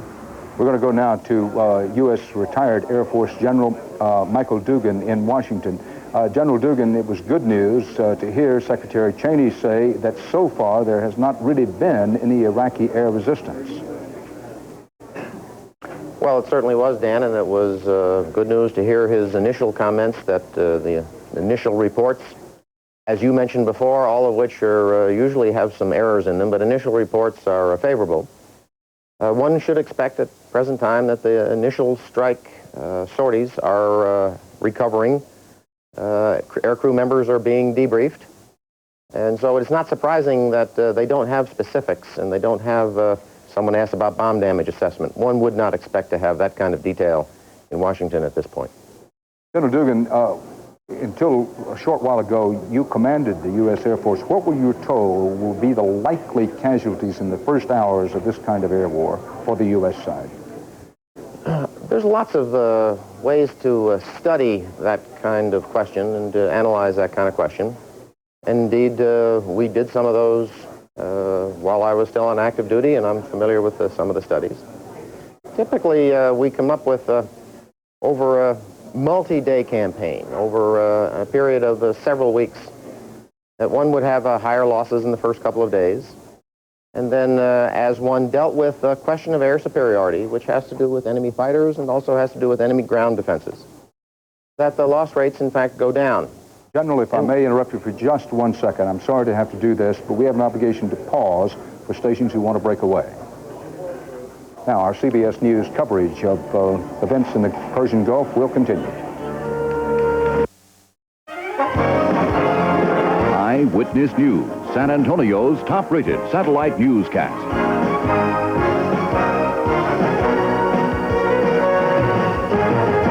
Good evening once again. Chris Maru in the Eyewitness News studio with an update. We had talked a little earlier with Larry Meyer about the situation at Kelly Air Force Base. Minutes after the U.S. attack on Iraq, there was heightened activity over at Kelly Air Force Base. Outside the Electronic Security Command, there was additional security as the base went to what is called ThreatCom Bravo.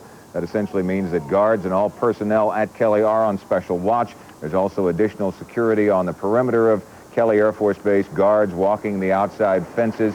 Of course, there's little chance that anything will happen at the Security Command or actually in San Antonio, but they're not taking chances. In fact, very few people are. The security has been increased at the airport. Things are changing there. If you don't have a ticket, you won't be allowed to go past where they check you out for weapons and so on, the security checkpoints. That is going to be changing. They'll also be watching much more for packages that have been placed down, unclaimed baggage, and so on. Of course, there are a lot of people in San Antonio who have relatives in the military and relatives over in the Persian Gulf area. Sabrina Smith has been talking to some of them tonight. Sabrina? Chris, right now we're at the home of Kay Bowman. Her son David is in the Marines, and also joining us is Rick Blasco. He's a good friend of David's. Kay, now you were at work, and your boss called you to tell you that America was at war. Yes, that is correct. And what did that feel like? It was a mixed reaction. I was a little bit shocked, but not totally, since we've all been rather expecting it, and of course today was the deadline. But also a little bit of a relief, because living on the edge of just expecting it any moment, it was rather like waiting for the shoe to fall, the second shoe to fall. So it was just a mixed reaction. Were you expecting it this soon, though? I would have been very surprised if he had not done something today, if President Bush had not done something today. And Rick, you were saying when you first heard, you felt numb? Well, I felt a little shocked and numb. I expected this not to happen for several more days. And a little bit of a shock and still a little numbed by it. But both of you, and especially you as a mom, you support Bush's decision to attack? That's a double-edged question. I guess because I do have my only son there, I, in one way, wish that it could have been postponed. But on the other hand, I think politically it was probably the only decision that could be made at this time. And yes, since it's done, I definitely support it. And I just hope that, unlike Vietnam, that we, now that he's committed, that we commit all the way and just do it and stand behind all the boys and girls and women over there. What's the last you heard from your son? I heard from him approximately 2.5 weeks ago. His ship, the Fort McHenry, had gone back into the Philippines for some work, and he had called about 2.5 weeks ago to say he was on his way back out, and that unless I heard from him again, to assume he would be going back. So I'm assuming that's where he is. Thank you, Kay. Kay and Rick, these are both a mom of a Marine in the Middle East and a friend of a Marine over there. We're going to talk with other families later tonight, Chris. Okay, thank you, Sabrina Smith. There are a lot of San Antonians and South Texans involved in Operation Desert Storm. Of course, we can't talk to most of them, especially the ones actually overseas, but those still in the U.S. are proud of what seems to be our success so far and are eager to get into it. For example, Soldier John A. Gonzalez of San Antonio is at Fort Hood tonight. John, what went through your mind tonight when you heard the news about that bombing raid in Baghdad? I was very surprised, and considering I'm a Republican, I was very happy for President Bush. I really agreed with his ways, and I feel that he's doing the right decision in order to ordain our relationships with the United Nations and our third world countries. This is a dangerous thing. You're a part-time soldier. Do you really want to wind up there? I just came off active duty not too long ago, and considering I was with an infantry division, I feel that I will partake in this war like I should, and I will be a little top-notch more than the rest of the soldiers. There from San Antonio saying he's eager to get over there into the Persian Gulf area. He hopes the fight isn't over by the time he gets there. Now, you managed to get a satellite picture of the Mideast to show what the weather's like over there. Let's jump up there and show you real quick. We've had overcast skies out there for the last couple of days. This morning, we had some low-lying fog throughout parts of Iran in this area, and certainly through Kuwait. The fog had lifted earlier today. We report that has broken up somewhat. But the overcast continues, and we have a frontal boundary to the north of that would probably complicate the weather in about 24 hours. So this time, I guess, was as good as any. Temperatures, you can see, with the boundary a little further to the north in Tehran, we're like in the 30s compared to the 70s and 50s a little further to the south. So much colder air that would have, again, complicated the problem. But we've still got some overcast and some intermittent precipitation. Nationally, locally, you can see how clear Texas is. The storms are beginning to move off the eastern seaboard, and the rain that is dumped there is beginning to move off. Some pretty major winter storms across the Great Lakes, as well as out in the Pacific Northwestern half of the country. Your forecast then locally says increasing clouds and warmer tonight, about 40 degrees for a low. Tomorrow then, we'll have a high of about 55 with a good chance of rain. Excuse me, in the extended forecast, there's a chance of freezing precipitation come Saturday with an 80. Yeah, well, not here. I should say that up in the Texas Hill Country, we'll be just above the freeze point. We should have some good thunderstorms come late Friday. Okay, and the reason we're telling you the weather now is because we're not going to have a 10 o'clock news necessarily. We're just coming in every half hour for about 7 minutes. One person who may be facing a little extra danger because of all this, security was stepped up at the federal building in San Antonio because death threats against Congressman Henry B. Gonzalez had been received. Today, Gonzalez introduced legislation calling for the impeachment of President Bush because of his handling of the entire Gulf crisis. Not everyone too happy about that. The congressman's wife received 2 threatening phone calls overnight. One caller threatened to shoot Gonzalez through the eyes when he comes back to San Antonio. Gonzalez's resolution claims the president has conspired to engage in a massive war against Iraq. Well, we are, of course, now in a war situation with Iraq. We will be checking on what else is being done in San Antonio, the preparations, the security, and so on, and we'll see you in about another half an hour. Now back to CBS News.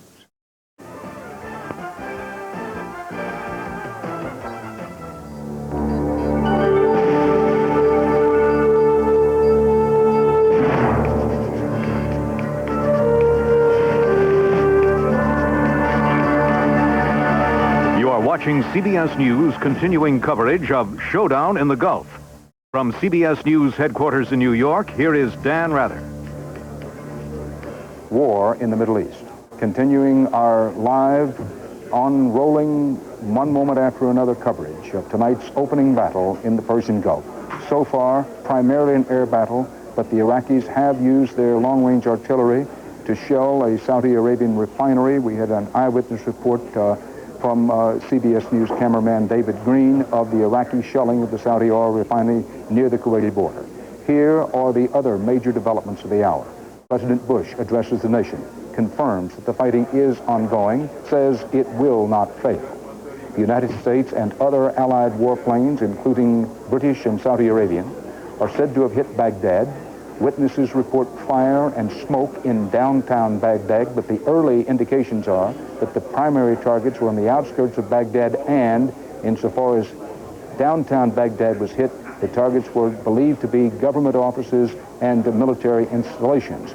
Israel says U.S. warplanes hit Iraqi missile sites in western Iraq, the missiles that were the biggest threat to Israel. The Israelis say they know that those missile sites were attacked. The extent of damage to those Iraqi missile sites nearest to Israel, not yet fully known. President Bush spoke from the Oval Office about an hour ago, explaining what he did and why. The 28 countries with forces in the Gulf area have exhausted all reasonable efforts to reach a peaceful resolution, have no choice but to drive Saddam from Kuwait by force. We will not fail. As I report to you, air attacks are underway against military targets in Iraq. We are determined to knock out Saddam Hussein's nuclear bomb potential. We will also destroy his chemical weapons facilities. Much of Saddam's artillery and tanks will be destroyed. Our operations are designed to best protect the lives of all the coalition forces by targeting Saddam's vast military arsenal. Soon after President Bush spoke, his Defense Secretary, Dick Cheney of Wyoming, gave his first account of the fighting. At the direction of the President, great care has been taken to focus on military targets, minimize U.S. casualties, and to do everything possible to avoid injury to civilians in Iraq and Kuwait. The targets being struck tonight are located throughout Iraq and Kuwait. Our focus is on the destruction of Saddam Hussein's offensive military capabilities, the very capabilities that he used to seize control of Kuwait and that make him a continuing threat to the nations of the Middle East. CBS News in Dhahran, Saudi Arabia, is reporting, and Secretary Cheney confirming that U.S. warplanes are now returning from their very first missions. Aside from air attacks, the attacks to this point are strictly an air affair as far as the United States and its allies are concerned, along with U.S. battleships off Kuwait firing cruise missiles, two kinds of air attack. One, manned aircraft, the F-15Es and others. Two, cruise missiles, also known in the language of the military as Tomahawk missiles. Secretary Cheney confirmed no U.S. or Allied force ground forces are engaged, at least not yet. He would not predict when or if the ground forces will be used. So far, from the U.S. side of the war, it's emphasis on air, getting air superiority, knocking out as much of the Iraqi Air Force air facilities and missile facilities as possible, and so far, no Iraqi air resistance reported. Secretary Cheney said he had no word on casualties, if any, to pilots of warplanes of the four nations that took part in tonight's first phase of combat. But Secretary Cheney said that first reports on casualties are what he called encouraging.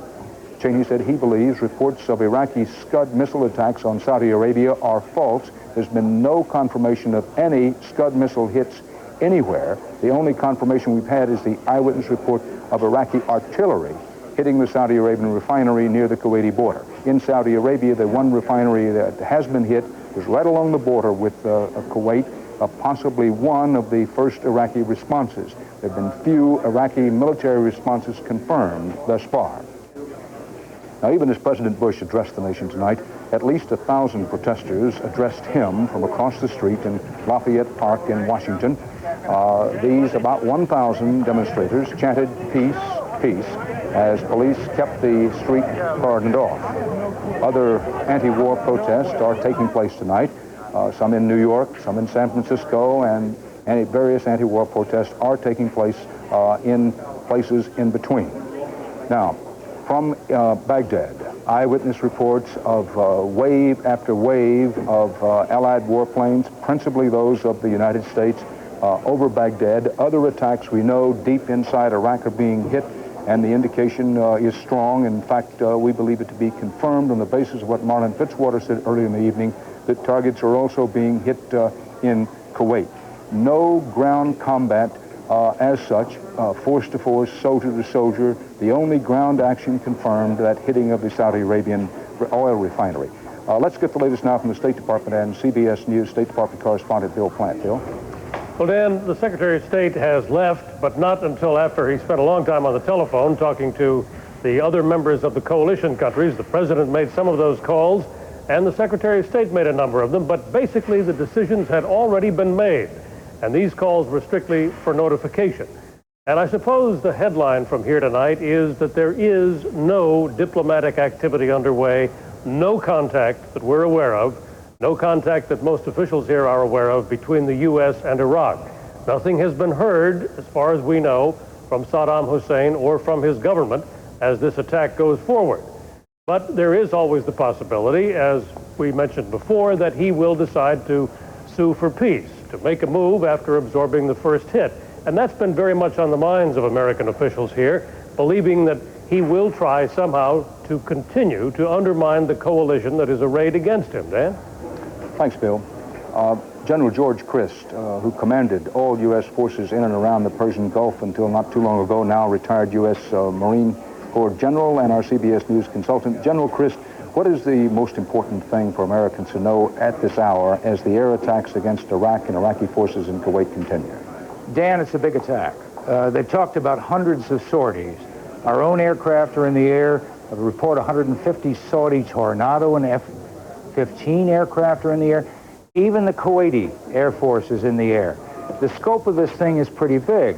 It goes all the way from western Iraq, where the reports are that we hit the missile sites that were aimed right at Israel, all the way to, as the President said, chemical, nuclear, and military targets, which simply cover the entire center of the country. The other thing I think is important at this hour, and it's a little tricky, is that there has been little resistance. We heard about the British bringing in one of the Iraqi airplanes.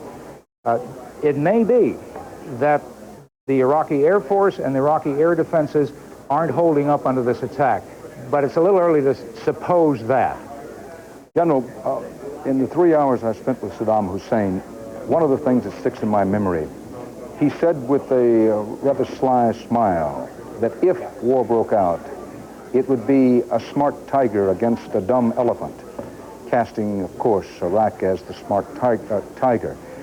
In the early going, little or no Iraqi resistance. What could his strategy be in a hang back, take the first lick, then what? Well, of course, first we might have caught the sleeping tiger. So far, the first reaction has been to Khafji. Khafji is a small town right on the border, as you mentioned, just south. It's within the range of his artillery, which is with these infantry units just south. That's it, and that's the only thing he can get to. What is he planning to do? Perhaps he thinks he's going to ride through the air attacks, keep his forces hunkered down, and see what we do next. General, in that area that you pointed to, the road that leads basically from Dhahran right to Kuwait City, what are the chances that immediately after this tremendous air attack that the Marine and other U.S. forces on that road will simply make a smash and a dash George S. Patton-esque run to Kuwait City? Oh, I don't think so, Dan. Certainly the Marines are there, but we have heavy Army units here and more heavy Army units moving in there. I think when General Schwarzkopf decides he's going to take Kuwait, after he takes a look at the effect of this bombing, we're going to go in many directions and really cut that thing up to keep our casualties low. Right now, the emphasis is strictly on air attacks as far as the U.S. and its allies are concerned. Leslie Stahl is just coming out of briefing at the White House. Leslie? Dan, the President has left the working side of the White House. He's now back in the residence where we're told he is with his overnight guest, Billy Graham. We're told he called Billy Graham earlier today, invited him to come to the White House. We're told he's an old friend to whom the president often turns for spiritual guidance. It should be remembered that the president's own minister was out in front of the White House just a couple of days ago in an anti-war demonstration. We're told the president will be getting continuous reports from the Pentagon, from the Situation Room here, from his National Security Advisor, General Scowcroft, throughout the night. His press secretary couldn't tell us whether the president was going to stay up all night or what. The president spent a good deal of time this evening talking to world leaders in the anti-Iraq coalition. We are now told that the president signed what they call a national security directive yesterday, setting this all in motion, but he didn't fill in the exact date, the final order that the attack would go today, until today. He wanted to give Saddam Hussein, we're told, 1 day of grace just to think about it. And again, they chose today mostly because of for military reasons, but he did want to give Saddam Hussein 1 day of grace. One final thing, Dan, we're told, and a point was made of this, that the United States still has diplomatic relations with Iraq. I heard Bill Plant say that at the State Department they're still hoping that Saddam Hussein will step forward, say he will withdraw from Kuwait. I imagine that that's why they're telling us that. The channel is available for anyone in the Iraqi government to talk to anyone in our government. We still have diplomatic relations. Dan? Joining us now from Washington is Jordan's ambassador to the United States, Hussein Umani. Thank you for being with us, Mr. Ambassador.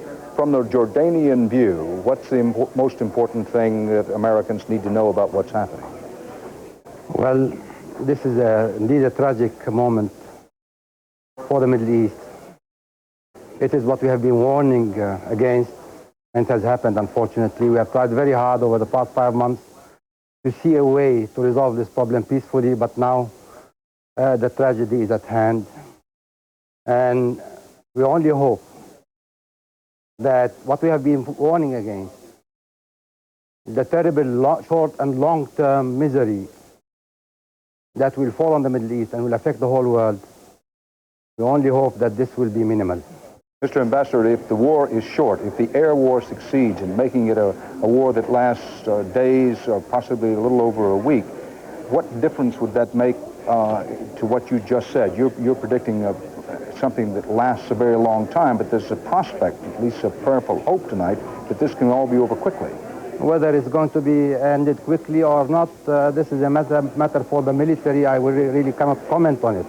But what I would say is that the effect that this war will have on the general populations in the region is going to be very, very deep. The hatred, the frustration, and what it will produce in terms of violence in the long term is going to be enormous. As far as Jordan is concerned, we would like to see that we are kept out of this war. We have been very clear over the past few days that we will not allow any forces, whether air or otherwise, to cross our borders and our airspace in any direction whatsoever. Mr. Ambassador, if the Iraqis move into Jordan, would you fight against the Iraqis? You've been their allies. We have made very clear that we will not allow anybody from any part of the Middle East to cross our borders, and we are very serious about this. We have no reason to believe at this time, in practical terms, that the Iraqis, with what they have at their hand, that they will come and enter Jordan. The United States Ambassador from Jordan to the United States, thank you for being with us. We go now to our CBS News consultant on the Middle East, Professor and our friend Fuad Ajami from Johns Hopkins University. Fuad, you said last night on America Tonight that this was a battle for the future of the Arab world. It's also a battle for the United States' future as a world leader for our own economy. Right. Well, the battle has been joined. We could not, the president really had it right. The battle is joined. We couldn't allow Saddam Hussein to dominate the Middle East. There was no local answer to him, no local deterrent. We had to take him on. And in effect, the Arab states that cast their lot with the Americans decided that it's farewell to the myth of Arab brotherhood, farewell to all this, that they needed a deterrent and they needed help, and that this contender, this man, Saddam Hussein, has to be thwarted. And Saddam Hussein is not the first man, incidentally, in history who misjudges the resolve of a democracy. It's the tradition of despots to look at democracies, to look at a great democracy like this one, and think that this is a feeble entity, that it will not fight, it can be easily defeated. And this is Saddam's major miscalculation. Democracies are slow to go to war, but once they go to war, they're very serious about them. In our interview with Saddam Hussein, during the 3 hours you spent with him, he kept saying, quote, "You can't take the blood," unquote. Right. It was clear he felt, one, that President Bush would not actually go to war, wouldn't pull the trigger, and two, if he did, that we wouldn't be able to sustain it, that we wouldn't have the staying power. I agree with you. That has always been his calculation. That's been the strategy. This is not a man who understands American power or knows very much about American society or American history. He has fragments from his bunker, from his handlers. He has bits of information. He knows that America quit in Vietnam. He doesn't really see the idea that there is a difference in Vietnam and the Middle East, that the stakes in the Middle East economically are vast, and they were non-existent in Vietnam. He also, as an Arab, he watched the summer of '82 and '83. He watched the Americans commit themselves in Beirut, and he watched them leave. He also doesn't understand that we could sacrifice Beirut very easily, but we couldn't sacrifice Kuwait and Saudi Arabia. Principally, we could not sacrifice Saudi Arabia to him, for that would mean a disastrous turn in the balance of power against American power in the world. As Saddam Hussein told me, he said, if the United States attacks Iraq, Jordan will never be the same, Saudi Arabia will never be the same, the whole map of the Middle East, said Saddam Hussein, will be changed. I think this is a great exaggeration. We know that the Arab world is split. The sky will not fall. I really don't believe that the sky will fall after Saddam is defeated. Saddam isn't the first contender to appear on the scene in the Middle East. Promise, like a Pied Piper, promise the people of the Middle East quick salvation, promise them power, and then in effect be defeated. Saddam doesn't have a scientific state.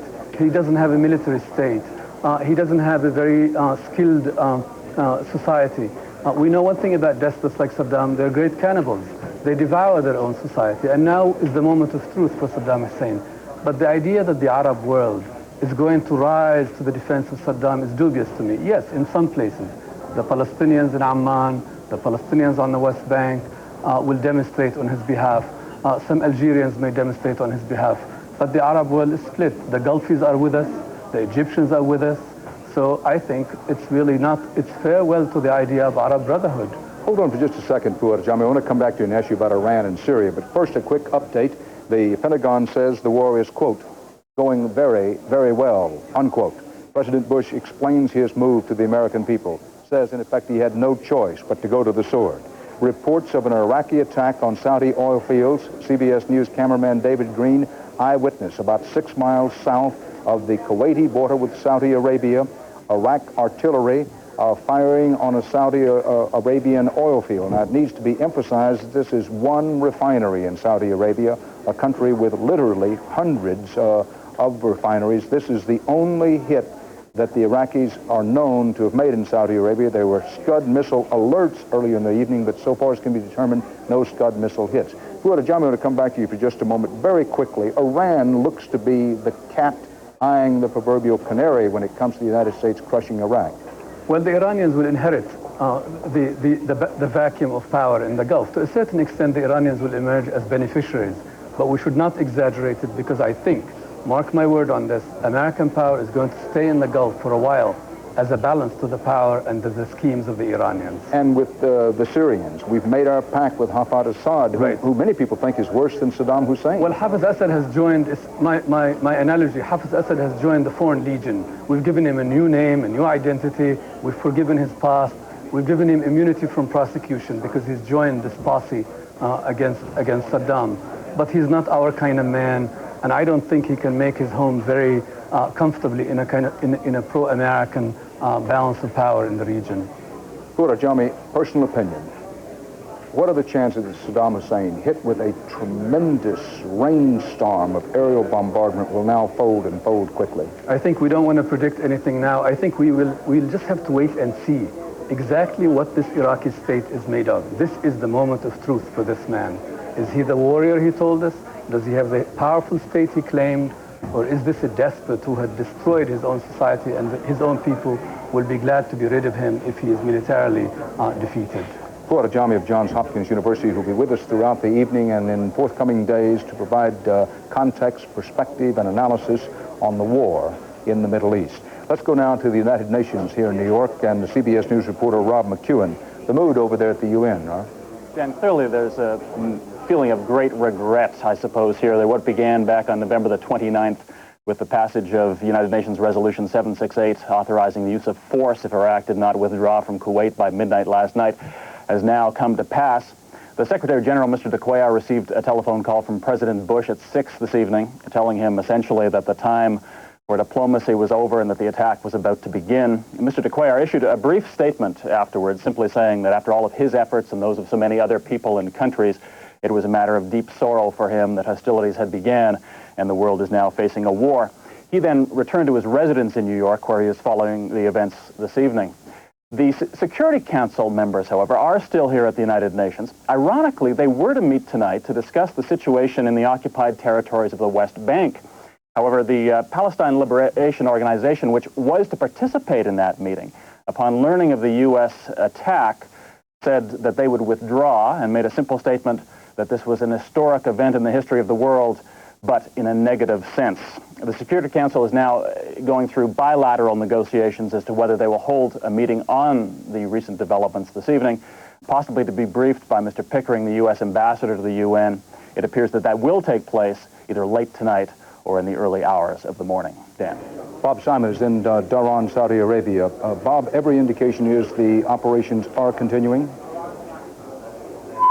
Dan, as you can see, the first long night of this war is coming to an end. Its sun's about to rise. It looks like a cloudy day, so we won't see it too clearly, but it's good to see daybreak.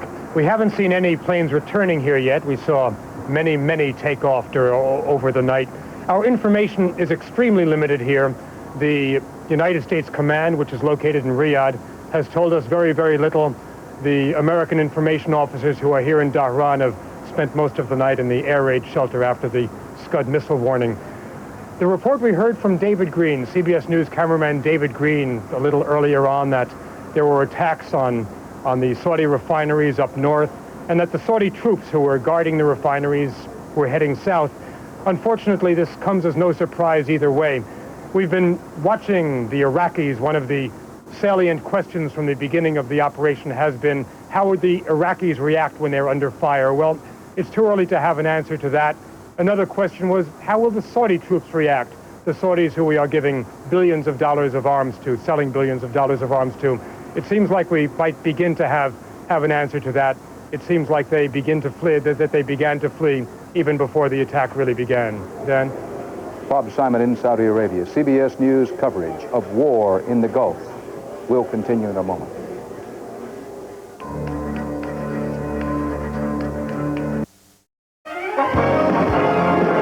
Eyewitness News, San Antonio's top-rated satellite newscast.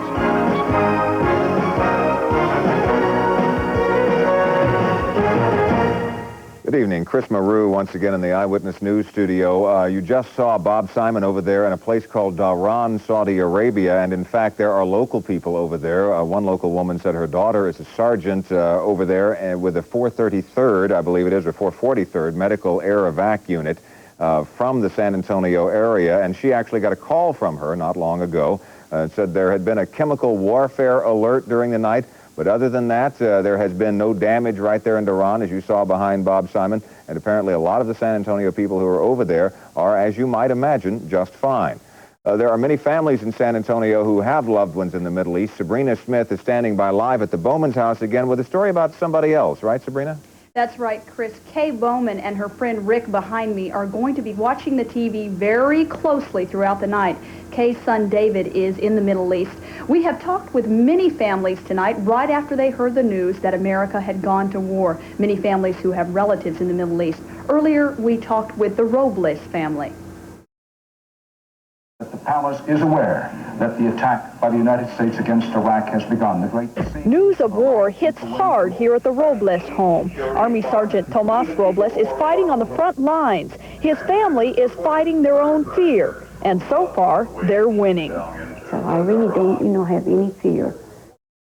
I just have a faith that he will return back safe. A lot of people aren't as confident as you are. I know. That's what they tell me, but I just feel my Holy Spirit with me all the time. I know it's an awful feeling for everybody, but that's one of those things that, that's why you're in the service, you have to serve your country, and do your best.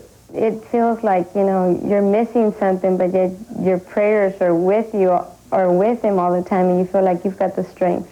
The Robles family supports Bush's decision to attack. They have formed their own little army here at home. Their hopes are high the war will end quickly. Elva lights a candle for her brother. She vows to keep it burning until he comes home safe. Chris, Kay Bowman also has this attitude that everything will be fine. She has a lot of faith. And that's the way a lot of families have been, as long as, they say, as long as the war is short and quick. Yeah. Well, thank you, Sabrina Smith, reporting live on the situation for local people, people here who have relatives and friends over in the Middle East. Of course, last night, you might remember, on Eyewitness News at 10, we talked to City Councilman Bob Thompson. And Bob is not just a city councilman. He has had a long career as a pilot in the Air Force Reserve, the Air National Guard. He's been a squadron commander for F-16s. And Bob, you said that you thought it might all be solved by air power last night. It certainly looks like we've had quite a strike here. Do you think really that this can be done without an extensive land war over there, though? I really believe it can, Chris. I think that we have seen really the technology and application here in the early phases, and that will continue to manifest itself. I think with sunup over there and the which it is about now. That's right. We'll begin to see probably the greatest destruction of in such a short period of time using conventional weapons that we've ever seen. Is there a chance you think, and I know you're sitting here, but you're kind of watching things with the eye of a person who has seen a lot of this before. Do you think there's a possibility Iraq held back? They've got some forces in reserve they can send in now as far as the Air Force. Well, if they have, it's a strategic error because we would have, I'm sure, cut runways, hit those targets on the equipment on the ground. Mm-hmm. So to hold back would be just, it would be crazy to do that. I wouldn't think they would, but you never know. You wouldn't want to second guess that. If they did, it was a big mistake. You said last night that in Vietnam, when you dropped a bomb, it might go half a mile or so to each side. You said now that it's down to like 10 feet where a bomb could hit from... Surgically implanted. We're putting the bombs are, I don't think we're going to worry about the accuracy of our systems. I think they've proven themselves, and the targets that we have selected, they're prime targets. We're going after the ones that really should be hit. And I'm sure when we look at that through our satellite systems and our recon today, we're going to see that those targets were hit right square on the front door. So unless, I mean, Saddam Hussein might just say, I'm still not giving up, but, I mean, the troops are still in Kuwait. They haven't left or anything. That's true, and that the rooting out of troops certainly will fall to the Army. But the Air Force is in tonight and through the now continuing just on a rolling thunder kind of approach of bombing and bombing and bombing, and we'll continue to do that until the targets get so few that we're just not doing it. But the occupation, that's the job of the Army. And that's to unfold. So the shooting is not necessarily all over now, but certainly you feel we've made quite a first strike. Oh, I think so, and I'm really pleased to see the results. Not terribly surprised, and I think it's an investment we've made, and I think it's paying off. Okay, and the city has been doing a few things. I don't think we have time to discuss it now, but we have a certain heightened alert. Yes, we're all very vigilant about the potential of any kind of terrorist activity, and city departments that should be involved, police, fire, and so forth, are on a state of awareness that's a little higher. Okay, we'll talk to you a little bit later about more. Although the war has only been going on for, about 3.5 hours, most San Antonians we spoke to over at the arena tonight said that President Bush's first strike attack was warranted. A lot of San Antonians feeling that way. A protest, though, tonight in Austin. We'll have all of that and more in our next cut in about 23 minutes. Now back to CBS.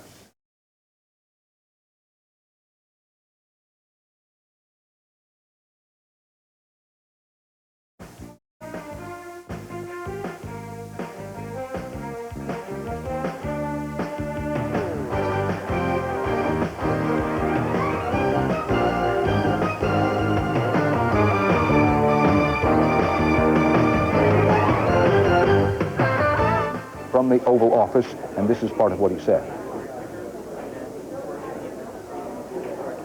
Well, unfortunately, the tape didn't come up for us, but basically what the president said, that he, in effect, had no choice to do what he did, but that he was hopeful it would be very short. CBS News coverage of war in the Gulf continues.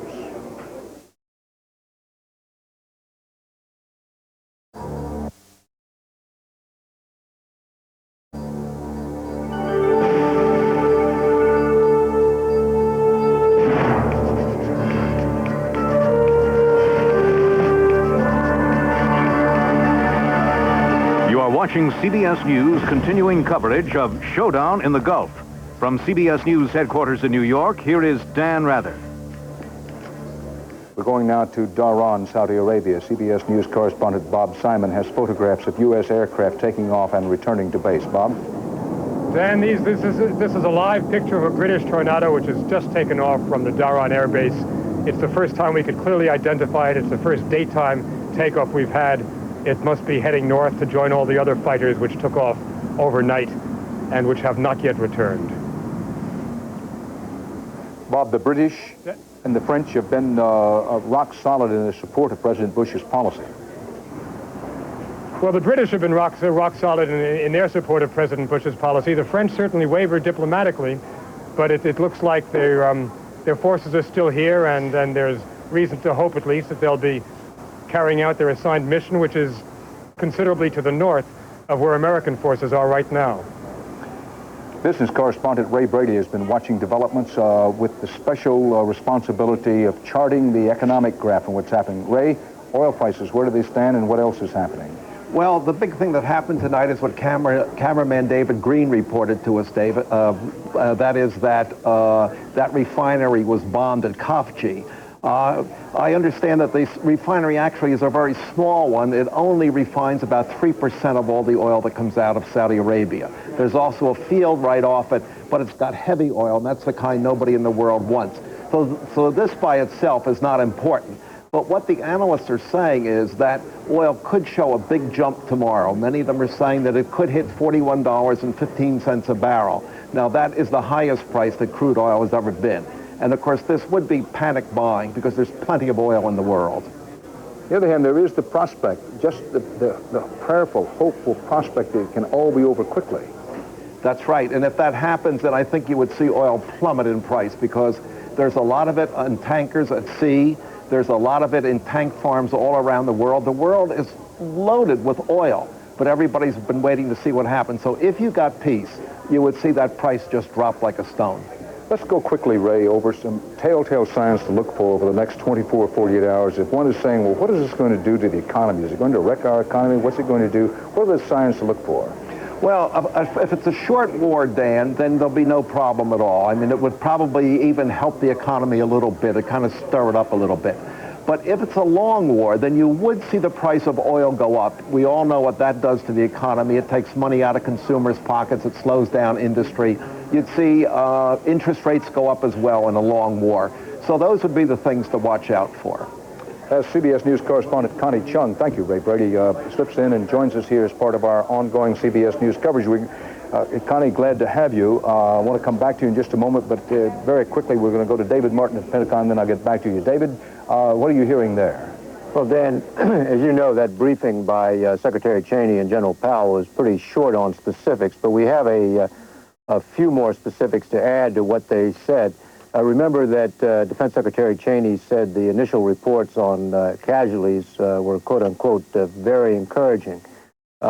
Apparently, there have been no reports of any aircraft lost as of now. In other words, all aircraft that departed on their missions have so far returned to base or reported back in after completing their run. So that is, to say the least, very encouraging. According again to these initial reports, no Iraqi aircraft succeeded in getting off the ground, so there was no air-to-air combat over Iraq. The Iraqis really only have a certain number of aircraft that fly at night, and apparently those aircraft did not get off at all. The Iraqi response was limited basically to two things. The artillery shelling up at Khafji, which David Green reported, and they did shoot off some of their surface-to-air missiles over Baghdad, but apparently without any any real radar guidance, and they all missed. Now, Colin Powell said that all services had been involved in this operation. We're told now that the way this operation began was with cruise missile attacks fired from U.S. Navy ships in the Persian Gulf. then followed immediately by the F-117As. Those are the stealth fighters, which are supposedly able to avoid radar, then followed by the F-15Es, which are the only aircraft which have been officially identified as taking place in this raid. No Navy aircraft were involved. There are 6 carriers, as you know, in the region. They're really going to constitute the second wave of this attack. Now, again, all services involved. The Army does not have any aircraft. So what was the Army doing if this is strictly an air campaign? The only thing it could have been doing was using some of its helicopters, presumably it's Apache helicopters, over Kuwait, trying to knock out some of the Iraqi tanks and artillery that are in Kuwait. Now, the other major question here, of course, is how successful the planes were in attacking their targets, and that is really still up for grabs, and that is why the Secretary and the Chairman of the Joint Chiefs of Staff did not make any real statements about how successful they had been. They want to wait until they have a chance to view the videotapes that were in the gun cameras of these airplanes, and which will show exactly why or how these bombs fell and exactly where they hit the target. One other thing I neglected to mention, but which Colin Powell alluded to, was that they hit the Scud missile sites very hard, and as you heard Defense Secretary Cheney say, the reports that Iraq had succeeded in getting off any Scud missiles, either in the direction of Saudi Arabia or Israel, had not been confirmed, and it may well be that all of those sites were knocked out before Iraq could get off a shot. David Martin, thanks. Connie Chung has slipped in now where Charles Gort was earlier, monitoring events in this country. Welcome, Connie. Everyone hopes it can be over with very quickly, but as you look around the country, north, south, east, and west, what catches your eye?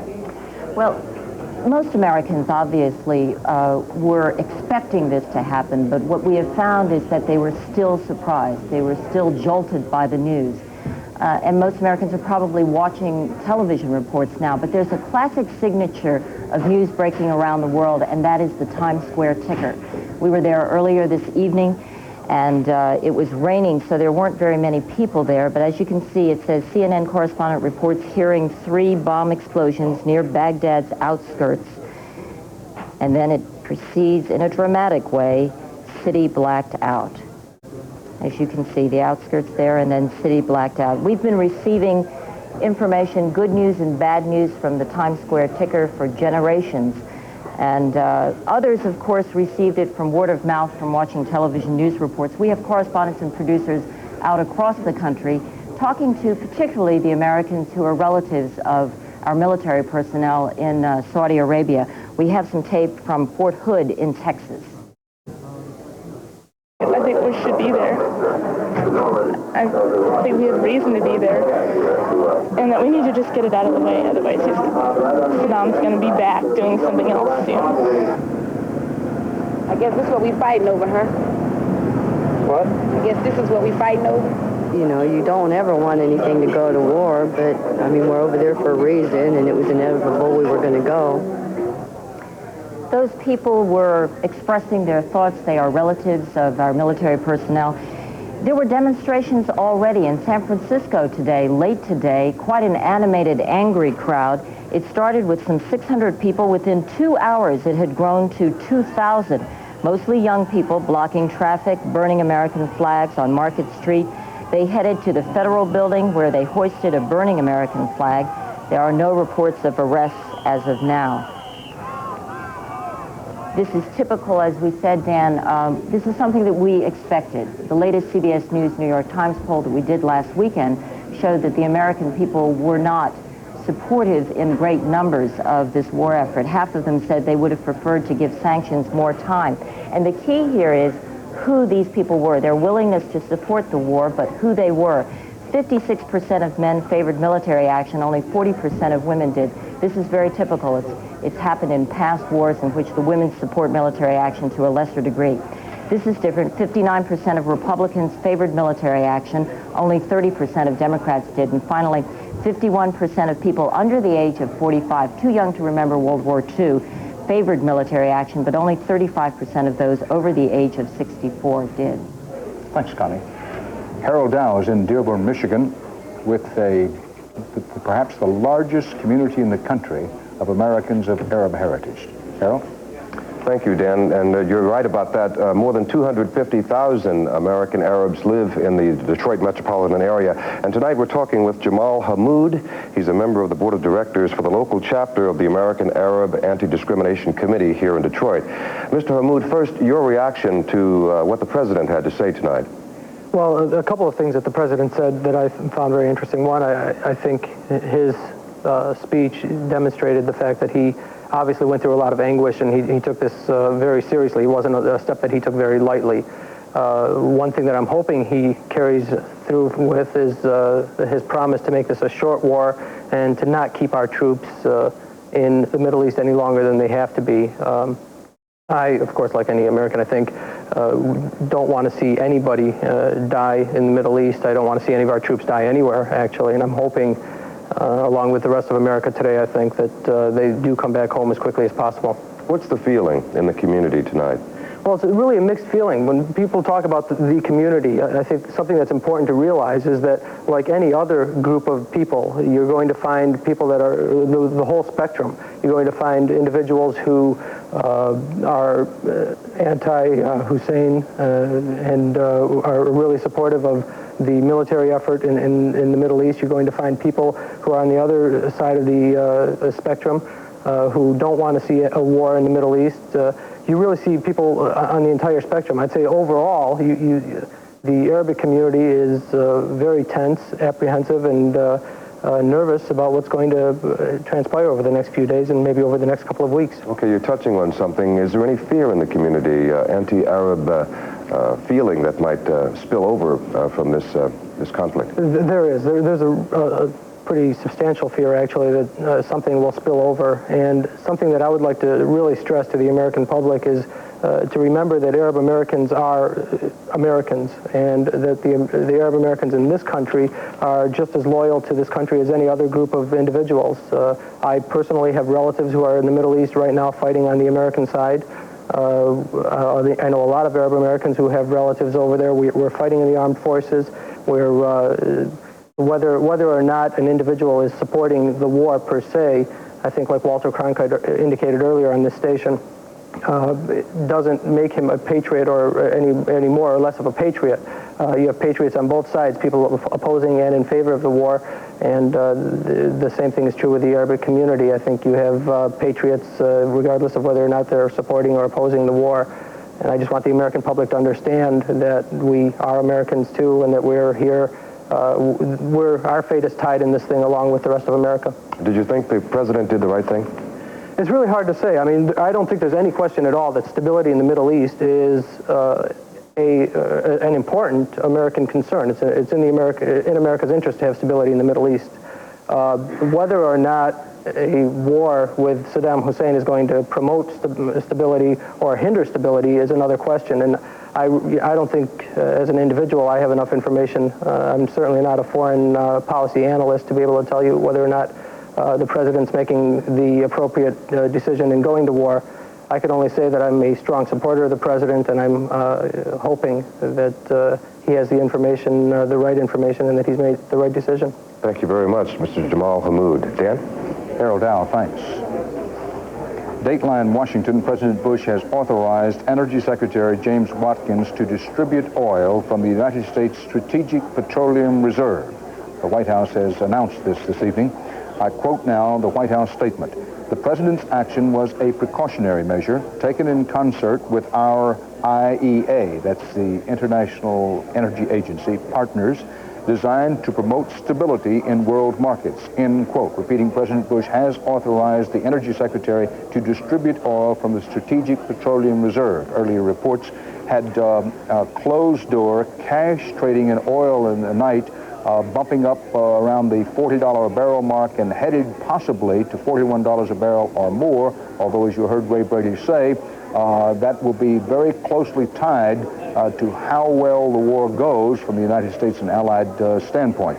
We'll be monitoring the economic effects of the war, of course, as developments warrant. Right now, our focus is on two things. One, on the military developments on the battlefront itself, which, other than the artillery shelling by the Iraqis of one Saudi Arabian refinery just across the Kuwaiti border, has been confined to the air war. That's one emphasis of our coverage. And the other is, of course, on the home front, Americans as they face the reality, and it is now a reality, of war around the Persian Gulf. Now, headlines of the hour include Saudi oil refinery hit by Iraq. Pentagon says results of the attack are, quote, encouraging. That is the U.S. air attack against Iraqi forces inside Iraq and in Kuwait. Anti-war protesters demonstrated outside the White House. About 1,000 was the last estimate. High security alerts at American airports. As day breaks over the Persian Gulf, Allied airstrikes continue. Mainly U.S., but including British warplanes, Saudi Arabian warplanes, and some from the Kuwaitis. Most of the aircraft taking off from inside Saudi Arabia, taking off from the big air base at Dhahran. CBS News Pentagon correspondent David Martin said that there have been no reports so far of any naval forces involved, although naval and marine forces, of course, could have been involved. Now, important to note, no reports so far of any aircraft loss, and no reports of Iraqi aircraft even getting off the ground. If there has been any air-to-air combat, as it was widely believed there must have been in the early hours, it has not yet been reported, much less confirmed. In the early going, the Iraqis either have refused to fight because the attack was so overwhelming and that they were perhaps caught off guard, or they are holding back. But all of that is speculative. We only know what we know, and that's very little. We have only the tiniest bit of information, and that's important to know. It's also part of what we've been emphasizing all evening long, that in the early stages of war, not only do you not know much, you can see very little of anything, but sometimes the information in the early going proves not to be very accurate. So you want to have that in mind as we go along this evening. CBS News cameraman David Green is in Saudi Arabia, and he was an eyewitness to the oil refinery about 8 miles south of the Kuwaiti border, taking a direct hit from the Iraqi artillery. As we've noted, Iraqi artillery, much of it Argentinian-made, has tremendous range, and one of the Iraqis' goals in the early stages of the war, as they stated before the war started, one of their goals was to hit something, almost anything inside Saudi Arabia. Another of their goals was to hit Israel immediately, but so far they have been unable to do that, and we know that U.S. air attacks have concentrated, among other places, in the one area inside Iraq where their Scud missiles were closest to Israel and pointed in Israel's direction.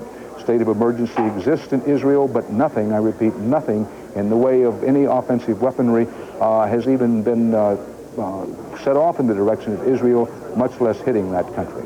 U.S. Defense Secretary Cheney told reporters, quote, the offensive is going well, that it did catch the Iraqis by surprise, and that the focus, at least for the moment, is on military rather than civilian targets.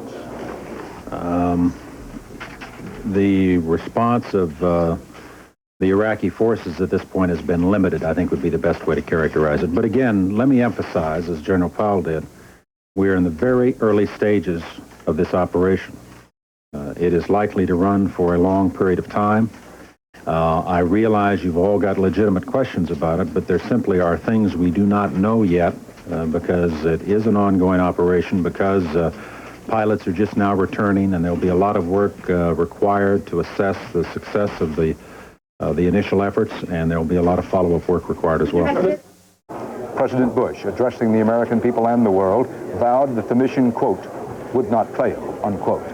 Bomb squad units are reported on high alert at Los Angeles International Airport at this hour. The Los Angeles Police Department reports that more than 200 pieces of luggage are being checked as a precaution.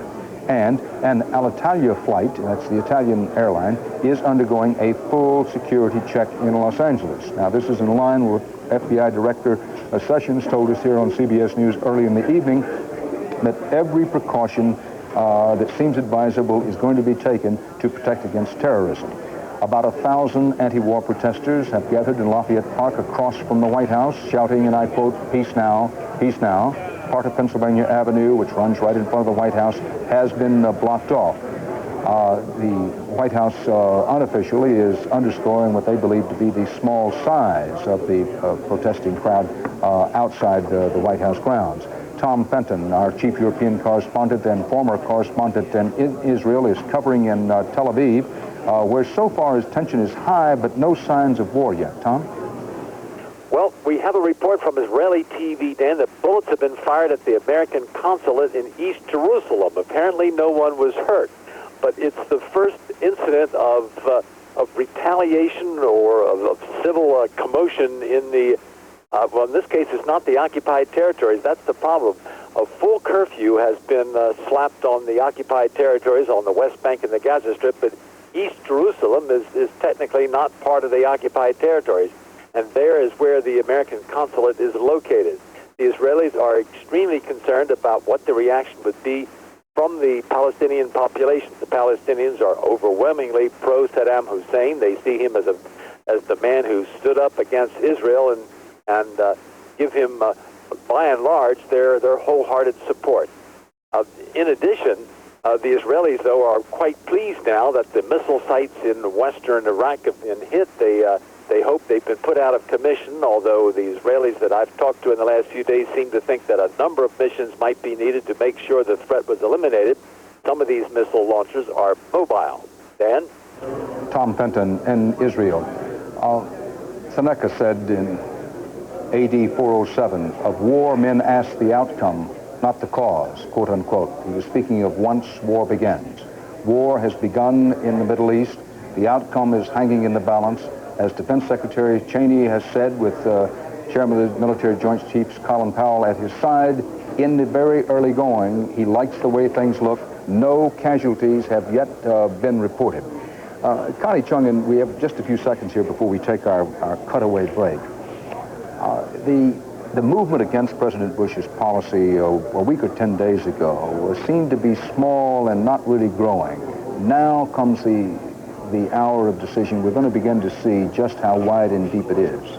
I think, Dan, we can look back to World War II when there wasn't that much public opinion polling specifically, but the American public was behind by a 2-to-1 margin, saying it was important to defeat Germany than it was for the U.S. to stay out of the war. And that is different from now. Absolutely. And our CBS News coverage will continue of war in the Middle East.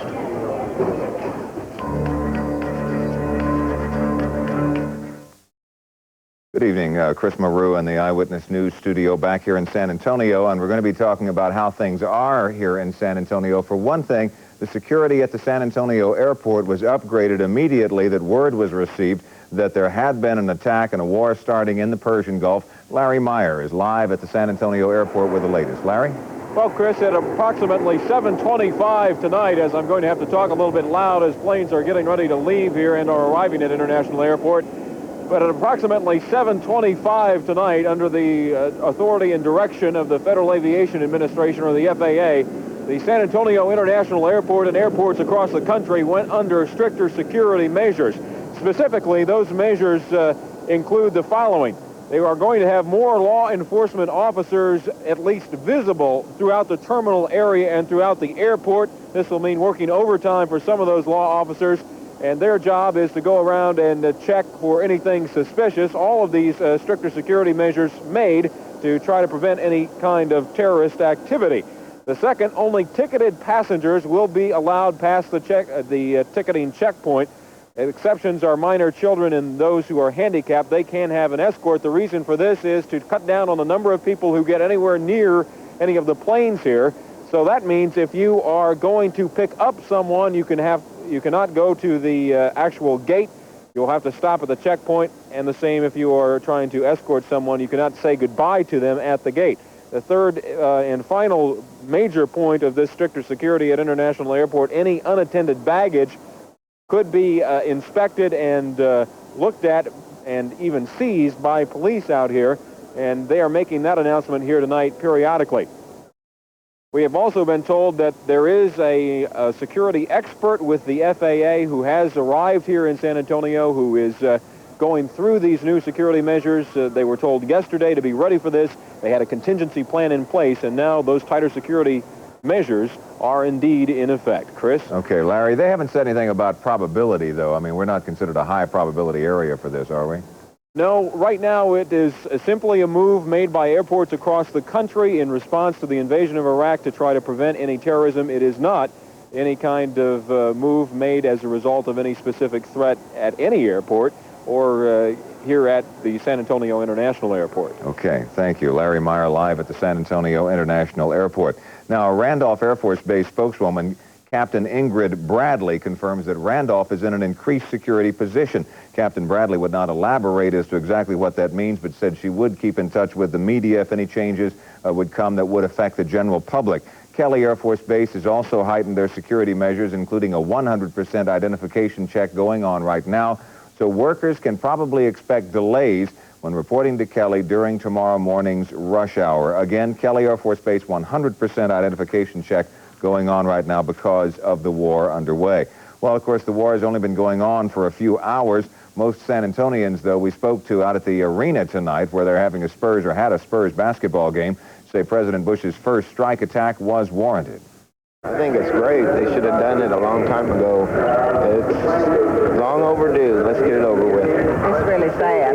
You know, I just have really mixed emotions about it. I feel for those guys over there, and I hope it doesn't get over here. It really worries me. I think it is almost inevitable. You know, we've been expecting it, since August, I guess, and I don't know, that's about all you can say. It just had to be. Do you think the United States is just in what we've been doing? Absolutely. I sure do. I think that we went as far as we could diplomatically, and I think now, as proven by the support we've had by the United Nations and all the other countries, I think that it's time to take action. Well, as you probably know, San Antonio is one of the American cities where casualties from the war may be brought, just as happened after the Panama invasion in 1989. But how many casualties, if any, have there been so far? Defense Secretary Dick Cheney at least seemed optimistic when he spoke about that earlier this evening. We'll, at the appropriate time, be releasing information on casualties. We're not prepared to release any specifics now. I will simply say that the preliminary reports we have received in terms of the success of the operation, and that includes possibility of casualties, have been very, very encouraging. The operation appears to have gone very well. That's Defense Secretary Dick Cheney earlier tonight. Now, although it looks as if the United States has done well in the battle so far, not everyone is glad that we are there. At the state capitol in Austin tonight, protesters were carrying signs and chanting their opposition to a war in the Middle East. The group's feelings seem to have been heightened by the knowledge that the fighting had actually started 7,000 miles away. In fact, some 500 demonstrators entered the Capitol for a while, but most later left after Capitol Police put a limit on how many people could come in. That, of course, is UT, what you're seeing now. A dozen sat down in the Capitol Rotunda and said they wouldn't leave, but a DPS lieutenant there said actually things were peaceful and he really expected no problems. This is a protest up in Austin. Albert's here because we had shown a picture of the Middle East, a weather picture. It's from the weather satellite earlier of that whole area, and then you were going to get an updated picture a few minutes ago, right? We're not getting it. Now, we have a world database through our systems back there via satellite, and all we're getting now is illegal region specified, no information. The last thing I got was no information available, and they cut us off. So apparently you got the last... Yeah, the last one we have up now on the graphics is the last picture we're probably going to get. That certainly showed a lot of overcast conditions across Saudi Arabia. The last temperatures we had were actually generic temperatures, and those were basic highs and lows for the last 24-hour period, ending at 4 o'clock Eastern Standard Time. So we have no further updates. We've known that it's been overcast. A cold front was working its way into the area, and that's kind of really about the last bit of information we had. That now, as I'm trying to dial it up on satellite, even just weather, basic, what's the temperature, I'm getting illegal codes, and they're just not letting me in. So the government has jumped in there. Of course, the government controls all this anyway, and they've said, forget it. Yeah, that's it. We're cut off. I guess they're worried that the Iraqis could probably, or someone could dial in there and say, hey, you know, it's clearing or it's getting cloudy or whatever. Yeah, exactly. Maybe we could do things so now. Obviously on our end, we've been cut off of that information. Okay, we'll We're going to be coming back in about another 30 minutes, or actually 23 minutes from now, with more, including talking with City Councilman Bob Thompson about how this is affecting both the city of San Antonio and, of course, with his long experience in the Air National Guard and the U.S. Air Force, his feelings about how things are going over there. It's now daylight over there. Back to Dan Rather.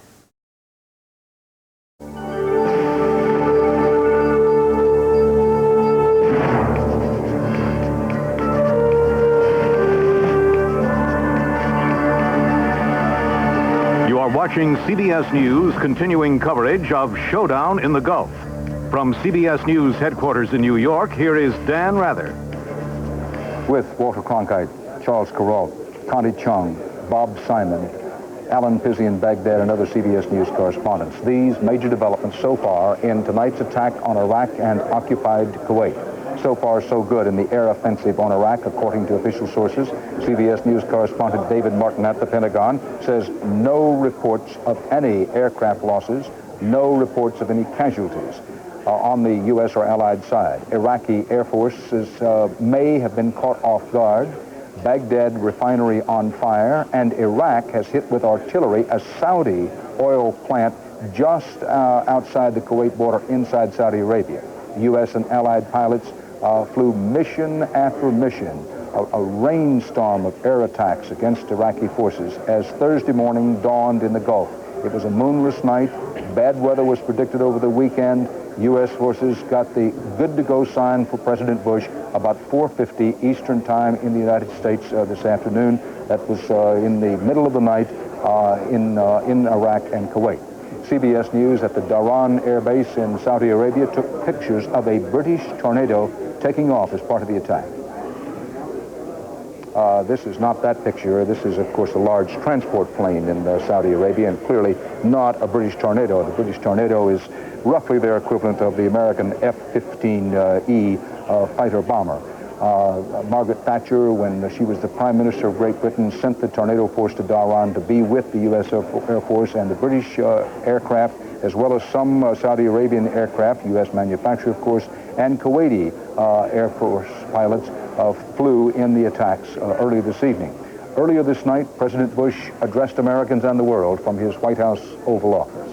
Just 2 hours ago, Allied air forces began an attack on military targets in Iraq and Kuwait.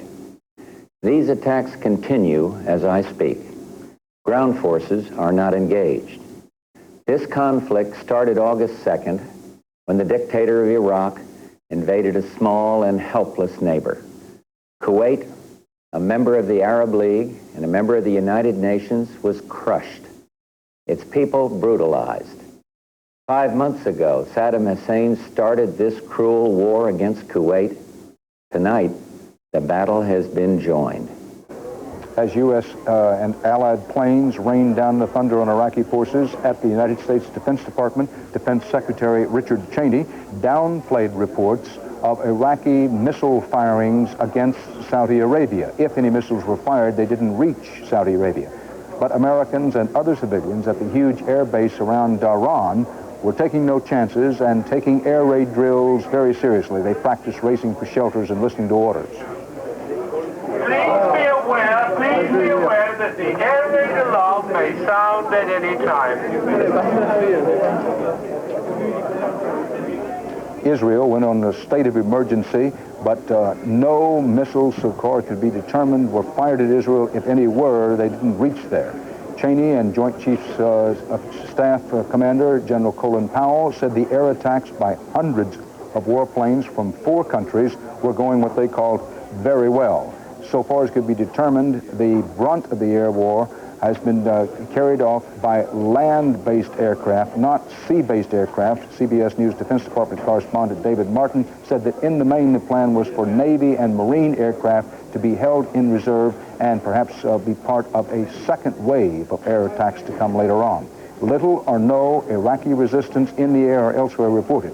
The attackers did hit some parts of downtown Baghdad. At least one refinery was hit outside the Iraqi capital.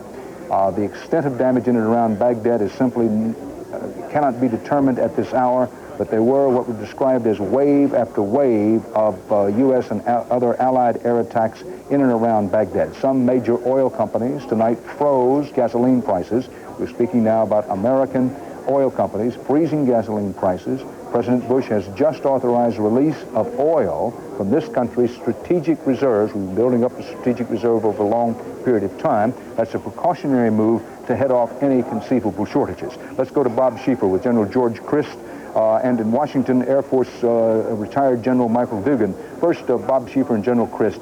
On the sketchy reports, which is all we have so far, what can you tell us about this tremendous air war against Iraqi forces? I think we can flesh out somewhat some of the things that Defense Secretary Dick Cheney said. He talked about a massive airstrikes, but General Chris, you have been checking the figures and can give us some idea of just how enormous this force was that attacked Iraq. How many planes do you think were involved? All right, Bob, there are up to 1,000 aircraft of the type that's been described available to hit these targets.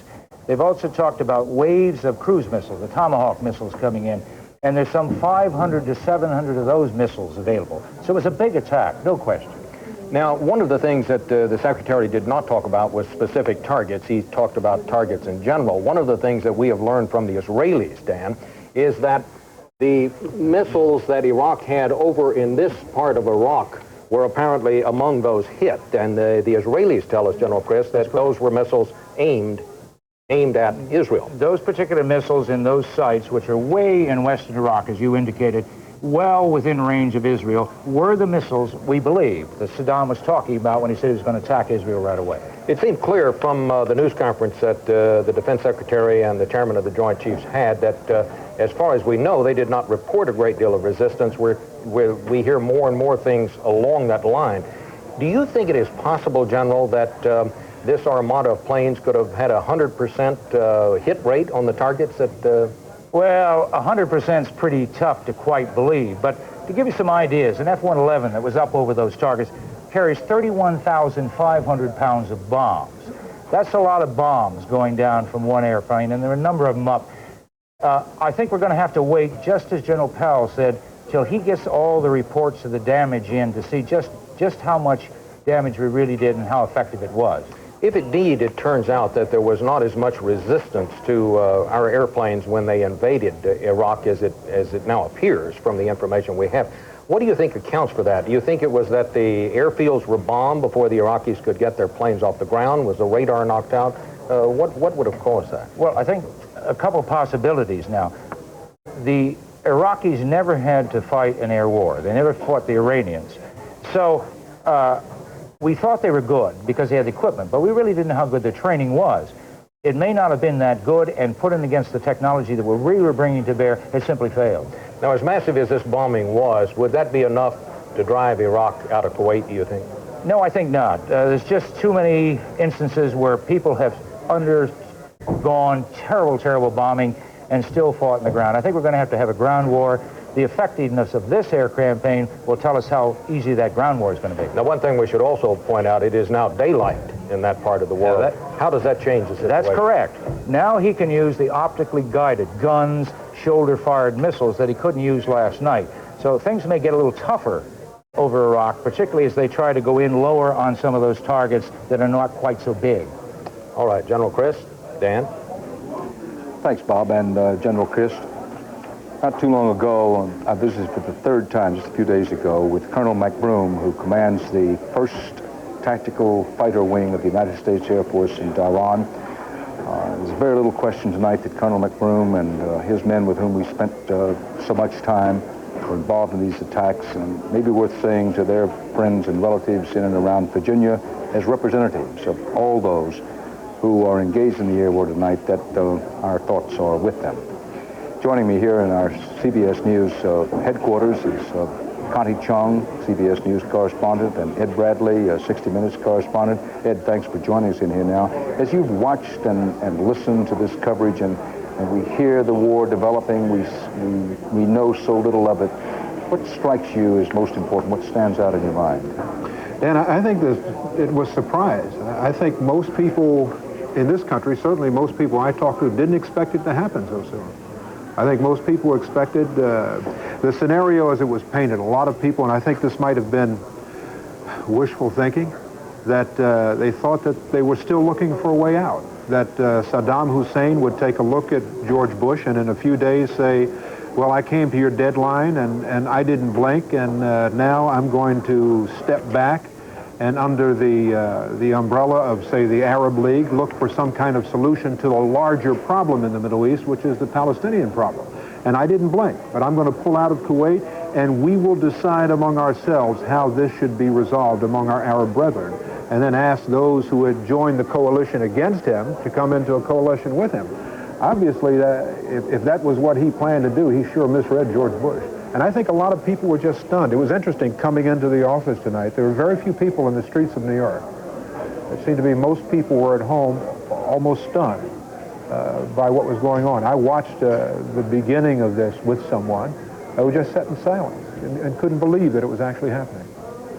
Edwin, when you and I, long ago and far away, covered the green jungle hell that was Indochina and the Indochina War, we often remarked to ourselves that it was long and drawn out, and there was slow escalation, of course, in that war. How different this is with what General Colin Powell has called, and I think the phrase originated with General Grant during the Civil War, the doctrine of overwhelming force from the beginning being applied. Yeah, and this is not only another war, it's another generation. And I think the American leaders, particularly the military leaders and the political leaders as well, learned anything from Vietnam, is that you can't go in half-stepping. If you're going to go in, you better take a full step, and you better make it solid, and you better do it right away. And as General Powell said, that they're going to hit hard, they're going to hit fast, they're going to hit often, they're going to hit early. And that's what they've been doing. We're going to bring Connie Chung in here shortly, but first, David Martin has some updated information from the Pentagon. David? Dan, I've got a list now of the kinds of aircraft that were used or have been used so far in this attack. This will repeat some information we had before, but it is a more extensive list. The attack began with cruise missiles. Those are the pilotless, low-flying missiles fired from battleships, U.S. Navy battleships and other warships in the Persian Gulf. Then we had the F-117As. Those are the stealth fighter planes. People sometimes confuse the F-117A with the much more controversial B-2, but this is a small stealth plane designed to evade radar. Then there were F-111s. Those are bombers, many of them based in Great Britain normally before they were sent to Saudi Arabia. Those were the kinds of planes that were used on the raid on Libya back in 1986. There's a companion plane to the F-111, which is the EF-111, which doesn't carry weapons but is crammed with electronics, which they use to try and basically blind the enemy's radar screens. Then there were the F-15Es. These are a two-seat attack plane that is capable, I believe, of carrying up to 12 500-pound bombs. It goes in very low and then literally tosses its bombs at its target as it pulls up. And I've been told that it actually tosses the bombs 5 miles toward its target.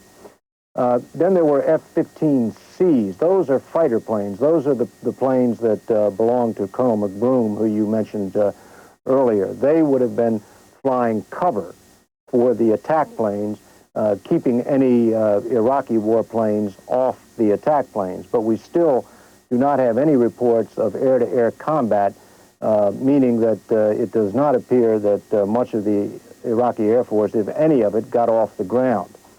Then from the Marines, FA-18s were involved. Now, those would have been flying from land bases along the Persian Gulf coast of Saudi Arabia and probably going after targets in Kuwait. And then finally, there were Army helicopters. These are Apaches.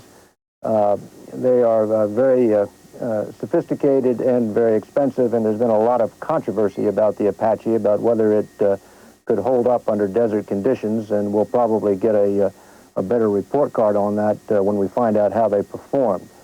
Still no reports of losses. However, I don't think anybody should conclude from that that this operation was cost-free. I think it's almost inevitable that there are going to be some losses. When you launch that many aircraft, the law of averages almost says you have to run into some piece of metal up there in the sky.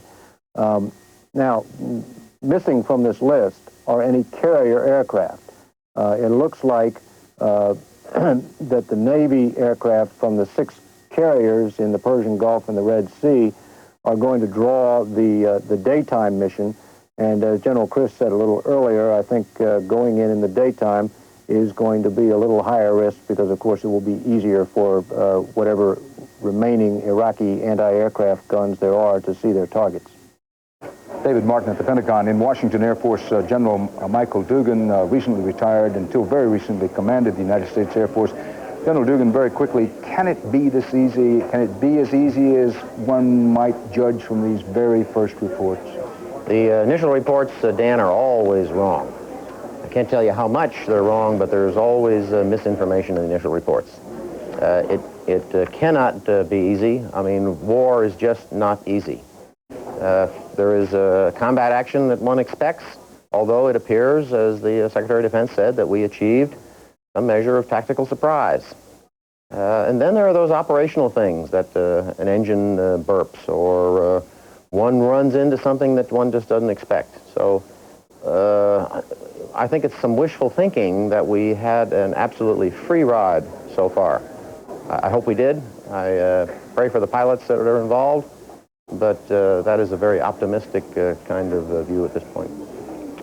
And General Dugan will be continuing as part of our analysis and explanation of the war as it develops with his expertise, which you'll be seeing here on CBS News exclusively. Continuing our coverage and keeping you up to date as best we can with the most reliable, dependable flow of information available. We believe these are the major headlines of the hour. Baghdad reports continuing raids. Airstrikes continue over Iraq and over Kuwait. President Bush authorizes using the U.S. Strategic Petroleum Reserve as a precaution. War protests are staged around the country. The first reaction from Iraq itself to this evening's massive American air attacks. This is the first reaction that the Iraqis have had. Baghdad radio now says, and I quote, "War started today, and we will teach America a lesson," end of quotation. But it may be the Iraqis who are being taught at this hour. Pentagon correspondent David Martin tells us no reports so far of any U.S. or Allied aircraft being lost. Now, you just heard General Dugan say that the early reports are almost always wrong, and that while we can all hope and pray that not a single aircraft has been lost, not a single casualty, according to General Dugan and nearly everybody's past experience, it's unrealistic, an illusion to believe that that will last or can last very long. No reports even so far of Iraqi aircraft leaving the ground.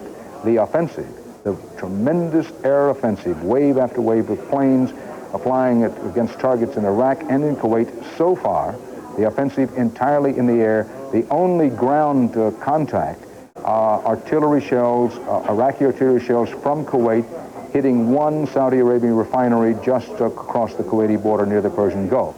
And all Air Force, no Navy aircraft confirmed involved so far, although there's been speculation, and I want to make sure that we italicize that word speculation, that Navy aircraft either have already or may soon be moving against targets, particularly inside Kuwait. We want to footnote also that in the early going, apparently the early reports you heard on CBS News, that cruise-type missiles called the Tomahawks fired from ships such as the USS Wisconsin were also used in the early going. And the word is that Iraq's Scud missile sites were hit very hard, particularly those sites closest and of most danger to Israel. Defense Secretary Richard Cheney says the mission is going, and I quote the Defense Secretary now, very, very well, unquote. From the White House, President Bush called coalition members. He did not consult them in advance. The White House saying that there was no need to consult the allies and coalition members in advance. President Bush has sent a letter to House and Senate leaders on Capitol Hill. No contact reported yet with the Soviets. Some war protests around the country are reported to be gathering steam. That's also the case in some places in Europe. Now, Saddam Hussein has just appeared on Baghdad broadcast, and Tom Fenton has been monitoring that in Israel. We bring in now Tom Fenton. Tom, are you there? Yes, Tom. Dan, I'm here. Israeli radio reports that a person that they think is Saddam Hussein is now speaking on Iraqi radio. I have to emphasize that they think it's Saddam Hussein, and in the speech so far there is no word of concession. Now, if this is Saddam Hussein, it could have been something that was recorded earlier. We had these reports, of course, that one of Saddam Hussein's homes have been destroyed. He's got a number of them, and of course he would be moving around from place to place. I emphasize that we're not sure that it's him, but we think it's Saddam Hussein. Tom, it may be worth mentioning that from our trips into Baghdad, including the most recent one, first of all, and one doesn't want to joke about this, but the Iraqis have a man who could very well win a Saddam Hussein look-alike contest, who regularly appeared on Iraqi television to read statements from Saddam Hussein. And this man's voice, it had the same timbre as Saddam Hussein's. He had the same speech rhythms and patterns. We used to sit in a hotel room in Baghdad and say, this is incredible. This guy looks like Saddam Hussein. He sounds like Saddam Hussein. So it's just noting that it could be, particularly in the chaos and fog of early war here, that what's being heard on Baghdad radio is someone who sounds like Saddam Hussein but is not him. This is something we'll be monitoring as time goes along to try to determine whether, in fact, it is Saddam Hussein who's addressing the Iraqi people on Baghdad radio. We do know that Baghdad radio, in its first response to the American air attacks, has been defiant, saying, quote, "We will teach the Americans a lesson," unquote. Saddam Hussein said repeatedly, he said it to CBS News, he said it to others, and his foreign minister, Tariq Aziz, said it in the interview we did with him, and then said later in a news conference that nobody in the United States should mislead themselves that if a war started, that Iraq would see the whole world as a battlefield with terrorism as one of the weapons, and that they would be trying to strike Iraq. It remains to be seen whether they can and will make good on those threats. Right now, the military focus is on the air power, high-tech, sophisticated, very expensive air weapons being rained down on Iraqis, both inside Iraq and in Kuwait. Those airstrikes consisting of not only manned aircraft, but also cruise-type missiles. Now, our CBS News coverage throughout the evening will be continuing. We'll bring you up to date as much as possible. We're trying to underscore regularly with you, and we hope it doesn't become redundant, but we feel so strongly about it that we're still in the early hours of war in and around the Persian Gulf. The Iraqis are absorbing tremendous punishment in the early going. There still could be, may be, and according to those who have engaged in combat before, most probably will be, at least many, many hours yet to go, and perhaps many days to go. So far, on the U.S. and Allied side, airstrike completely, no ground forces have been involved. CBS News coverage of war in the Persian Gulf continues.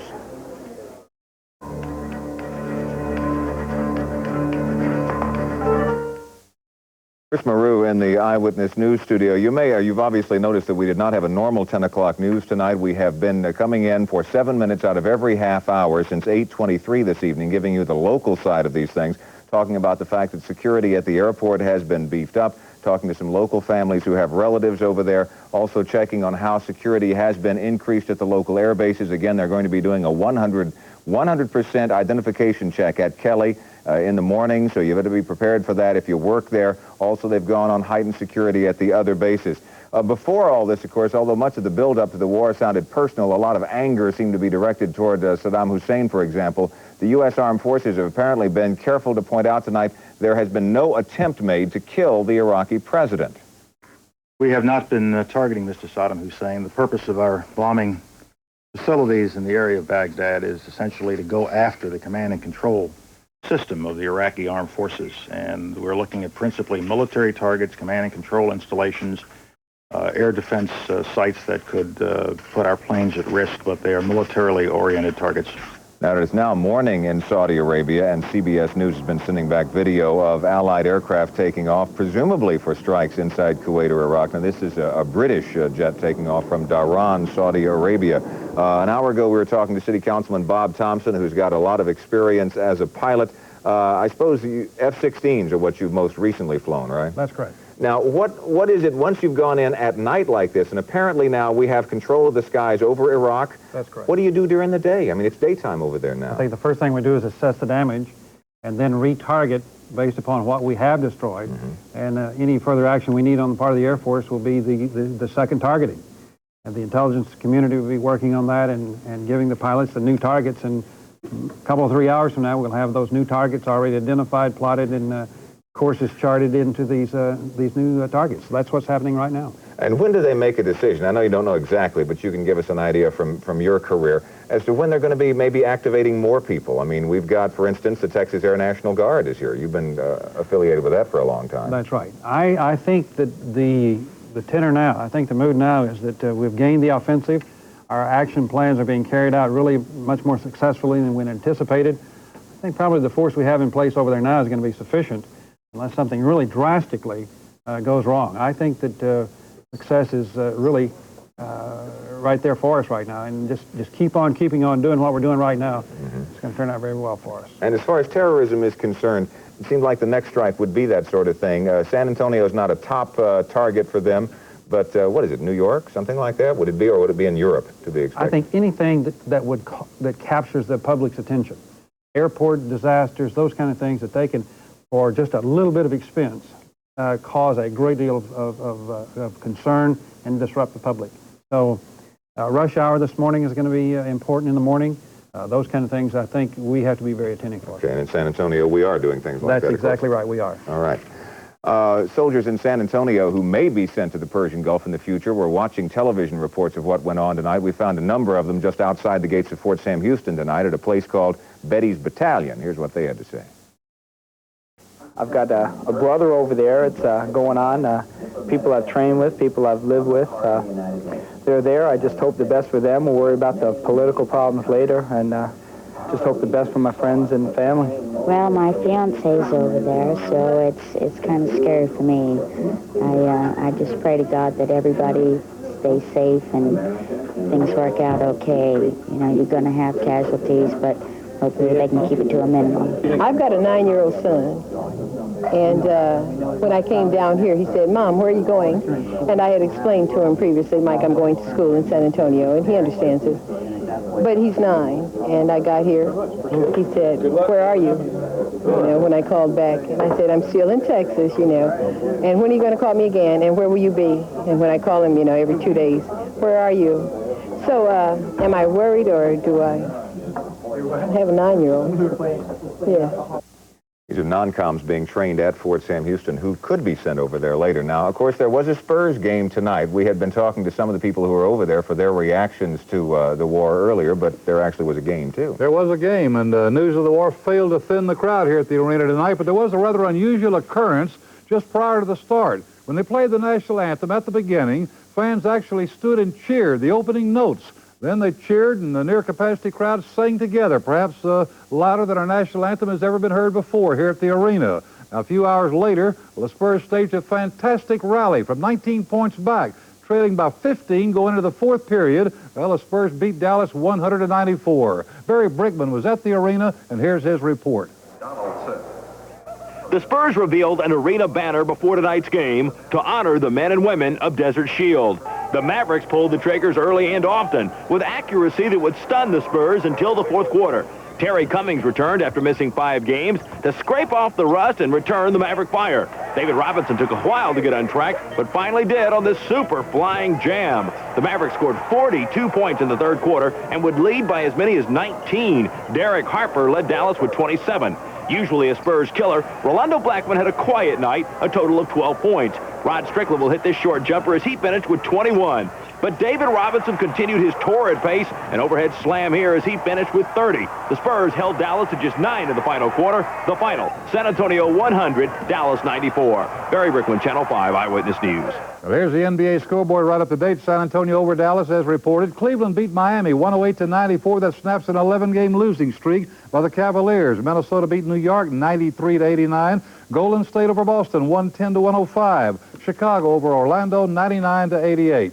The commissioner of the NBA issued a statement tonight. This is shortly before the war broke out, or shortly after the war, I should say, Although tonight's games will not be canceled, we will be seeking additional guidance from the White House and State Department tomorrow, so we could get some games scheduled in the NBA. Finally, a couple of scores in college basketball. St. Mary's beat Shriner 76-58. SMU beat Baylor 80-63. Rice beat Texas Tech 70-58. And Texas Lutheran over Concordia Lutheran 93-88. Okay, and this, once again, to tell you, because of the way CBS is covering this, we're going to be seeing you for 7 minutes out of every half hour. We will have weather and more at 23 minutes. While watching CBS News continuing coverage of Showdown in the Gulf. From CBS News headquarters in New York, here is Dan Rather. The center of Showdown in the Gulf, up to and including now, the air war, United States and allied forces, British, Saudi Arabian, Kuwaiti included, but primarily U.S. Air Forces attacking Iraqi positions inside Iraq and in Kuwait. More developments by the minute in the Persian Gulf War include these. First word from Baghdad, quote, "We will teach America and its allies a lesson," unquote. That's the first official response from Baghdad. No confirmation yet of the earlier report that Saddam Hussein might be talking to the Iraqis over Baghdad radio during this hour. Wave after wave of thunder from the air delivered on Baghdad and other Iraqi targets. Not much resistance reported. No word yet of casualties. President Bush opens the nation's strategic oil reserve as a precaution. Mission after mission took off from bases inside Saudi Arabia to hit their targets. A British Tornado warplane was seen flying off toward Iraq.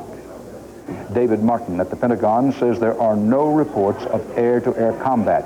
As General Michael Dugan, our CBS News consultant, has emphasized, that doesn't mean there hasn't been air-to-air contact. It means that there are no reports yet of any air-to-air fighting. Nor are there any reports yet of combat on the ground. The U.S. plan has been right along to unload a tremendous air offensive to get air superiority, to knock out any offensive capability by the Iraqis before even thinking about launching any ground offenses. Most European military experts believe that when there is ground combat, if there is to be ground combat, that the United States forces will not assault Kuwait directly, that instead they will engage in some kind of flanking movement. But thus far, no fighting reported on the ground.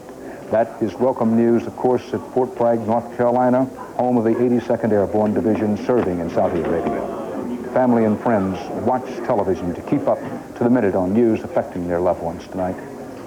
I'm scared. Well, there was one little... Surely not be surprised. In the financial markets, oil prices soared, and then they fell back a little. Exactly where they are at this moment is a little hard to tell. Keep in mind that most of the open oil markets closed during the afternoon, but a lot of cash transactions were happening behind closed doors. President Bush authorized the release of oil from this nation's strategic reserves, a move designed to head off any shortages. CBS News cameraman David Green is back with us now from Khafji. That's 8 miles south of the Kuwaiti border. If we can get the map up, David Green is the reporter who is farthest up near Kuwait, just inside Saudi Arabia along the Kuwait border. And David has the Iraqi shelling from inside Kuwait of that Saudi Arabian oil installation where you are continued. David, are you there? Hello there, Dan. Yes, the oil refinery has been hit, that's for sure. 2 of the containers are burning furiously at this moment. The Iraqis have changed their direction of fire and are starting to hit the town now. The shells come in about once every 3 or 4 minutes. But I left the hotel about half an hour ago because it was being bracketed by the artillery. But we went towards the border to have a look, and unfortunately every position between here and the border that was being manned by the Saudis is empty. There's not one Saudi between here and the border. They've all gone. And you said earlier, David, you don't know where those Saudi forces, which are supposed to serve as a tripwire just inside Saudi Arabia, have gone. It could be that they're redeploying. Well, yes, but we need somebody to stop the first line. There's nobody between here and the border in the first 8 miles. They could just walk in here, the Iraqis, if they wanted. David, you mentioned earlier what the weather was. What is the weather in that part of Saudi Arabia and near Kuwait? Well, it's daybreak now, and there's a very thin cloud cover. Moderately, temperature-wise, it's fine, but there's a ghost town now. There's nobody around here at all. Have you seen offshore in the Persian Gulf any of the great U.S. naval armada that we know is nearby? Well, just before we left the hotel, we thought we saw 4 landing craft, but now we cannot find them we keep looking with the binoculars, but we do not know where they've gone. But we thought we did see 4 landing craft out there, just as the dawn was breaking. Have you heard air attacks inside Kuwait from where you are, David? I have not heard anything in the way of aerial fire or any return fire from this side of the border going back. There's been absolutely nothing. And what you have seen, David, and you've seen with your own eyes, is Iraqi artillery from inside Kuwait hitting that Saudi Arabian oil installation there at Khafji.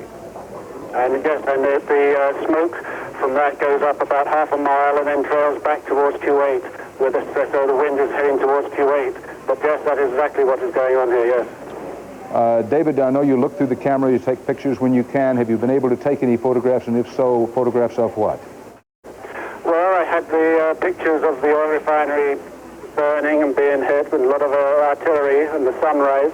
Also, the Saudis pulling out of town, and I've just been up and taken pictures of the empty positions, which I'm sure won't help me. It won't make me very happy with the Saudis. David Green in Khafji, Saudi Arabia, which is the only place known to have been hit by any Iraqi weapons. For context and perspective, this is one small part of Saudi Arabia. There is an oil installation there, and it has been hit, as you heard David Green say, it's aflame. It's the only place in Saudi Arabia known to have been hit by the Iraqis, and it was not hit by Scud missiles. It was hit by artillery. Ed Bradley has been monitoring world reaction to the United States attack. Ed?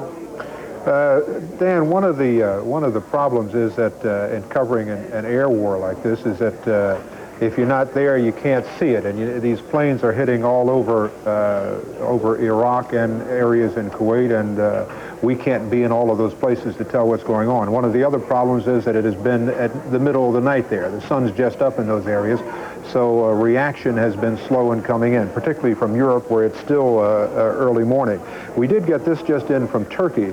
You were aware that Turkish officials said earlier that they would not participate in any attack against Iraq and would not allow their territory to be used to launch U.S.-led airstrikes against Iraq.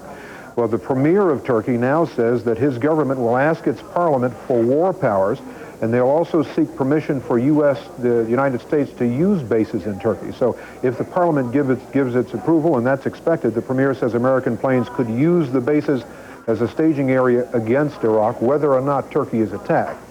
We also have a couple people standing by. As I said, one of the things that Bob Simon mentioned, that he couldn't tell much at night, even about the planes going in and out. He could hear the planes, but you couldn't tell what they were. With the sun coming up, he could see that it was a British tornado, so you can see more of what's going on. We've got 3 reporters standing by, Barry Peterson in London, Bill McLaughlin in Tel Aviv, and Doug Tunnell in Amman, Jordan, where the sun is up. Why don't we start with Barry Peterson, who is in London. Barry? Most of this event has played out through the night here in Britain, so most Britons don't even know exactly what's happened unless they've been watching television. They'll find out first thing in the morning, though. The early morning papers tell it all. One says attack. Another says U.S. bombers hit Baghdad, and this one puts it quite simply, war. Now, the reaction so far from members of Parliament that have been on television, on British television, has been very positive, the sense that it had to be done, so let's do it quickly and get it over with. There has been no formal reaction from Prime Minister Major. We're told that he has talked with President Bush, and he will address his nation sometime in the next 3 hours. Now, the British are very proud of their role. As you know, they're the second largest group of allies, and very proud of the fact that their pilots in tornadoes are out there fighting. But there's still a bit of British reserve for all those other people out there, suggested tonight by a message from the BBC World Service, which was beamed to British citizens shortly after the attack began. I'll give it to you, quote, "The British citizens, continue to keep your heads down and listen to the BBC." That was their word of advice. Ed? Thanks, Barry. Now, we also have in Tel Aviv, Bill McLaughlin standing by. Bill, what's the word in Tel Aviv? Good morning, Dan. I know that the Pentagon has been reluctant to talk about the U.S. U.S. strikes at the missile bases in Iraq, but the Israeli press is not. Here's one headline this morning from Maariv that says Milhama, that's war in Hebrew, and it's really the subhead that counts for Israelis. They say that the U.S. has struck all the missile bases that were aimed at Israel, and this morning Israeli radio is saying the U.S. has destroyed completely all of those missile bases. It's really hit them. As soon as the U.S. attack started, Israelis were told to stay indoors, at the ready, their gas masks and protective clothing nearby. Families spent the early hours of the morning trying on the masks and watching television. A state of emergency has been ordered by the government. That means only people performing essential services are supposed to be on the streets. The Israeli army has also clamped a total curfew on the occupied Arab territories. The 1.7 million Palestinians in Gaza and the West Bank have to stay home too. Hospital workers are on the alert, ready in case Saddam Hussein tries to make good on his threats to hit Tel Aviv with missiles bearing chemical warheads. And for Israelis this morning, the most important thing is they still have not heard any sirens. The only sour note perhaps is there's a report that bullets were fired at the U.S. consulate in Jerusalem, but absolutely no report that anyone was hurt. Ed? Bill, is that a surprise? I think most people thought that as soon as the United States, the Allies, attacked Iraq, that Israel would be the first to be hit. What's the sense there? Are people surprised that nothing has happened so far? Absolutely. People are perhaps a little flabbergasted. I must say that deep in the Israeli psyche, there was always a feeling of, well, you Americans, you know, can you really do the job? Will you really be able to take out the Iraqis? We'll have to do it. We'll probably have to do it was their assumption. The idea that the Americans have done the job for them is a pleasant surprise, I think.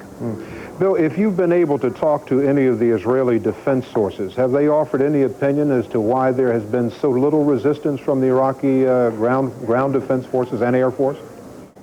None yet. They're still trying to make their own analysis, and we'll certainly get that later on today. The only Israeli reaction so far I have had is that the Iraqis were a little bit overconfident. They didn't understand the full weight of the military might facing them, and that Saddam Hussein, who's now speaking, by the way, on Israeli radio, they're carrying his speech, never really understood that the United States was serious. Thank you. Bill McLaughlin in Tel Aviv. Let's go now to Dan. You have something coming up? Yes, Ed. From Nicosia, Cyprus, where we have people monitoring Baghdad radio, Iraqi President Saddam Hussein, and it's now believed it is Saddam Hussein speaking to the Iraqi people, has said in a Baghdad radio broadcast tonight, and I quote, "The mother of all battles has started," unquote. Saddam Hussein's remarks came nearly 5 hours after the Allied air forces led by the United States began pounding Iraq and Kuwait. His remarks were addressed to Iraqis, Arabs, and his own armed forces, said Baghdad radio. The Saddam Hussein is calling President Bush, and I quote now from Saddam Hussein's address tonight on Baghdad radio. Let me note that it's unclear whether this address was live or pre-taped, but nonetheless, Saddam Hussein is calling President Bush, quote, a hypocritical criminal. And Saddam Hussein is vowing to crush what he calls, again, direct quote, the satanic intentions of the White House, unquote. So from Baghdad, from Saddam Hussein, defiance and a promise that it's a long way from being over. When you were there, did you get any sense of the personal security around him? I read one story that said that he had 54 bunkers. He could choose one of 54. Did you get any sense of Yes, I think he had at least 54 bunkers, and I think in the very early stages, the first time we were in Baghdad, very early in August, the Iraqis and Saddam Hussein himself, they expected the United States to hit very quickly in August. Once it became clear what President Bush's attitude was, and they were a little surprised it didn't hit immediately. At that time, Saddam Hussein was moving around the country, bunker to bunker, quite a little bit. Now, he seemed to feel, and during our second trip there when we did the interview, and I spent 3 hours with him in the Baghdad palace, he seemed to feel that movement and unpredictability was his greatest security. He did have around him a great many security forces, I would have to say, no more, and to my eye, perhaps fewer than an American president would have around him in similar circumstances. But Ed, among the most vivid memories to me is how sycophantic everyone around Saddam Hussein was. He has on his staff some brilliant people who do know the West and have studied in the West. And when one talked to them one-on-one, away from Saddam Hussein, they were rather sophisticated in the best sense of the word people. The second we moved into the room with Saddam Hussein, they literally clicked their heels and did everything short of giving a little Heil salute. And the whole atmosphere in the room, the whole impression was nobody but nobody talks back or talks up to Saddam Hussein, with the possible exception, the only person in the room, the information minister, a man who was with him in prison when Saddam Hussein was in prison, the guy who did his laundry when he was in prison, seemed to be the only man in the room with body language and timbre of voice who would even consider, even suggesting something contrary to what Saddam himself was saying. Thanks, Dan. I think one person who I think may have been the only person who saw this coming, who sensed it might be coming when it did, was King Hussein in Jordan, who in the remarks that I heard reported yesterday in his speech to his people, there was a sense that he thought it would come sooner rather than later. We have now standing by in Amman, Jordan, Doug Tennell. Doug, what is the sense of what's going to happen in Amman now from your perspective? Well, Ed, as the bombs fall in Kuwait and in Iraq, in the Gulf, people here in Amman, as the sun just comes over the mountain, are waiting for the fallout. As people wake up and get caught up with all the news of the night, it's expected there will be fallout here, and in fact, it's expected to be angry. It's widely expected to be civil unrest. There are so many people in Jordan who support Iraq, who support Saddam Hussein, both Palestinians and Jordanians, that there's likely to be trouble, and the authorities are bracing for that. The government and the military are on full alert, not only for attacks from the outside, but also for troubles from within. U.S. diplomats are taking no chances. They, in the middle of the night, shortly after the war began, gathered in the compound of the U.S. Embassy here in Amman. They are implementing a security contingency plan to keep themselves safe. Their staff has been reduced considerably over the last few weeks. We, too, have been monitoring some of the remarks by Saddam Hussein on Baghdad radio, and as we piece that together, it's very difficult. Our technicians here tell us that the signal seemed to be heavily jammed as he spoke. But one of the things that he is said to have said is, "We will teach the Americans and their allies a lesson they will never forget in their lives." And of course, Americans all around the Arab world now, and American interests all around the Arab world now, will wait today to see exactly what that means, how great the anger, and what form it takes. Ed? Thanks, Doug. Dan, as the